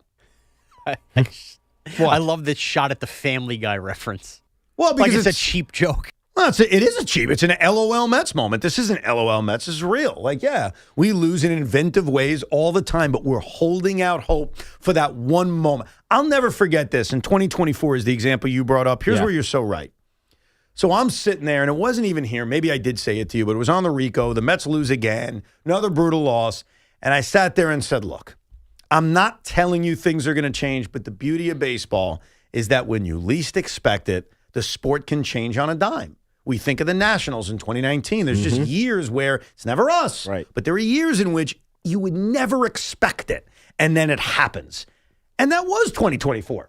Now, they didn't win the World Series, obviously. They got to the NLCS and lost. But when you go back to that moment in late May when Jorge Lopez is throwing his glove, if I said to you, we're going to go to the NLCS. you thought you're crazy. You would have slapped me across the face. Right. So I do think that you are waiting for that miraculous run. And I do that with football, too. I think that's why I could never go into a football season thinking, oh, we're better off losing. Because you're sitting there saying, maybe this is the miraculous run. It's the beauty of sports. We'll come back with your calls, 888-808-1019, the toll-free number. And you'll never believe what Jameis Winston had to say the other day. It's Evan and Tiki here on The Fan till 2 o'clock. Even at 50, I still train hard, and recovery matters. That's why I use GAT Sports' new creatine chews. No powder, no mess, no shaker cups. Just great flavors like grape, cotton candy, lemon lime, and fruit punch on the go. 5 grams of creatine per serving. Save 30% off your first bottle at gatsport.com with code Tiki30. That's GATsport.com with code Tiki30. GAT Creatine Chews. Fuel up, compete harder. Let's go. And this portion of the program was sponsored by Ray Katina, Mercedes-Benz of Edison. Mercedes-Benz of Edison is more than a dealership. They're a luxury destination where exceptional vehicles meet exceptional people. It's why Cars.com named Mercedes-Benz of Edison the top Mercedes-Benz dealer in the U.S. for 2025. Discover yours at RayKatinaEdison.com. I'm Pat Boyle, here to help you beat the books. The battle for North Carolina goes down tonight in Raleigh, and I don't think the shorthanded Tar Heels have what it takes to go on the road and get it done. UNC's already down star freshman Caleb Wilson. They might be playing tonight without their other stud forward, Henry Visar. The Tar Heels are terrible at defending the three. That's NC State's strength, and Will Wade's squad doesn't have to worry about getting crushed on the boards. I'll lay the points with the Wolfpack. I'm Pat Boyle. Bet smarter and beat the books. Download the BetMGM app today. I'm Boomer Esiason. My mom died from cancer. She was only 37 years old. She didn't have life insurance, and that was devastating for my family. That's why having life insurance is so important to me. Ethos makes it fast and easy. Get a quote in seconds, apply in minutes, and get same-day coverage. You can get up to $3 million in coverage with no medical exam. Get your free quote at ethos.com/play. That's ethos.com/play. Paid spokesperson. Time spent on application may vary. Online health questions required. It's Dunkin's world and you're living in it, which means breakfast is easy and costs $5 with Dunkin's $5 meal deal. You get 6 crispy hash browns, a wake-up wrap, and a medium hot or iced coffee. Whatever your mood calls for. Bring your friend, your brother, your mother, your cousin, or just bring yourself. Because at Dunkin', they make deals for everyone. Get Dunkin's $5 meal deal only at Dunkin'. No substitutions. Participation and times may vary. Offer price varies in California and Hawaii. Limited time offer cannot be combined with other offers. Exclusions and terms apply. This President's Month at Nielsen Dodge, fun is in the driver's seat. We're celebrating all month with special presidential savings, plus 0 down payment. We have your new Jeep, Chrysler, Dodge, or Ram at extra special fun is in the driver's seat savings. Lease a new 2026 Jeep Compass Limited 4x4, just $187 a month. Or lease a new 2025 Jeep Grand Cherokee L Laredo X 4x4, just $295 a month. Plus, choose from a wide selection of certified pre-owned vehicles. And if you need credit help, we're here to make it fast and easy on Route 10 in East Hanover, or shop online at nielsendodge.com. Proud member of the Nielsen Auto Group. At Nielsen, fun is in the driver's seat. President's Day sales event. Term 27 months to assign Compass 5782, Cherokee 5890 at tax tag 489 dock and DMV fees. This hour is brought to you by Chase Ink Business Premier Card. Go from here to possible with the Chase Ink Business Premier Card. Chase for business. Make more of what's yours. Looking for the lowest price on name brand tires? Get to Town Fair Tire and get the guaranteed lowest price on any name brand tire. Nobody beats a Town Fair Tire deal. Nobody. Name brands at discount prices. Town Fair Tire.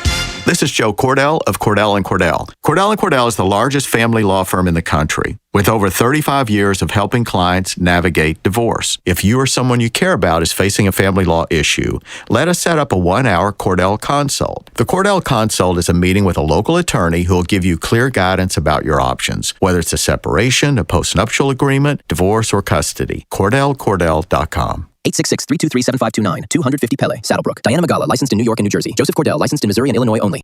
I'm Bob Burke, founder and chairman of Burke America Parts Group, a family of brands that includes RepairClinic.com, an appliance and HVAC parts solution company that's grown into an international brand.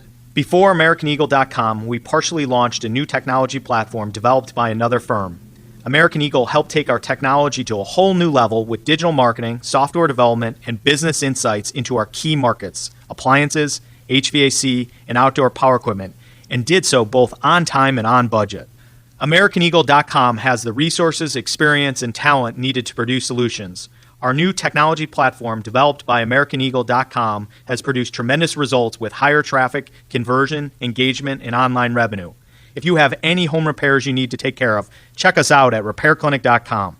If you need a world-class website or technology project, then I would highly recommend AmericanEagle.com. Call AmericanEagle.com at 773-NETWORK. That's AmericanEagle.com, 773-NETWORK. You spend your days processing thousands of requests at once, so I get it. Being on all the time is exhausting. Running a business means wearing every hat, but when you're taking client texts at dinner just to keep up, you aren't scaling, you're drowning. When you're stretched thin, calls get missed, and revenue walks out the door. It's hard to see the bottlenecks until you realize how much growth is slipping away. There has to be a smarter way. So now is the time to try Quo. Quo is the #1 business phone system that streamlines and scales your customer communications. So say goodbye to voicemail. Quo's AI agent can be set up in minutes to answer calls and questions 24/7, so you never lose a lead. Plus, your team can share one business number for calls and texts. It creates seamless collaboration, so nothing is missed with Quo. No missed calls, no missed customers. Like I said, it's time to try Quo for free at quo.com/WFAN. That's QUO.com/WFAN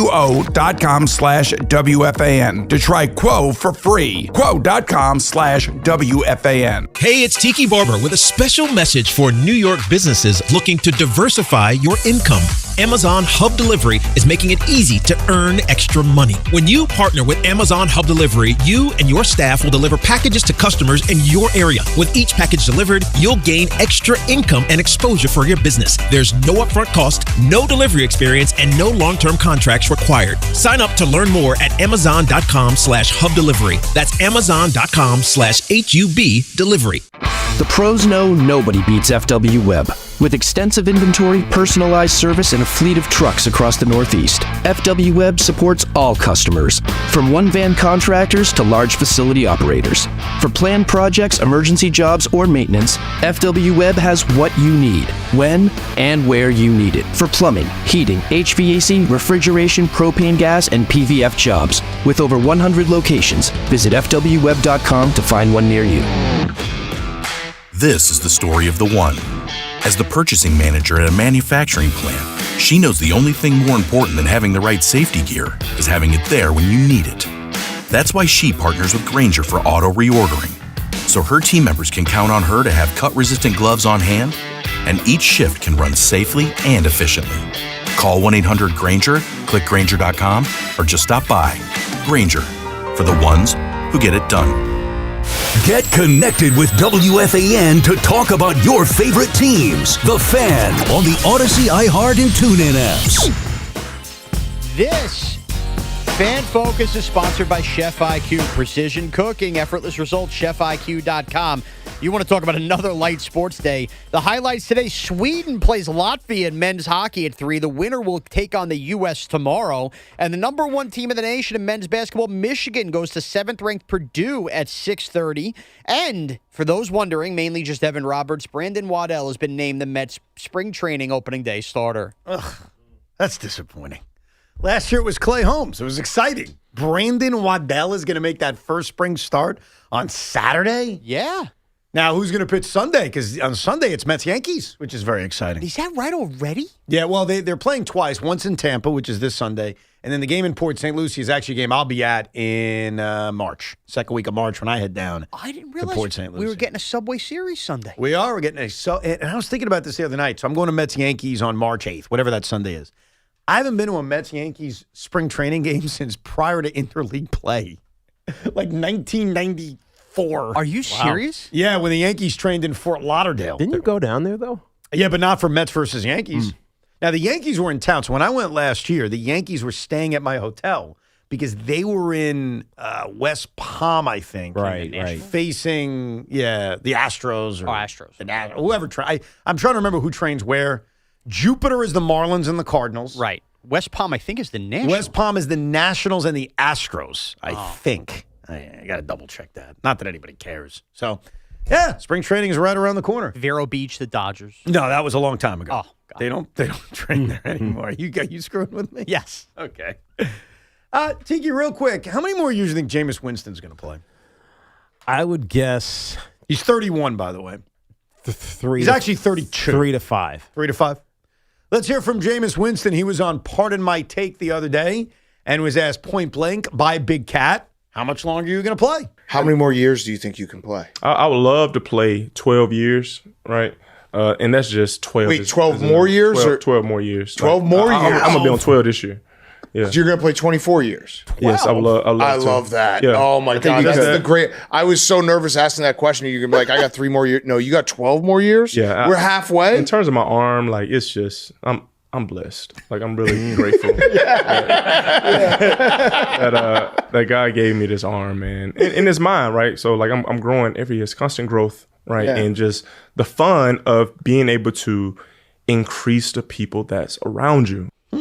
12 more years. And that's true, by the way, because he is a lifter. Yeah. With as a teammate.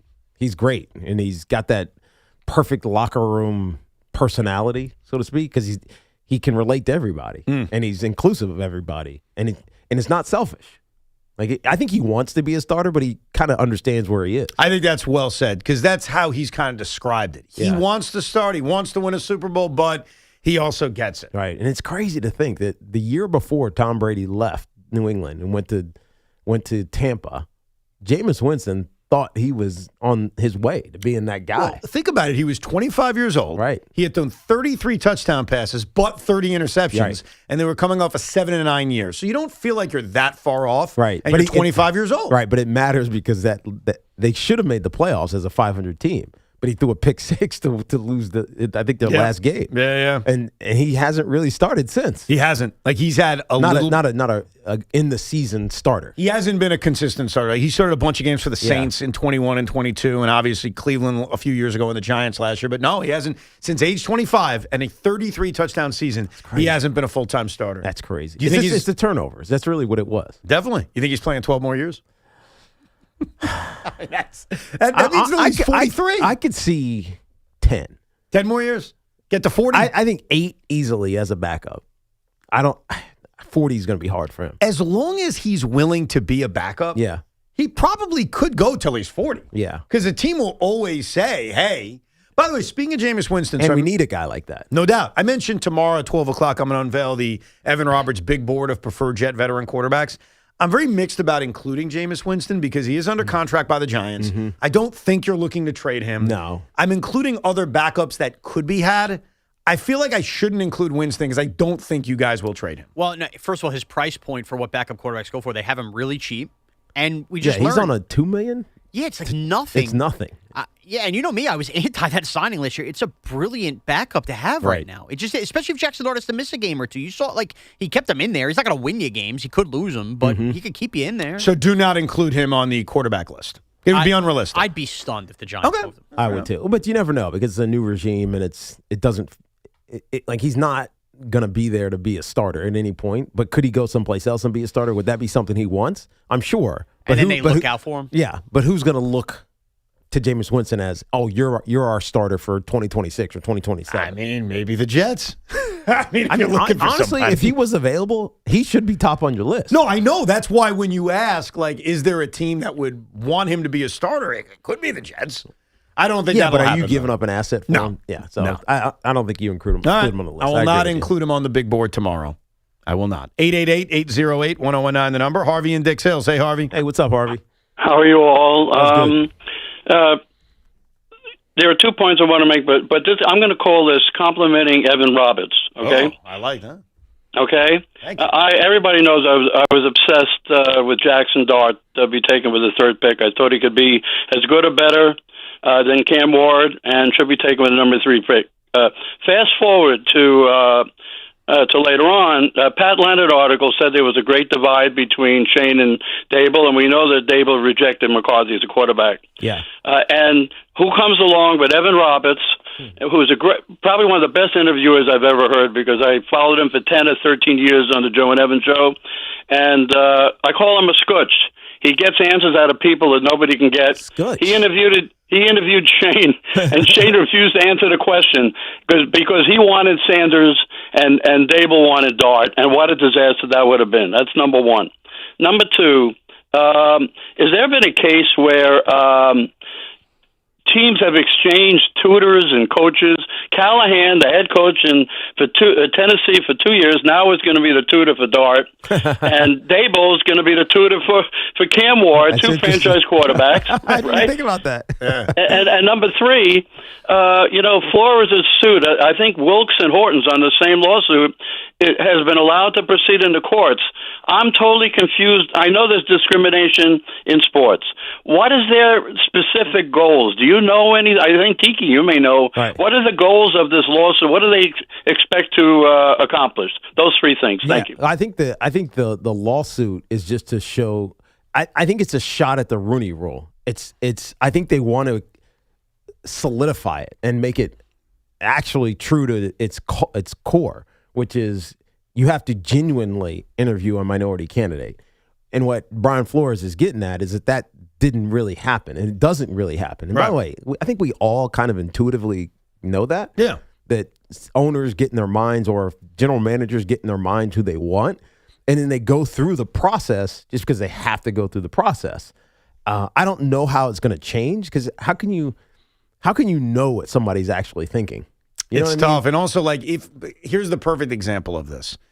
You bring someone in, it's not a real interview. You're just doing it to fulfill the rule.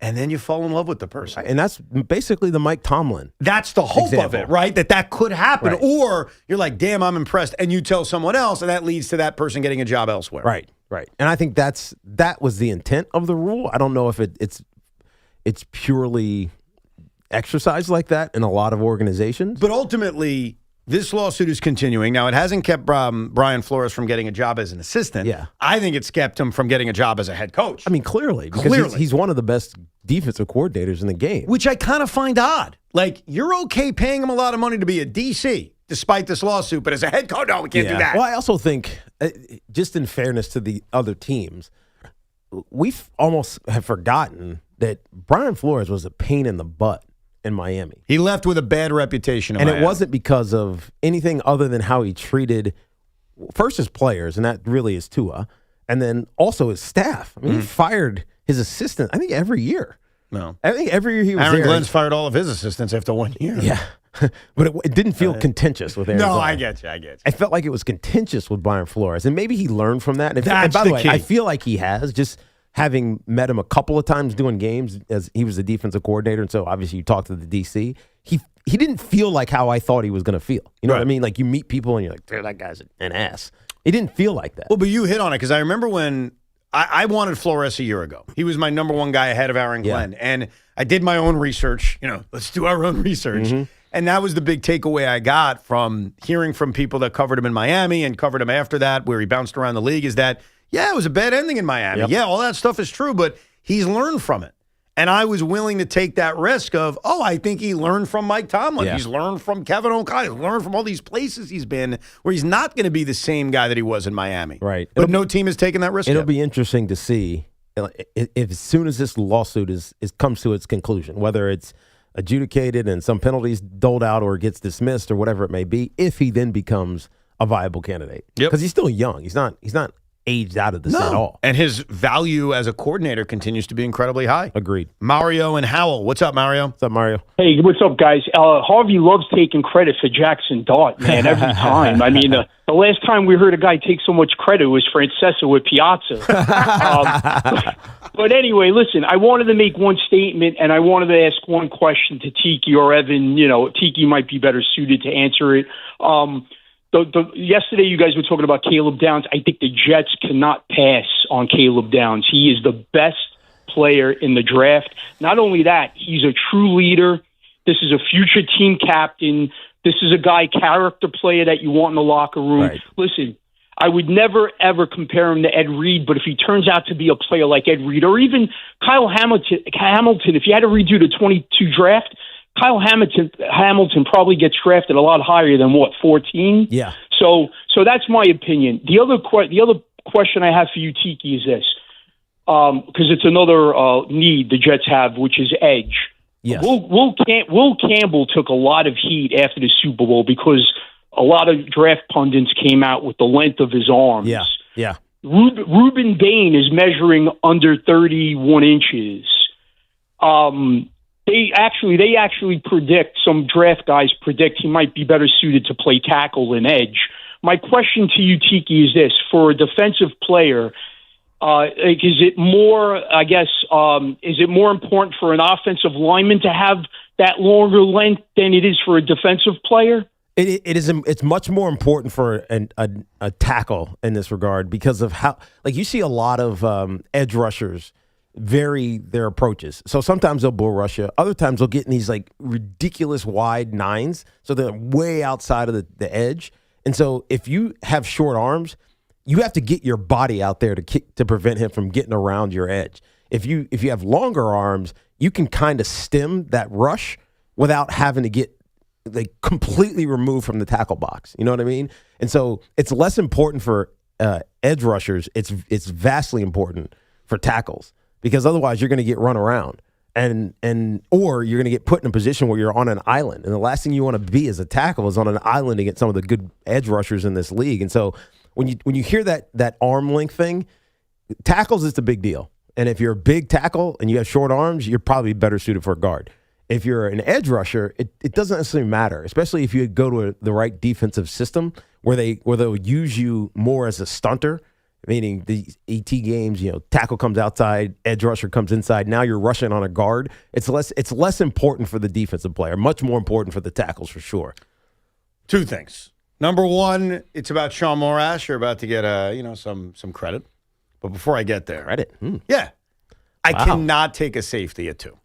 And I know that sounds bullheaded. That may sound hard-headed, whatever the term is. Now Caleb Downs is largely viewed as one of the best safeties in the last few years, probably going back to Kyle Williams. Kyle Williams, by the way, was Denard Wilson. He's tutored under Wilson, and so the Giants' defensive coordinator. Yeah, I know. I'm talking about the Jets. Kyle Hamilton. I'm talking about the Jets at 2. We'll get to I think the Giants are very, very different.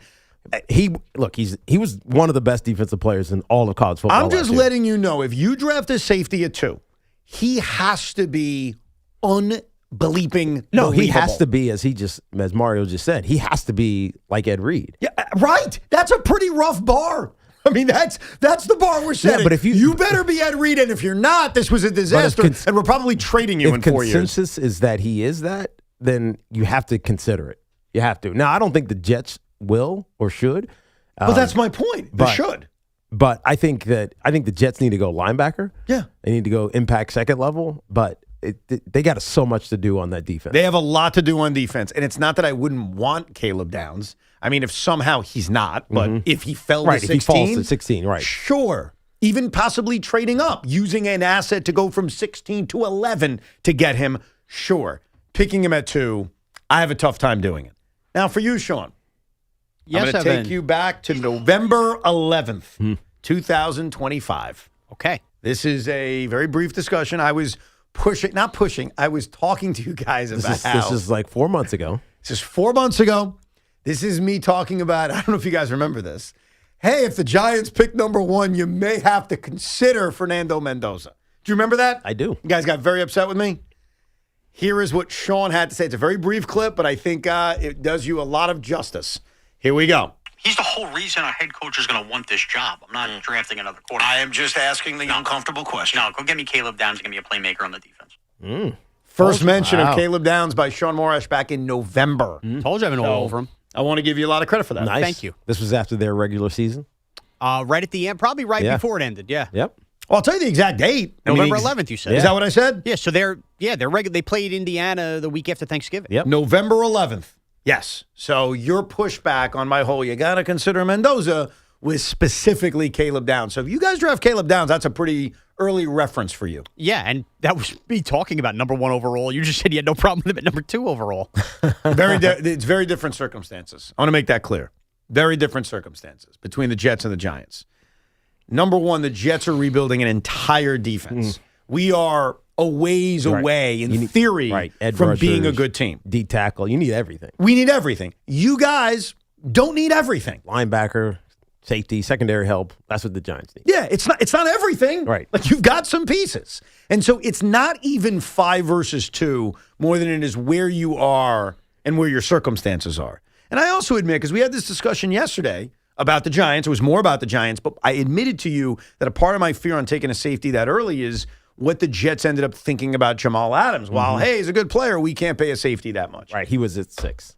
He was at 6. So we live in a world in which A, safeties are not paid the amount of money other players are paid, and B, they're not taken that high. We went through it yesterday. They are not taken at number 5. They're not taken at number 2. When was the last time a safety was taken number 2 in the NFL draft? Never. But it's also, I think with Jamal specifically, he wanted to be paid like a linebacker. I understand. Because he plays so much in the box, but he wasn't worth it for the Jets. And it was a great deal by Joe Douglas. And the thing you have to remember about Caleb Downs is the same thing everybody keeps saying. All these guys we keep hearing about top 10 of the first round are all very good, but this is thought of as a weaker draft. If Caleb Downs is the best player in a weaker draft, I think you kind of trade some of that off. By the way, for the record, and you are correct, I did some quick research. I mean, I'm trusting AI, so let's go with it. Right. The highest drafted safeties in NFL history are both Eric Berry and Sean Taylor at number 5 overall. It has never been higher than that. And Sean Taylor was worth it. Yeah. Because he was impactful everywhere. But it takes a lot to be worth it. Right. And that's 5. But he proved it. Absolutely. Yeah. But we're talking about 2. Dude, if Abdul Carter last year, and then obviously Downs this year, front end, back end, I'm in. I'm so in. Be an IFO. Are you in for the Jets doing it? I'm in on taking the best player for the Jets. I would be. So you'd be okay with them taking a safety at number 2 overall? I wouldn't view it through Jamal Adams' lens. All right. Well, we got more on this as the weeks and months go by. Carton Show's coming up next. Carlos Mendoza will be joining the program in about 20 minutes. I'll be locked in. So keep it right here on The Fan. We're back tomorrow at 10 a.m.